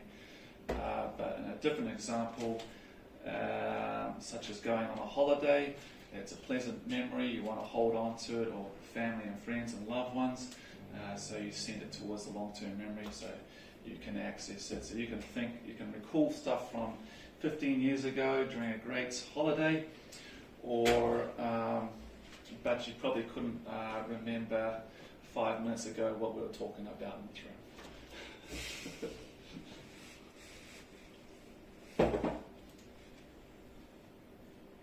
So it's also known as the working memory short-term. So repetition and encoding will make long-term. So if we keep playing over those pleasant memories in our head, it will stay longer.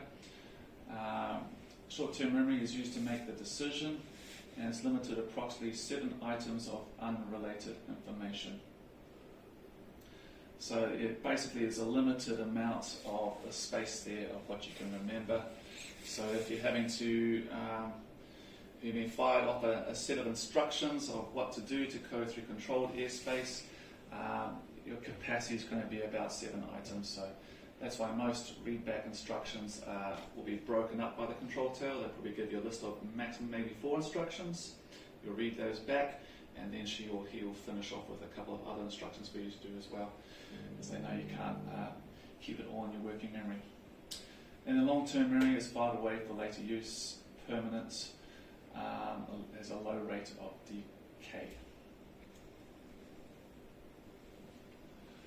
So how do we use repetition and encoding so we can send stuff to our long-term memory? We have a couple of ways. There's mnemonics and checklists. Does anyone know what a mnemonic is? Right, they've got an example of a mnemonic. No, so Sadie? yes, a Sadie check.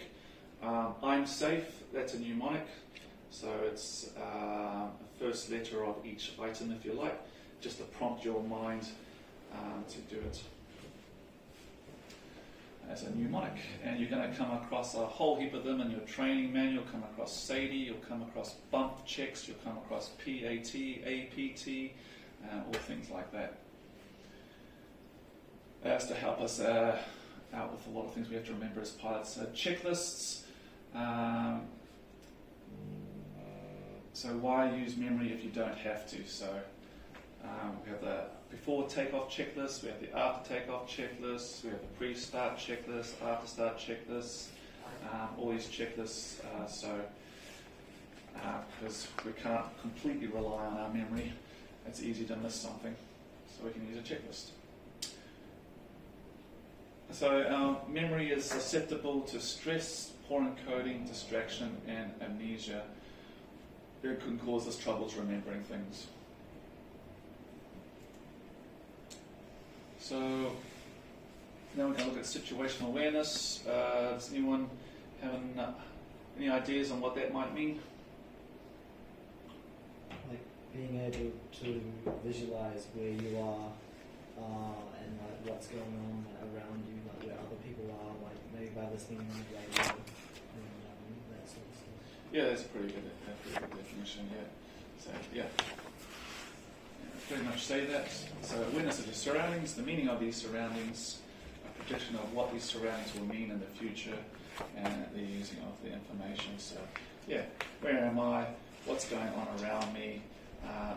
Will this be a threat to me in the near distant future?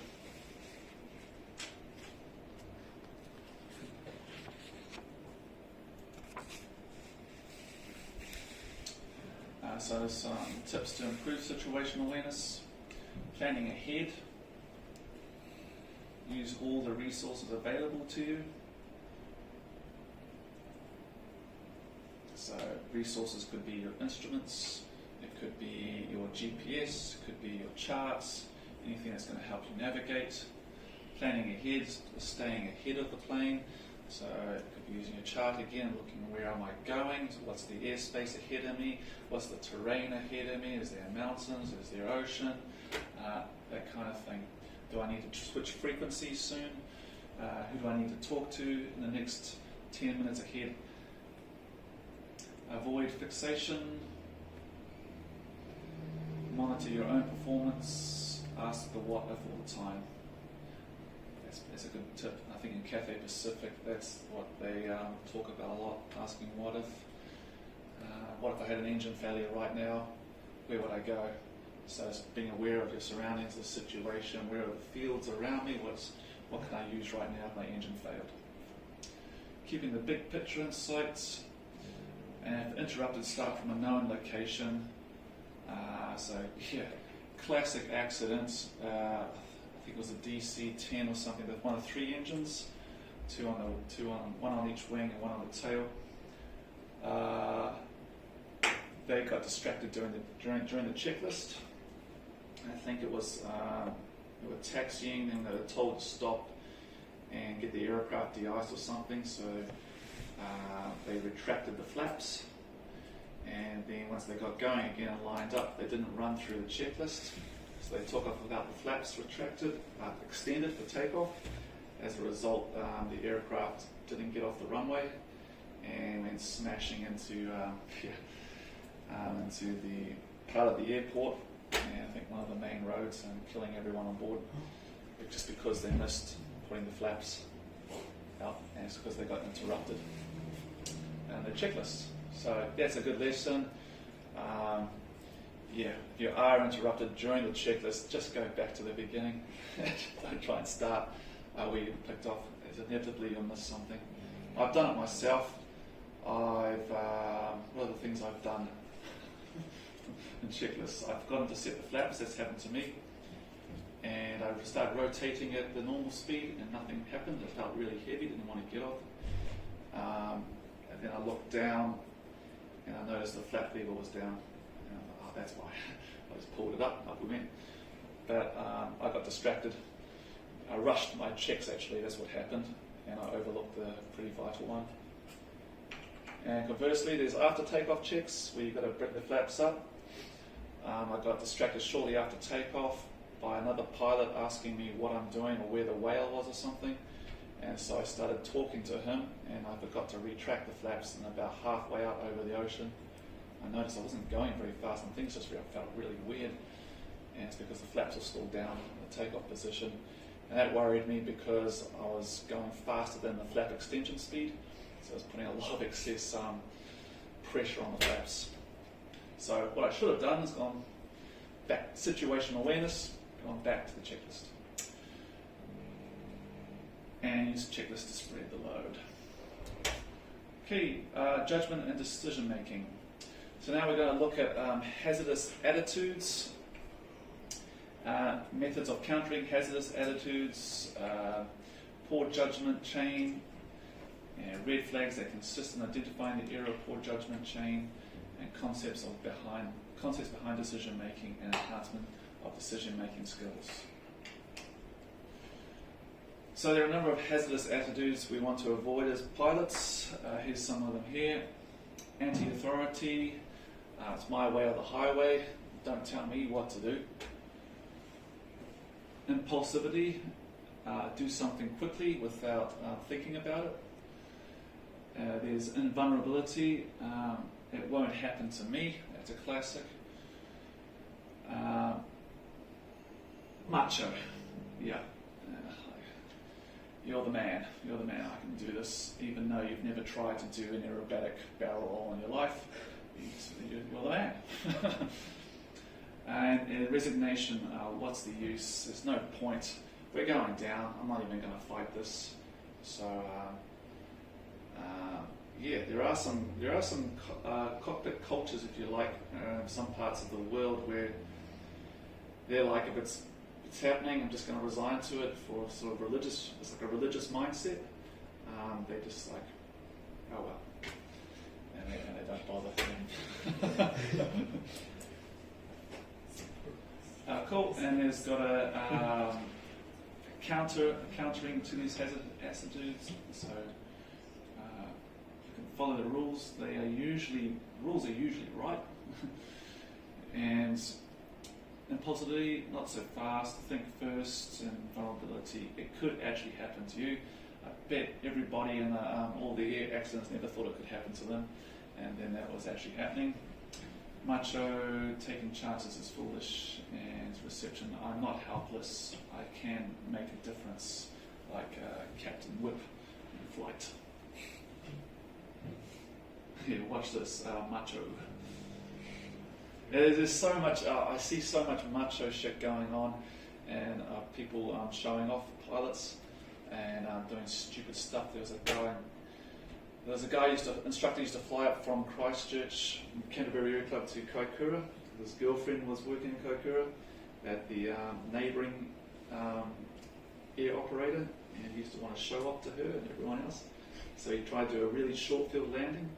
And so what that is coming in and using up the least amount of runway as possible after landing. And so his goal was to land and take the first taxiway off, which is like, and then you go straight into the terminal and like you go, oh, I'm the man. And so he came in one day and he came in so bloody slow, the plane was just like waffling. I thought, oh, this is going to be interesting. And basically crash landed the plane onto the runway, skidded all over the place, and got off at the first. Thing. We actually got it on closed circuit TV back at the Aero Club, and we used to replay it as a laugh. So there's a macho attitude, and obviously it could have turned out very differently. So that's a hazardous attitude. Poor judgment chain. So it's never one mistake that leads to an accident. It's always a series of small errors or mistakes, events that lead up to an accident. So They call it the poor judgment train. So 2 basic principles generally associated with the creation of a poor judgment chain are: one bad decision often leads to another, and 2, as a string of bad decision grows. That doesn't really make sense there, but you get the gist. So risk assessment and management. There's a simple model there, and it's closed loop, so it's continuous, it's not linear. So you can start anywhere, assess the risks, develop controls, and make decisions, implement controls, supervise and evaluate, identify hazards, and continue going round and round and round.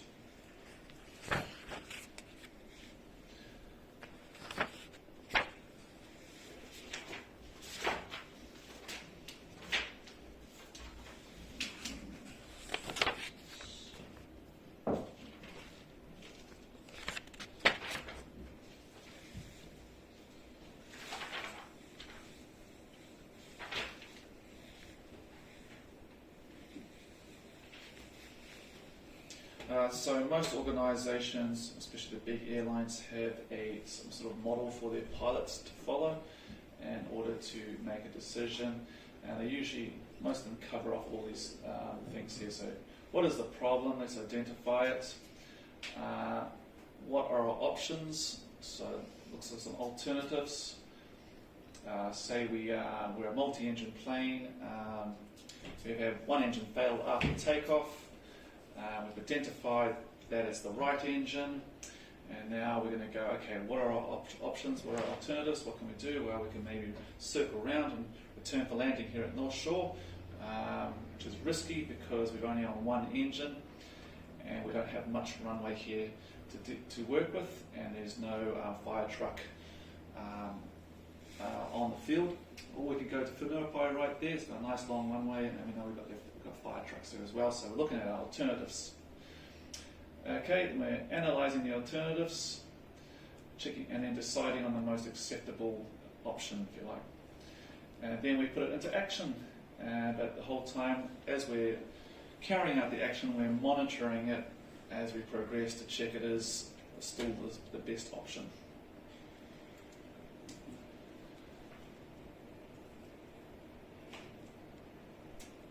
Decide, Sadie, Fedoda, yep.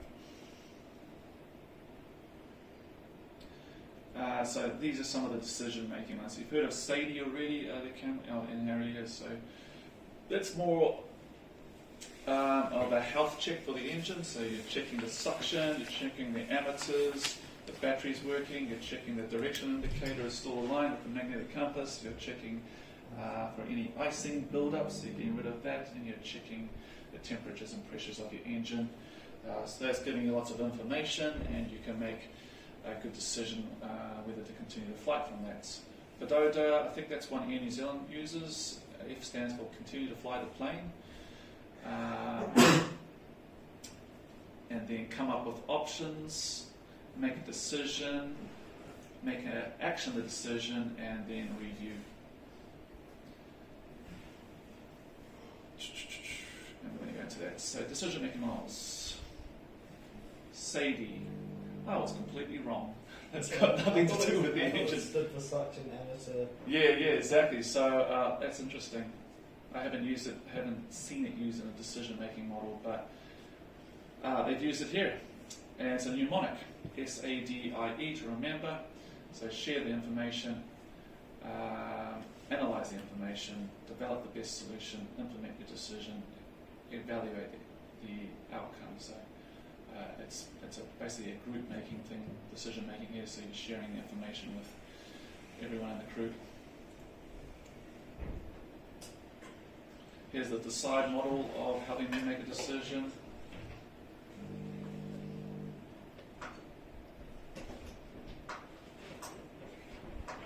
And it's following the same sort of things, identifying the issue, generating alternatives, analysing them, deciding on the alternative, actioning them, and reviewing them. Fedoda, fly the plane, diagnose it, options, decide on the best action, act on it, and review the plan.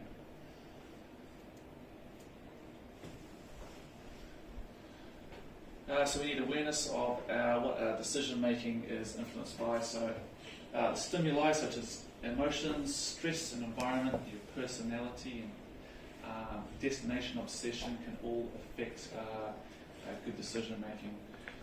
Destination obsession, I think it's getting there at all costs. So it's called get-there-itis. So you're just going to press on. She'll be right, we'll just keep going a little bit further, she'll be okay. And getting yourself into a situation now where eventually the weather in front of you is too bad to continue, but the weather's also closed behind you, so you can't turn back, you're kind of stuck. So making an early decision to turn back would have been appropriate, but you're obsessed with getting back home. Setting personal minima. So knowing your limitations and flying within them.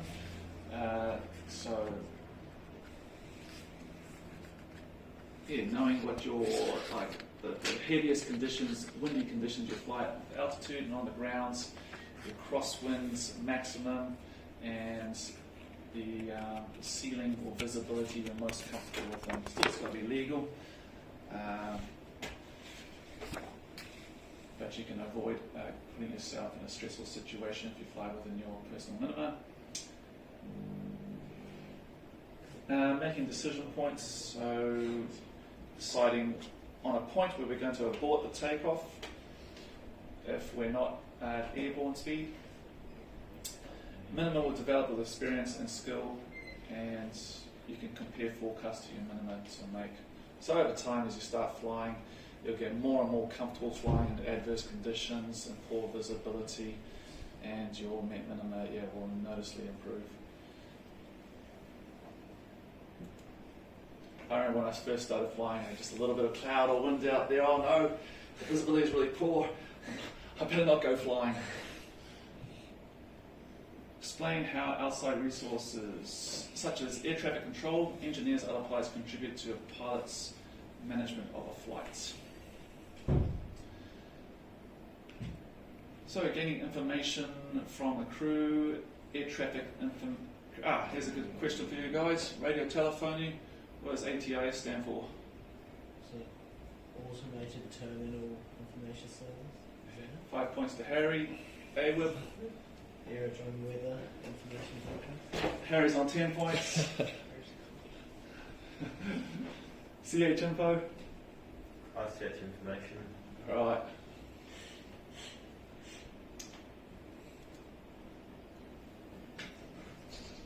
Okay, so that's what we've covered in information processing and decision making there.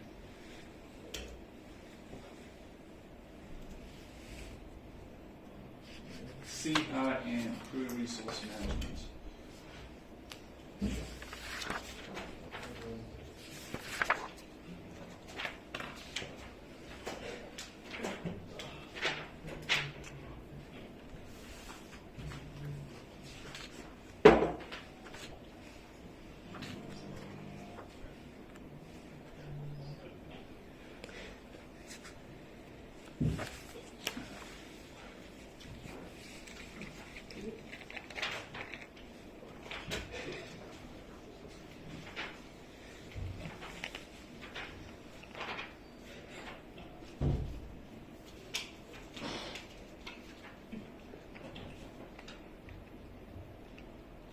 So this is actually ahead in your book. It jumps ahead to chapter 9, Crew Resource Management.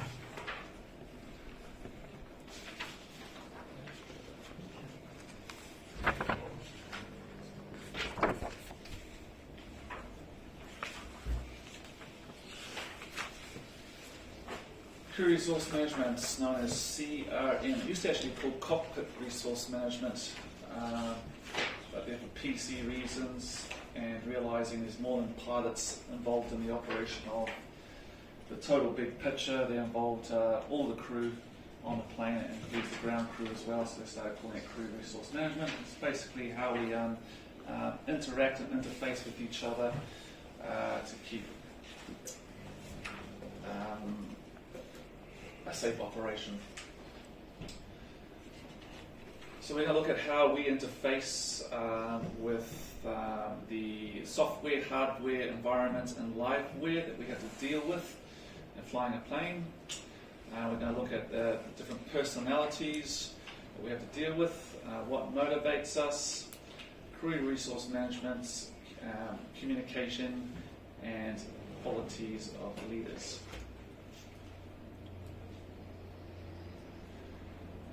So there's a syllabus item there, describe the fundamentals of the shell model. So the shell model you'll find on page 125. And basically it says the overall concept of fitting the human to the task, and the task to the human has been commonly represented by a model called the shell model.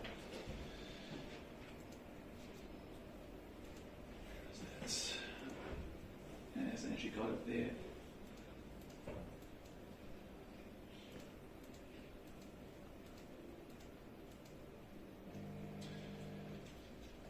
Okay, and basically so it talks about how we interact with the software we have to use, the hardware, the environment we have to work in, the liveware, so that's us, the human, and the liveware of other humans inside of the aircraft. So the design of each task and workplace should take into account the interrelationships between each and all of these elements. So we now have to examine the interaction within the environment of the cockpit and the aircraft software and hardware under the category of ergonomics. So there are the 5 things we talked about: the software, the environment, the liveware, hardware, and the liveware of others. So these are all the things we're going to interface with. So let's look at the personality. Assertive, aggressive, and compliant personalities. So it's the relationship we have with others. So we got task-oriented personalities, and we've got relationship-oriented personalities. So you can have some. We all got a little bit of each. Some of us are task-oriented, and some of us are personality-oriented. So the task one is all about getting the job done at the expense of the relationship that you're dealing with. But then there's the other personality. They're all about maintaining the relationship, keeping that intact at the cost of getting the job done. So we're going to look at those. And they've drawn a model here. They've broken the different personalities in that respect up into 4 groups. There's the nurturing kind, who's more relationshipal. There is the aggressive kind, who's all about the task. And then there's a more healthy kind, which is assertive, and is autonomous as well. So what is the ideal pilot personality?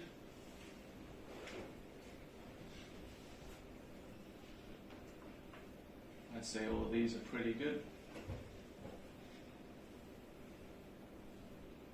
Assertive, supportive, willing to speak up, timely, appropriate, and confident. What's it going to say? No. So that's pretty common sense stuff. You'd rather be dealing with, I'm sure you'd rather be dealing with a captain with this kind of personality rather than someone that's unforgiving, narcissistic, controlling, entitled, privileged. You'll feel it'll be pretty hard to speak up if you notice something wrong flying with someone like that. But if you notice something wrong, you feel this kind of pilot would be more approachable. And so we can keep communication lines open. So now we look at motivation. What motivates individuals? Motivation is what drives us. So motives are the reasons for doing something or deciding a course of action. Our motives influence the objectivity and the decisions we make. Our basic motive is survival of the species and ourselves. And so there's another model there. They love models in aviation. There's so many of them. I love the other type of model. I'd rather be looking at that one. Okay, crew resource management. See and define teamwork and team membership. Identify the factors that affect team performance. Describe decision making. Now, why do you think teamwork's important in a crew resource management context? We're only human. We've only got a limited ability. Right, yeah. So we can't do everything by ourselves. If we try and do it all by ourselves, we're going to be overloaded. Yep, that's a good example. Anybody else want to expand on that? Efficiency. Efficiency, yeah. So yeah, basically two things that drive an airline are efficiency and safety, and so that requires everyone to work together. So if you do go for an airline job, one of the things they look for really, really carefully is your ability to work with others. And in fact, they're going to put you into groups, not dissimilar to this, maybe groups of 3, and you'll be put on a table. You'll be given a task, such as come up with an advertising slogan for the next Air New Zealand business class or something. And so they'll put you to work in those groups, and they don't give a damn what kind of advertisement you come up with. What they're looking for is how you work with each other. Are you too dominant? So you do all the talking, all the decision making, or are you too quiet and sit back and don't say anything, don't really contribute anything, kind of a bit timid, don't want to come forward? And they're looking for someone somewhere in the middle there that's able to like go, oh, what do you think, and what do you think? Okay, let's work together, kind of thing. And yeah, that's kind of, it can make or break you in that sense. So they don't want an arrogant, controlling, overbearing personality there.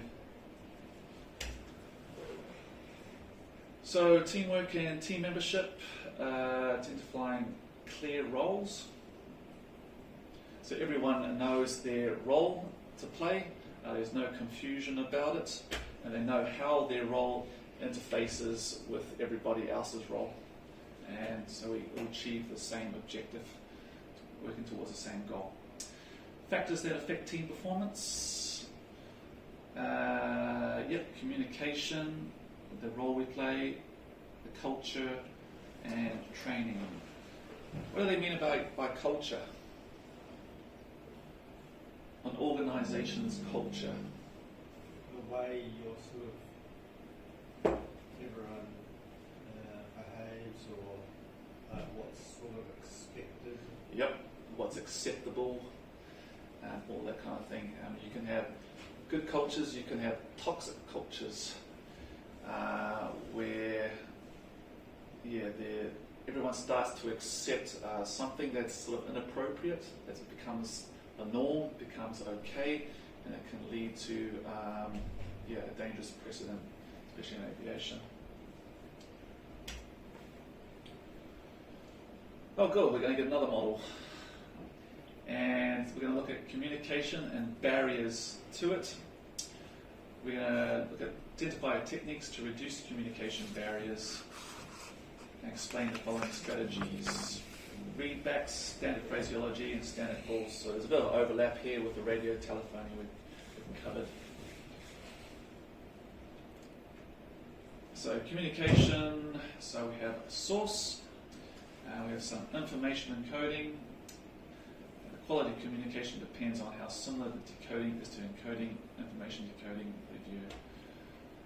It's just a complicated way of saying that the message that is sent is the same as the message is received. So there's a communication process involved there in encoding and decoding. So what are some of the barriers to effective communication? So say I gave out an instruction, but the colleague did something different. What could have been a barrier to the communication? Ambiguity. Yes. So it sort of could mean something else. Yeah, it might have given one instruction, but it could be taken as something else. Anybody else? Tone. Tone, yep. Maybe the tone wasn't firm enough to put emphasis on it, so the receiver might go, oh, it's not that important then, it's not that urgent, kind of thing. Is that what you're going for? Yeah. Anybody else? No? Okay, let's look at some barriers to communication then. Not listening in the first place, placing judgments, the language you use, and common experience, terminology. Common experience. Just wondering why they've got what is this thing they've got there? Is this some sort of communication device? So some communication errors in aviation.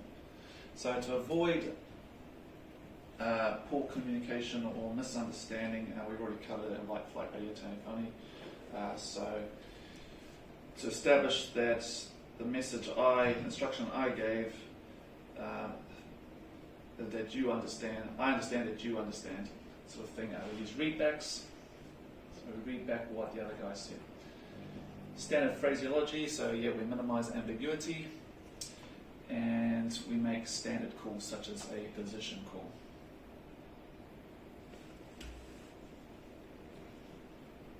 Ideal leadership characteristics. So according to them, they think ideal leadership is leading by example.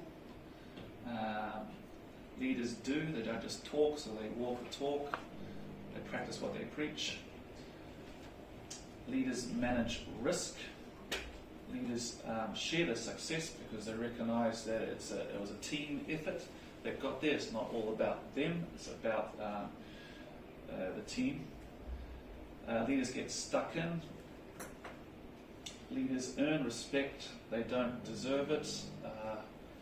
I've come across some leaders that just think respect is something they should be entitled to, instead of something that's earned. And leaders listen, and leaders use the strength of the team. So there's some good qualities there that you expect someone in a leadership capacity as captain of the aircraft would have, but it also applies to us. We're the pilot in command. We might have a couple of friends in our aircraft, so we'd be demonstrating some of these things there. So we'd be leading in that situation. Explain how outside resources such as air traffic control, engineers and other pilots contribute to a pilot's management of a flight. That's really weird. That's come up twice.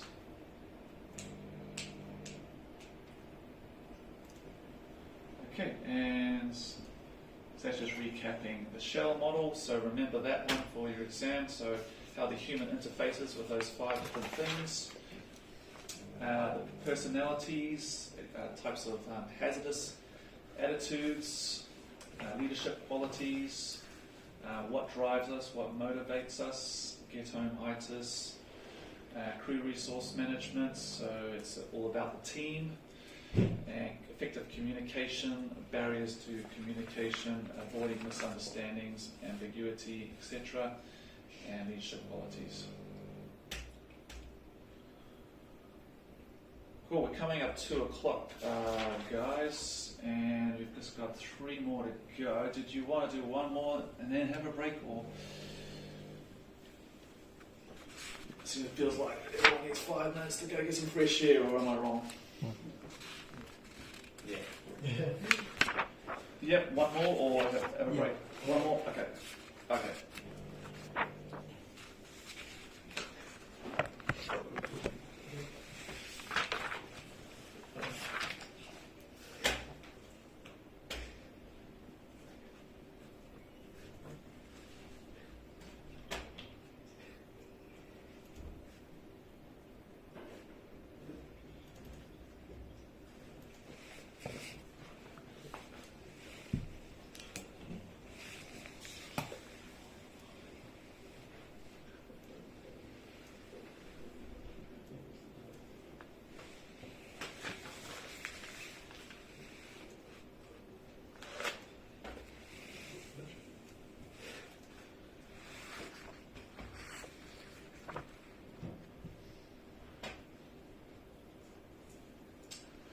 Okay, so now we're going to get into the human factors involved in the flight deck. So we're going to look at the cockpit displays, instrument displays and alerts, and checklists to help us deal with all that stuff.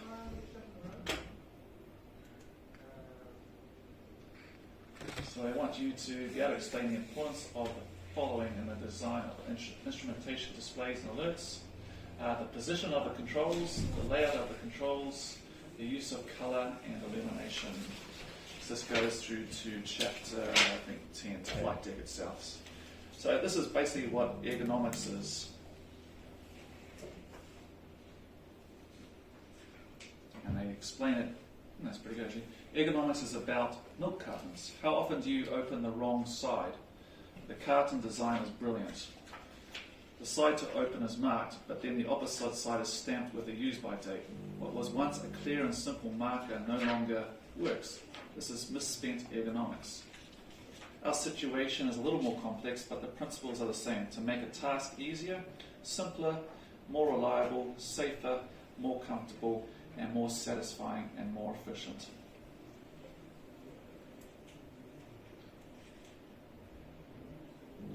So cockpit displays, position and layout of the control instruments and center of scan. So if you go into just about any general aviation plane, you're going to see pretty much exactly the same layout of the instruments. It's called the six-pack. The airspeed indicator is always pretty much in the top left, followed by the artificial horizon in the center at the top, and then the altimeter, and below it the vertical speed indicator, and to the left the direction indicator, and then the turn coordinator. And they figured out through trial and error and accident that this is the most ergonomic, best way to position the instruments in terms of how they all relate to each other. They are in a more meaningful position. So the control instruments are in the center of the scan. So the artificial horizon, it would make sense to put it in the center there because it's the primary instrument you're going to be scanning. It immediately tells you the most important information. Am I in a bank or am I pitching up? If the blue's on the bottom, we're really in trouble. Yeah.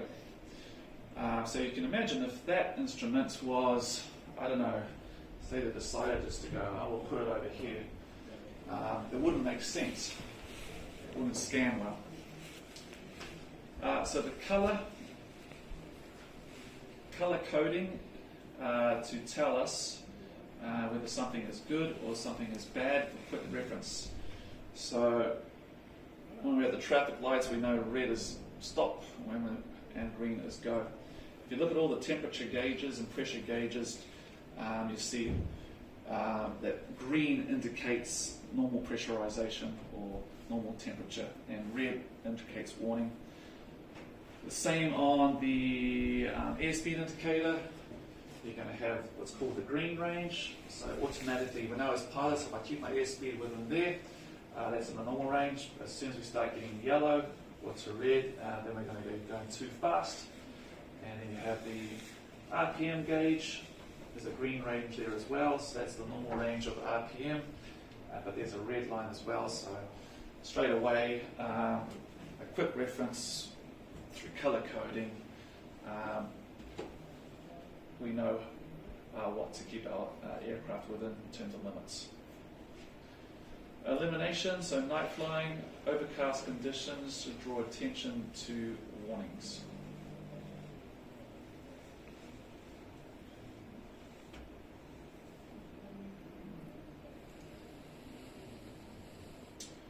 So we're going to look at what parallax error is. It's to do with position of your seat with relationship to the instruments. Potential errors in the interpretation of a three-point altimeter. The basic requirements of alerts. How color coding conventions are used in aviation instruments and displays. So parallax error is error experienced when looking across an instrument. For example, if I'm sitting on the right-hand side of the plane, and I look across to the left-hand side where the direction indicator is, I'm no longer sitting immediately in front of it. So it's actually, I might be reading a heading of 010 degrees from my position, but if I was sitting directly in front of it, it would actually read a heading of 000 degrees. So that's due to parallax area.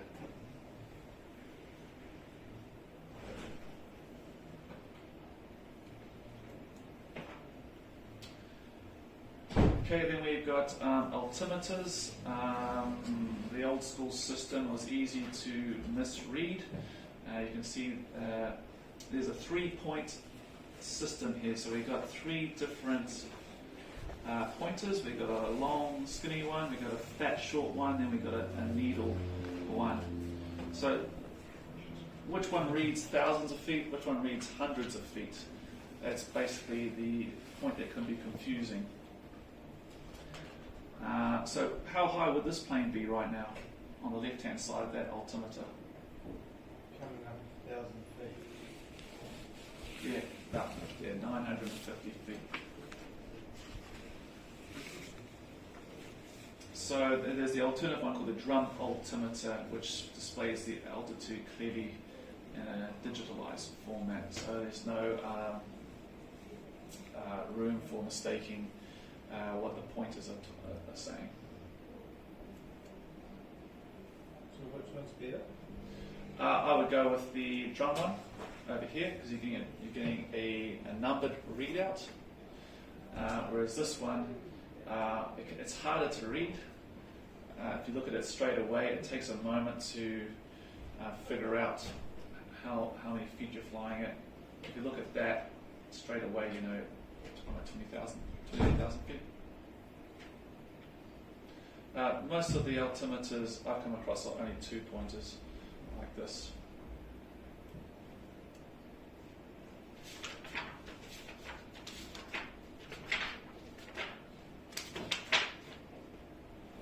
And in fact, on page 149,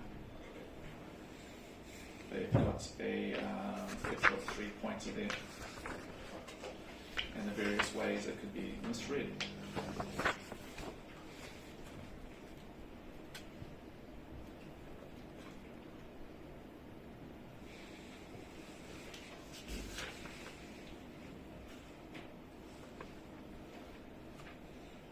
So we have visual and audible alerts in the plane to tell us there's an issue that may affect our flight safety. For example, in the Robin, at the top left-hand corner of the cockpit there, it's got the annunciator panel, and there's various different coloured lights there that will illuminate. For example, if you have a battery discharge or over voltage, the light will illuminate.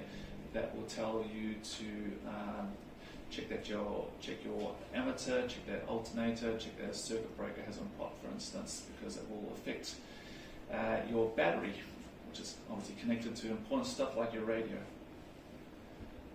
Stall warnings are incorporated in most aircraft. Some are visual and some are audio. That will alert the pilot to the aircraft becoming dangerously slow. In the Robin, it's an oral warning.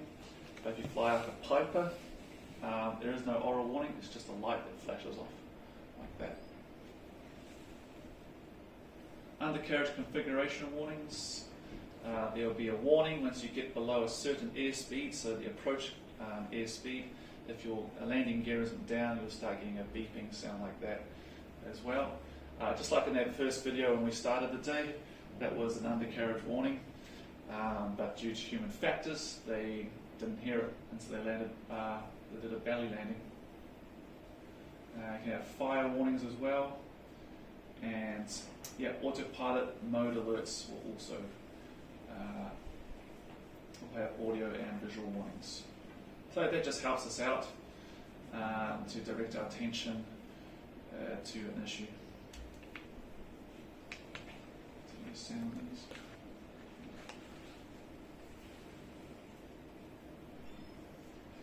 And so the instrument displays and alerts are broken up into color coding as well. They typically use green and red and magenta. You might have heard a phrase called follow the magenta line. It's a GPS term. If you're following the magenta line, you're on course.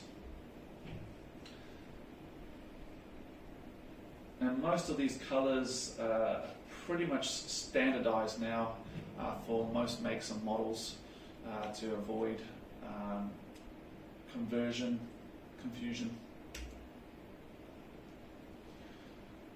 Right, documentation and procedures. Rationale behind a consistent and thorough checklist used as opposed to reliance on memory. Normal emergency checklists. Phases of flight where a checklist plays an important role. Checklist complacency and ramifications of checklist complacency. So let's have a look at that. So why do we use checklists? Well, it goes back to the short-term, long-term memory, working memory. So it acts as a memory guide or more of a prompter. Ensure that all critical actions are undertaken and reduce the variability between pilots. So if both pilots are going off the same checklist, they're going off the same page instead of if they didn't have a checklist. Well, then it's open up to mistakes. And they enhance the coordination during high workload and stressful conditions, such as the landing phase. So checklists, they can be challenge response for to-do list, so call to response. I remember sitting in the flight deck after landing a few times. They were running through the checklists, and one will call out the checklist, and the other would do the item and read it back to say it's checked. And use of mnemonics there. There's one, bump checks. So that's a pre-landing check there. You're checking that the brakes are working. U is undercarriage is down. M, the mixture is set correctly. F, the fuel pump is on. H, the harnesses and hatches, seat belts are all on. And wind, you're checking that what the wind is doing out there for the landing phase of the flight.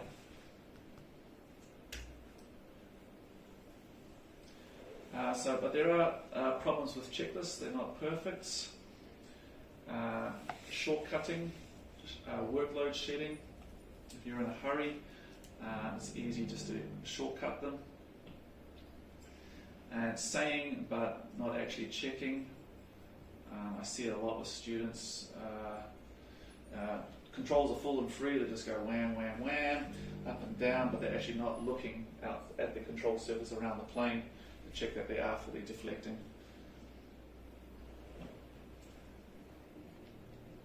Seeing what you expect and not confirming the action. So getting into a mindset. Doing from memory. So you're actually not following the checklist, you're doing the checklist mentally. And checklist complacency. You don't respond out of habit.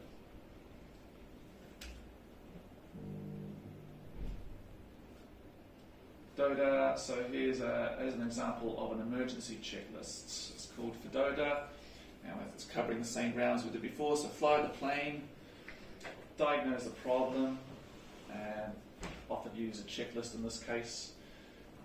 Options, decision on the best option, action, and reviewing that action. And all of these things here, they may use a checklist as well. FDODA. Fly the aircraft, always the most important thing. Aviate, navigate, communicate. There we go, guys. So we've looked at ergonomics, the position of the controls, the comfort and efficiency, flight deck design history, design of the controls, the cockpit displays, the colours they use, instrument displays and alerts, oral and visual, mode awareness, and the use of checklists. Alright, we'll go catch 15-minute break, guys. We'll reconvene at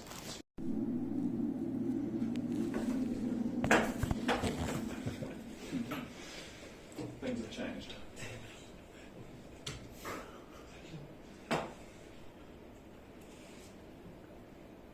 down to the airspeed bugs. We can witness the fatal combination of the meteorotype and the non-certotype in this training film. It's a reconstruction from a simulator using voice transcripts from a series of accidents that actually happened to a major airline. So there's a lot of good stuff out there online. Resource management gone wrong. So we'll just do a little quiz, guys, before we move on and see how much we've retained since the beginning. So we'll start at the beginning, the physical pilot. Just put your hand up if you know the answer.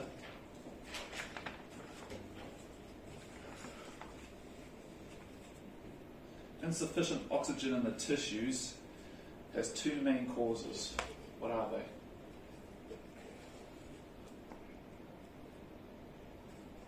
Hypoxia. Hypoxia is a condition. Too high altitude. Yep, so lack of oxygen there. And Maybe the G-force one, it passes out. oh yeah, basically, yeah, there's lack of oxygen to the brain, so that was caused by G-force. Yes, that's another way that can pass you out as well.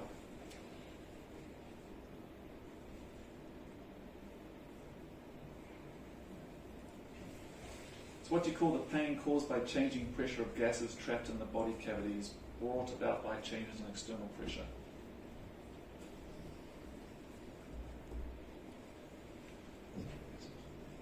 Barrow or something. Barrow from Barotrauma, yeah. It's a pressure injury.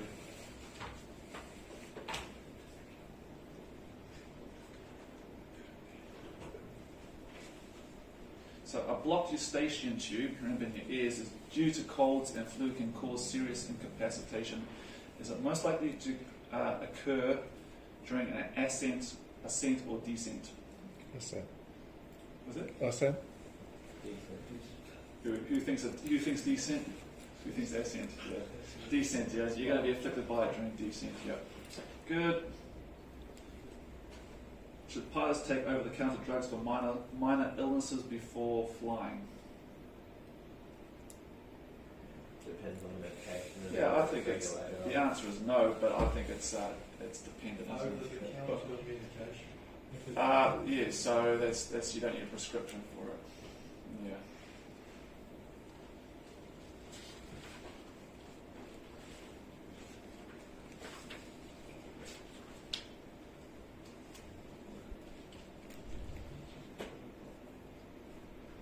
So how many decibels are considered? How many decibels are the lowest considered damaging over lengthy periods? 130. That would be painful, so that would be a jet engine. 70. Between 70 and 80 is over long periods of time, which is pretty much a piston plane decibels.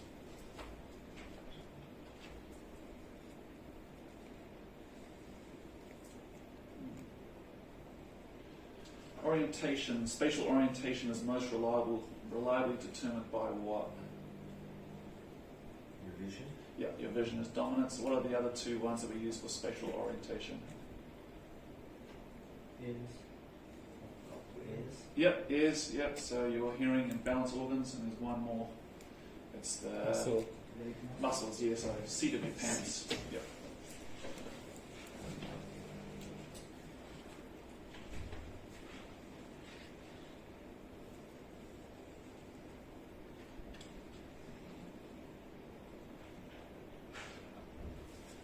A return to wings to level after a prolonged turn will make you feel what?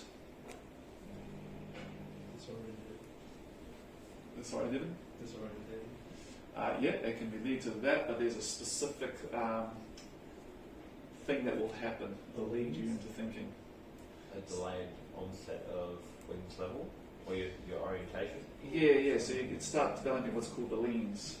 So you're thinking you're turning in the opposite direction. Once you stop the roll, you feel like now you're turning in the opposite direction, yeah, due to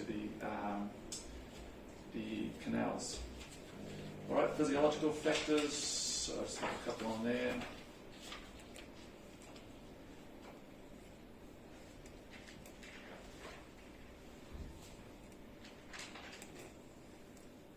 is the process by which the brain analyzes incoming information? Encoding. Which one? Encoding. Encoding. It's more to do with communication encoding. So you've got a stimulus, so hearing, taste, smell, as such. Sensory input. That's the sensory input, but the process by which the brain makes sense of that information.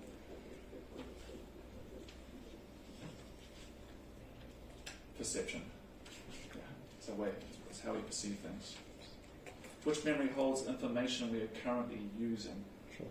Short term, yeah. Working memory.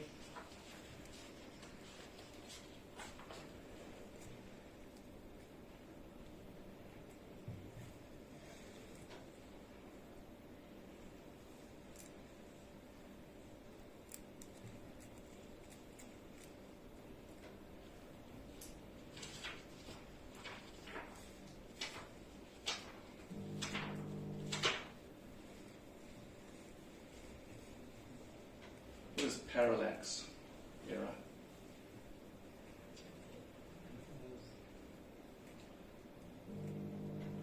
Somebody was... Is that to do with loss horizon? No. Think about your position, your seated position. Where we're looking at something and it will look different to what it actually is. So if you sit on something to an angle, then it'll look like it's there when it's actually there. That's right, yeah. So it's basically because you're offset from what you're looking at, such as a ruler or some sort of measurement, it's going to look different from your side than it is, so you've got to account for the parallax error. Alright, so 2 more to go, guys. We're going to look at first aid and survival now.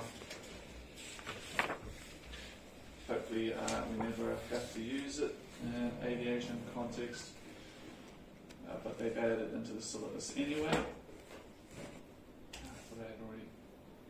Why didn't it come up?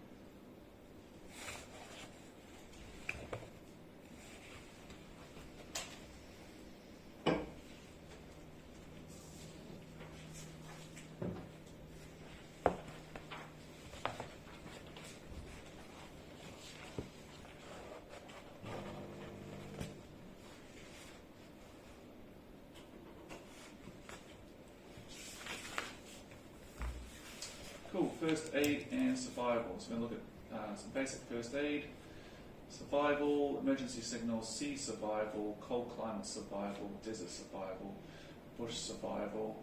So these all relate to survival in areas, say, if we've had to have a forced landing somewhere. So what are the basic principles of first aid and the basic principles of CPR? Has anyone been trained at the CPR here? At all? Oh, like first aid? Yeah, so first aid, so having to provide defibrillation or mouth-to-mouth resuscitation. No? Okay, it's alright. So, definition of first aid according to the book is it prevents worsening of the condition until medical attention comes or the patient is better. So all the flight attendants are trained on first aid, so they can carry out the bare basics to stabilise a patient to the best of their ability until professional help can arrive. So there's another mnemonic, it's called Doctor's ABCs, this one's a little bit longer. So if you ever find yourself, if you're ever confronted with a medical situation, these are the basic things to follow by to keep yourself safe as well. So first you go danger, so you come across a pilot, they're unconscious. The first thing you do is check for danger. That could be due to carbon monoxide poisoning, so you yourself could be at risk. Then you check for a response. If you can't get any response from them, so they're not responding to their name, or you're putting some pressure on them, there's no flinch or reflex. You go into checking the airways. So you check that they're not blocked, with they're not choking on something, or they haven't got something down their airways. You put your fingers down there and you try and remove anything or see if there's anything there. Failing that, you check their breathing. So you put your ear close to theirs and try and detect breathing. Another way you can do it is you can basically lift the back of your hand and place it near the breath, and you'll feel a change in temperature there if they are breathing. Circulation, well, I was taught the C stands for compression. So if they aren't breathing, you're going to have to go into CPR. So you start providing compressions on their chest to keep their heart massaged, to keep the blood flowing to the brain, and you continue to do that until help arrives. And there's some other S's there: serious bleeding, spinal management, and shock management. What's the D? D stands for defib, so it's called a defibrillator. So basically sends a shock to the heart. That's a device, right? Yeah, it's a device. In fact, there's one by the door just as you go out into the apron. They're pretty easy to use. You can just switch them on and they will instruct you exactly what to do. But basically the heart has got an irregular heartbeat, so the defibrillator shocks it to get it back onto normal rhythm.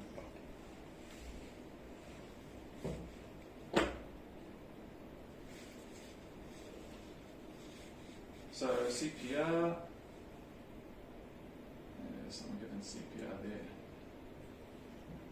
So CPR is just here, compressions to keep on the heart, to keep the blood flowing around the body and oxygen to the brain. And then after about every 30 compressions, they say to get 2 breaths into them to supply them with oxygen. It's pretty scary stuff if you've ever seen someone receiving CPR.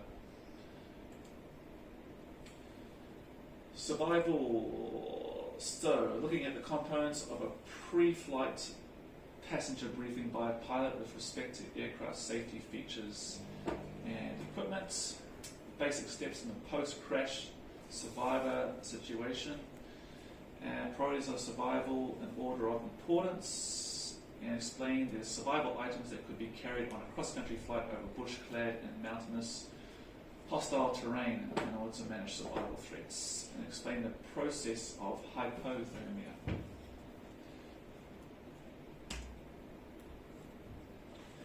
So, pre-flight passenger briefing follows this. You know what here? CS.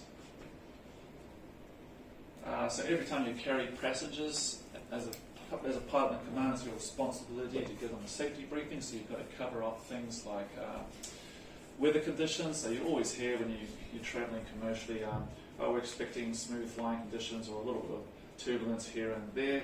So it's just giving a heads up to the passengers and reassuring them.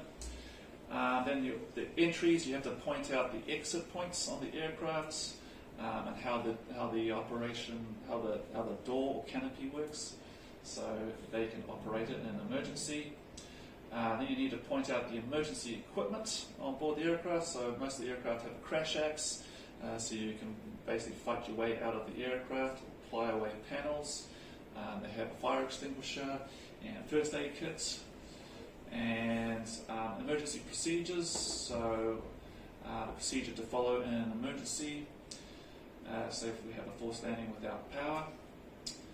Controls, so you've got to tell them that they're not allowed to manipulate the controls at any point in the flight. Some people don't listen. I've had at least 2 or 3 times landing now where someone's grabbed the controls on me. And just a quick, if that does ever happen to you, all you got to do is slap their wrist real hard and say no. And they get your hands off pretty fast. But it's just really weird. Passengers try. Control. Basically, when I did the whale flying with charters, there's always a spare seat next to me, so we'd load that one up, And sometimes I had to exercise better judgment who I put up there. Especially, you don't want a nervous passenger up there because they're more likely to freak out and just want to have some sort of control. And so it always happened coming in for landing. They see the runway rushing up towards them, and they feel like they've got to do something, so they grab the controls. Yeah. No. And of course, you have to brief them on the operation of their seatbelt. And smoking is not permitted, and there are sick bags. So you just cover off those things there. Standard. So what are survival priorities? So the rule of 3. That's right. So according to the experts, we can last 3 minutes without air, so we can hold before we succumb. We can last 3 hours without adequate shelter, and we can last 3 days without water, and amazingly, we can last 3 weeks without food. So that's the magic number 3 to go by if you find yourself in a survival situation. 3 days without water, 3 weeks without food, 3 hours without shelter. This also helps us determine the priority of what we're going to do in order to survive. So here it is. If you find yourself post-crash, you've survived the crash, you have to go into survivor management mode. So obviously vacate the aircraft, it could catch on fire. Then assess the situation, so you're checking for other dangers. Then you want to call for help, and that can also include setting off the the emergency locator transmitter or beacon, the one in the aircraft. It's an orange switch to get your position and get search and rescue on their way. Provide first aid to yourself or those who need it. And then it's the rule of 3, so we can only last 3 days. Was it 3 hours without adequate shelter? This seems a little bit weird.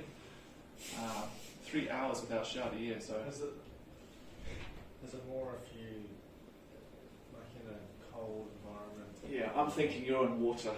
So you're in the ocean maybe, or you're in some sort of life raft, but you've got no canopy, for instance, from the elements, so you're exposed to sunlight, and that. It still seems 3 hours seems very short. I would say it's more hypothermia. Yeah, and you're exposed to very cold conditions. You probably only got 3 hours. That'll be about right. And then you can last 3 days without water, so your next priority would be to find a source of water. 3 weeks without food, so that would be your next one. And the last one is the will to survive, the will to keep going. So they might ask you something on the priorities of survival, so if you just use the rule of 3, that can help you. So some aircraft come with survival kits, and the contents may vary based on the environment or the terrain you're flying over. A lot of them will have flares of some sort, or some signaling devices, signaling, I can't even talk properly anymore, signaling mirror to location. They'll have saline solution, some sort of first aid kits, water rations, often chocolate bars. If you're in a life raft, they come with a sea anchor, and can come with shark repellent. Come with sea dye marker. It's like a green dye that you can put in the ocean. It creates a wide area of colour, so they can be spotted from above. And good stuff like that.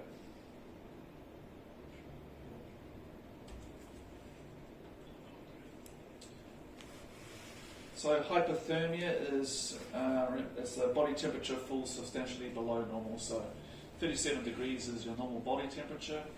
If it falls substantially below that, then you're going to head towards hypothermia, where the muscles start to become stiff and weak. You'll feel tired, drowsy, and you'll start to shiver. Your body starts to shiver in order to create heat in you.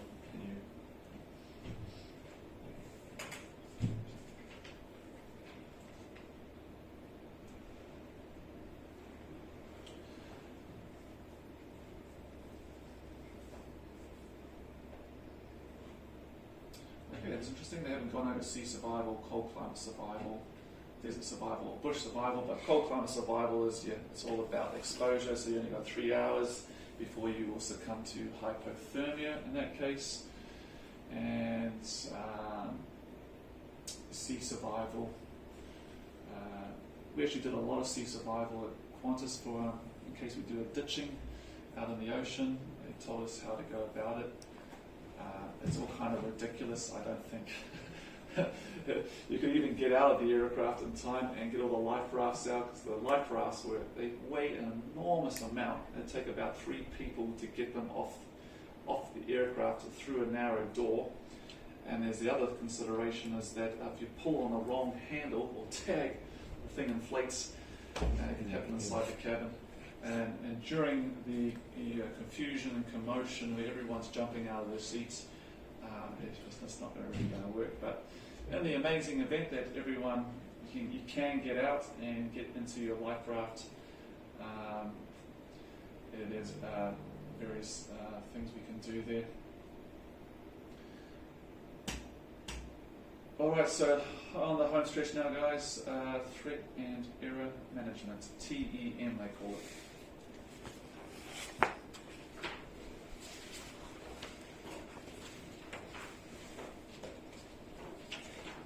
Have you guys done law? Can you remember what the law is regarding the carrying of life jackets and life rafts? When do you need to carry a life jacket? Is it when you're going over when you're more than 30 minutes away from the nearest shoreline? Is that it? Every passenger needs to have a life jacket. It's not a time thing. It's a distance thing. 10 nautical miles? Yeah, that's the number. Oh, okay. So if you're 10 nautical miles beyond gliding distance, then you're required to be wearing a life jacket for your passengers here. So just have to remember that part's gliding distance, 10 nautical miles. Harry, are you talking about search and rescue?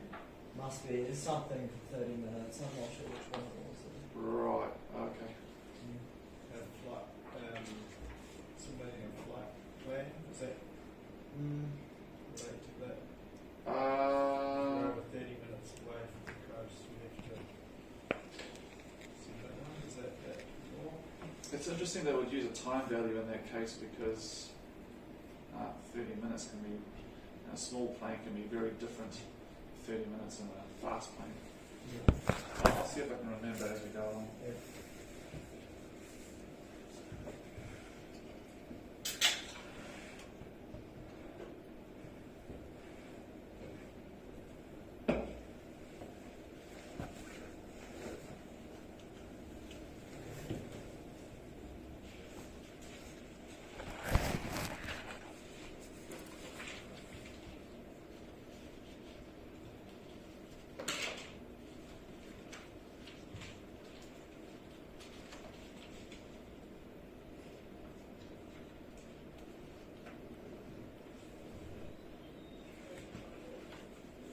Actually, just before we move on regarding survival, if you, God forbid, did have a crash landing somewhere, what do you think you would do, guys? Would you stay with your aircraft, or would you move on and try and find help? So you're in a remote area. I'd stay with it and try to call someone first. Yeah. And then, I don't really know. Would it depend if you have a portable ELT? Yeah, well, if you have a portable ELT, then it's a little bit different now. You can go with it, but ELTs I've seen, they're quite bulky, they're quite heavy.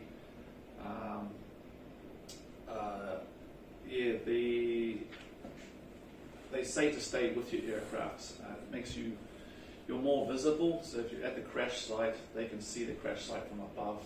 The airplane's there, and so they locate you. But if you walk off and start trying to find help, Not going to see a tiny little man in the wilderness there.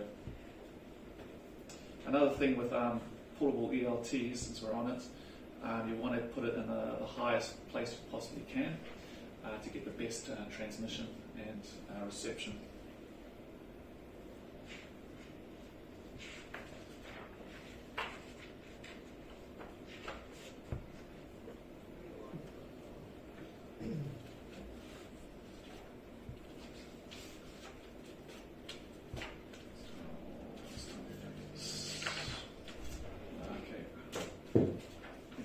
Threat and error management somewhere else in the book here. Chapter 8. Chapter 8, so yeah, they make you go backwards. 113, page 113. Threat and error management, chapter 8.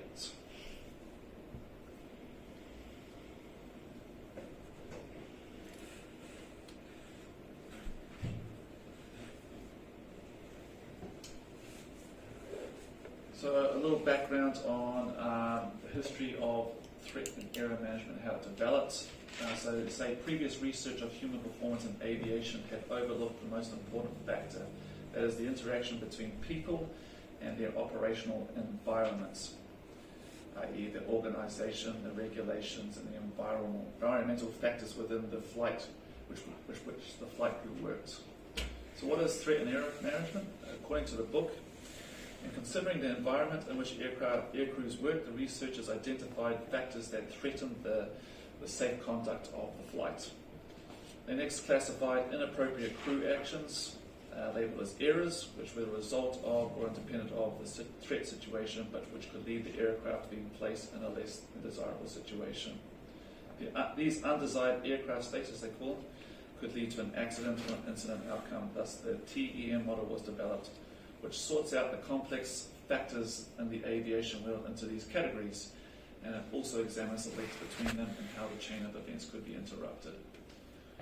So we'll walk you through this one in TEM. So to define what a threat is and how it is different from an error. So a threat is events or errors made by others that occur beyond the influence of the crew. So something outside of the control of the crew, such as the weather or a thunderstorm or something like that. So what is an error? It's an action or inaction by crew members. So it's something within the crew's control of an action. So we need to explain the role of human error in aviation accidents. So that 70 to 80%, say 70% to 80% of all accidents are caused by human error. And if you watch air crash investigation, that's probably true. About 70 to 80% can always be tracked to someone stuffing up somewhere in the link.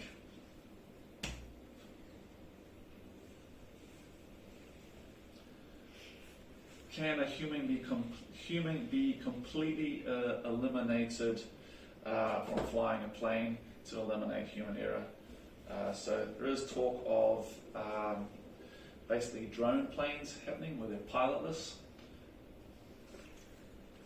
but I think it's a long way off. I think people in general are going to be feel a lot more comfortable in knowing that there's someone at the front of the plane flying the thing, but they're dreaming it and they're working on it, so get that pilot license fast so you can get a job before it all happens. So that makes sense. Well, 70 to 80% of the accidents are attributed to humans. It would make sense to remove the human from the interaction. They have the stats on how often technology goes amiss and human interaction steps in and saves it.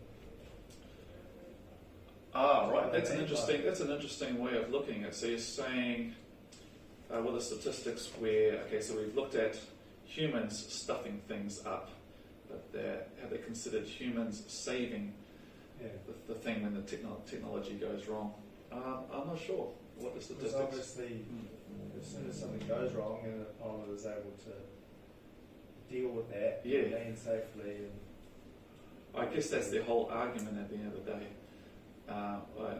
In the case of Sully and the Hudson River, that was a technical malfunction, two engines failing, that required a human to fix this or find a solution. It'd be interesting to see whether they could come up with some artificial intelligence that could handle that situation. A pilotless plane. Yeah, I don't know.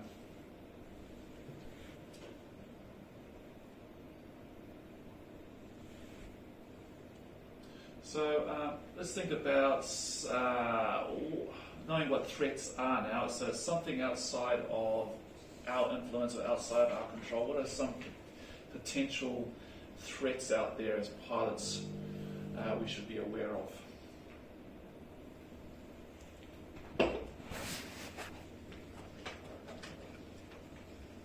I'll help you out.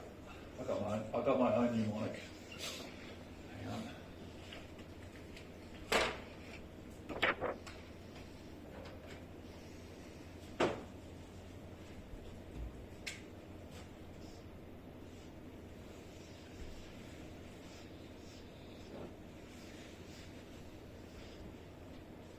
Twats.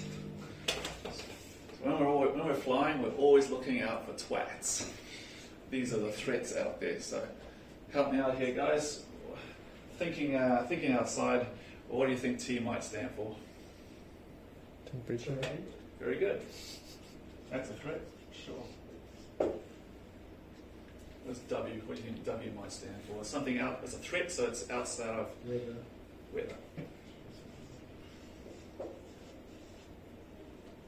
That's A. Something else we could run into out there.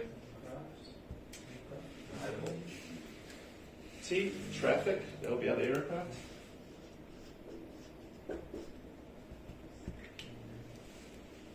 Think of A. Start thinking of. It's a little bit to do with separation. Altitude. To you getting there, think back to your radiotelephony or law, and maybe that poster over there will help you. Airspace, yeah.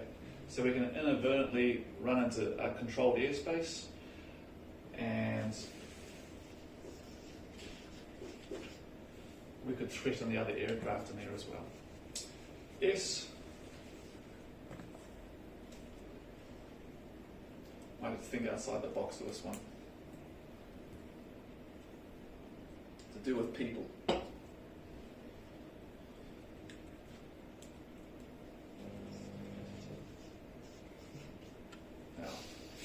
yeah, you're a threat to yourself, basically. So, that's what I'm always looking for when I'm out there. I'm checking myself as well.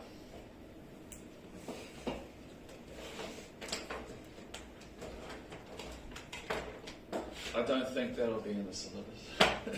I mean the book.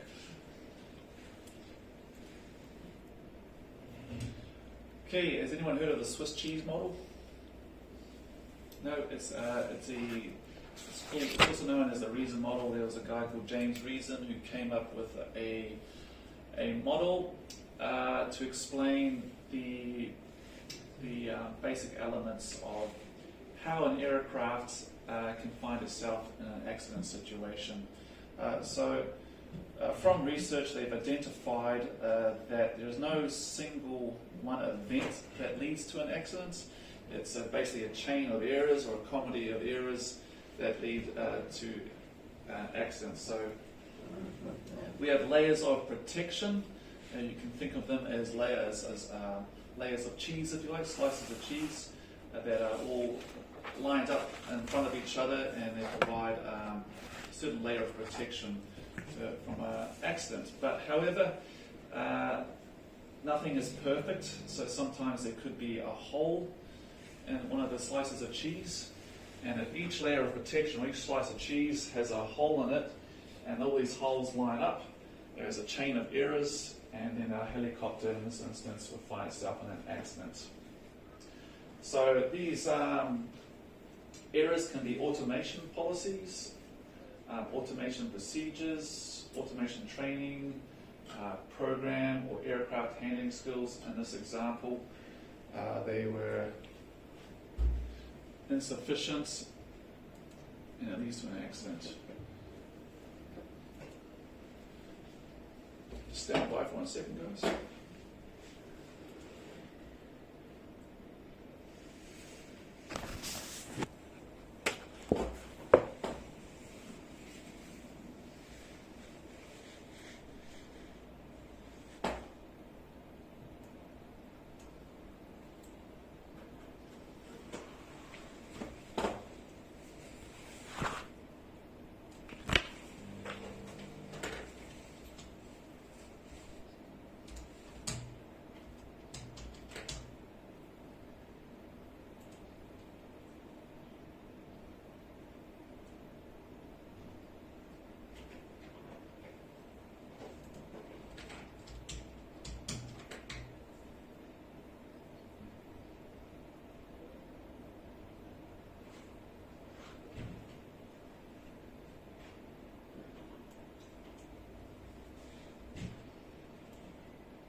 Hello, Ben. Can I explain any management concepts?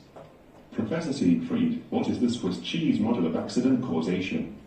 Well, Ben, the Swiss cheese model of accident causation is a model used in the risk analysis and risk management of human systems, commonly aviation, engineering, and healthcare. It likens human systems to multiple slices of Swiss cheese, stacked together, side by side. It was originally propounded by British psychologist James T. Reason of the University of Manchester in 1990 and has since gained widespread acceptance and use in healthcare, in the aviation safety industry, and in emergency service organizations. It is sometimes called the cumulative act effect. Thanks, Professor, for explaining the Swiss cheese model of accident causation. Thanks, Professor. So there it is in a simplified form.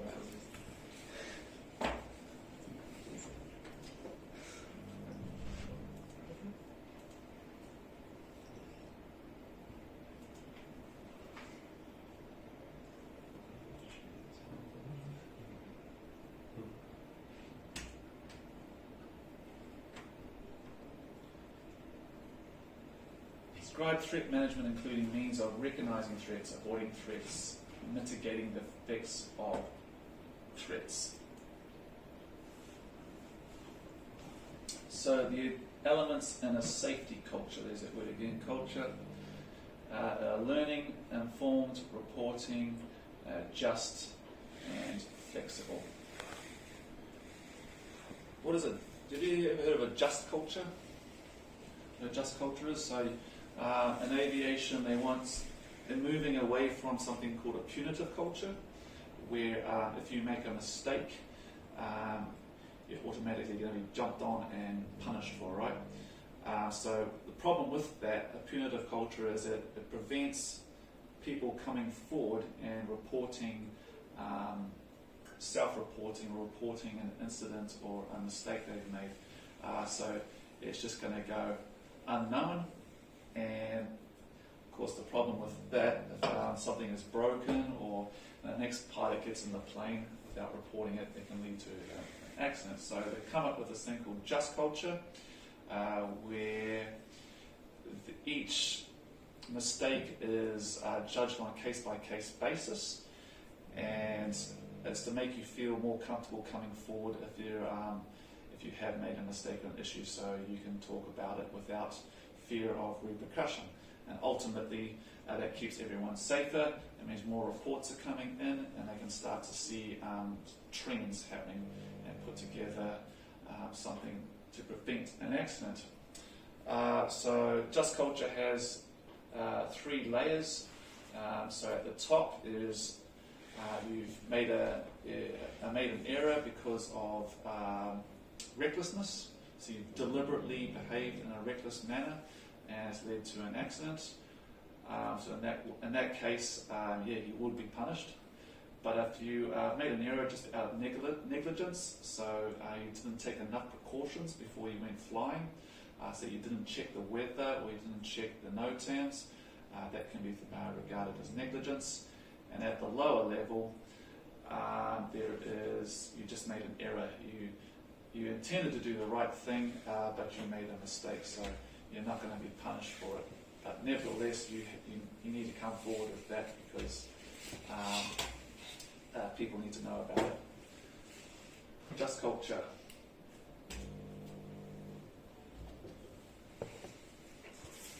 So this dovetails into that. List the key reasons for safety reporting in aviation. Explain the rationale for mandatory reporting of incidents as required by CA Aviation Rule Part 1.2. So here's some law, Car Part 1.2.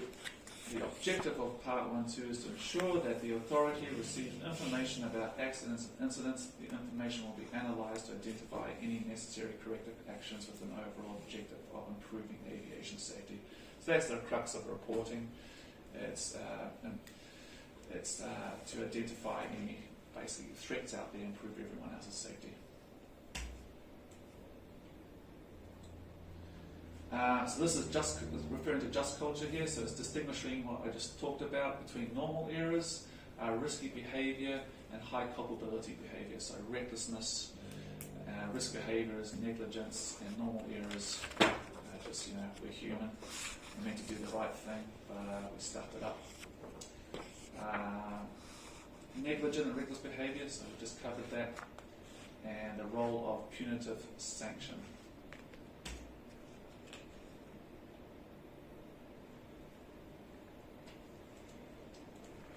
Well, that was the shortest one ever. So we've just gone through it all, guys.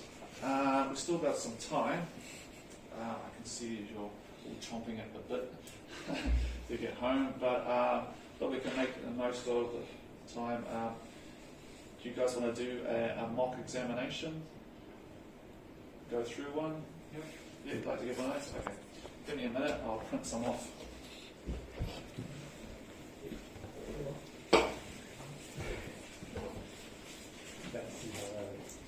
I'm very good. I was just going to say the first question.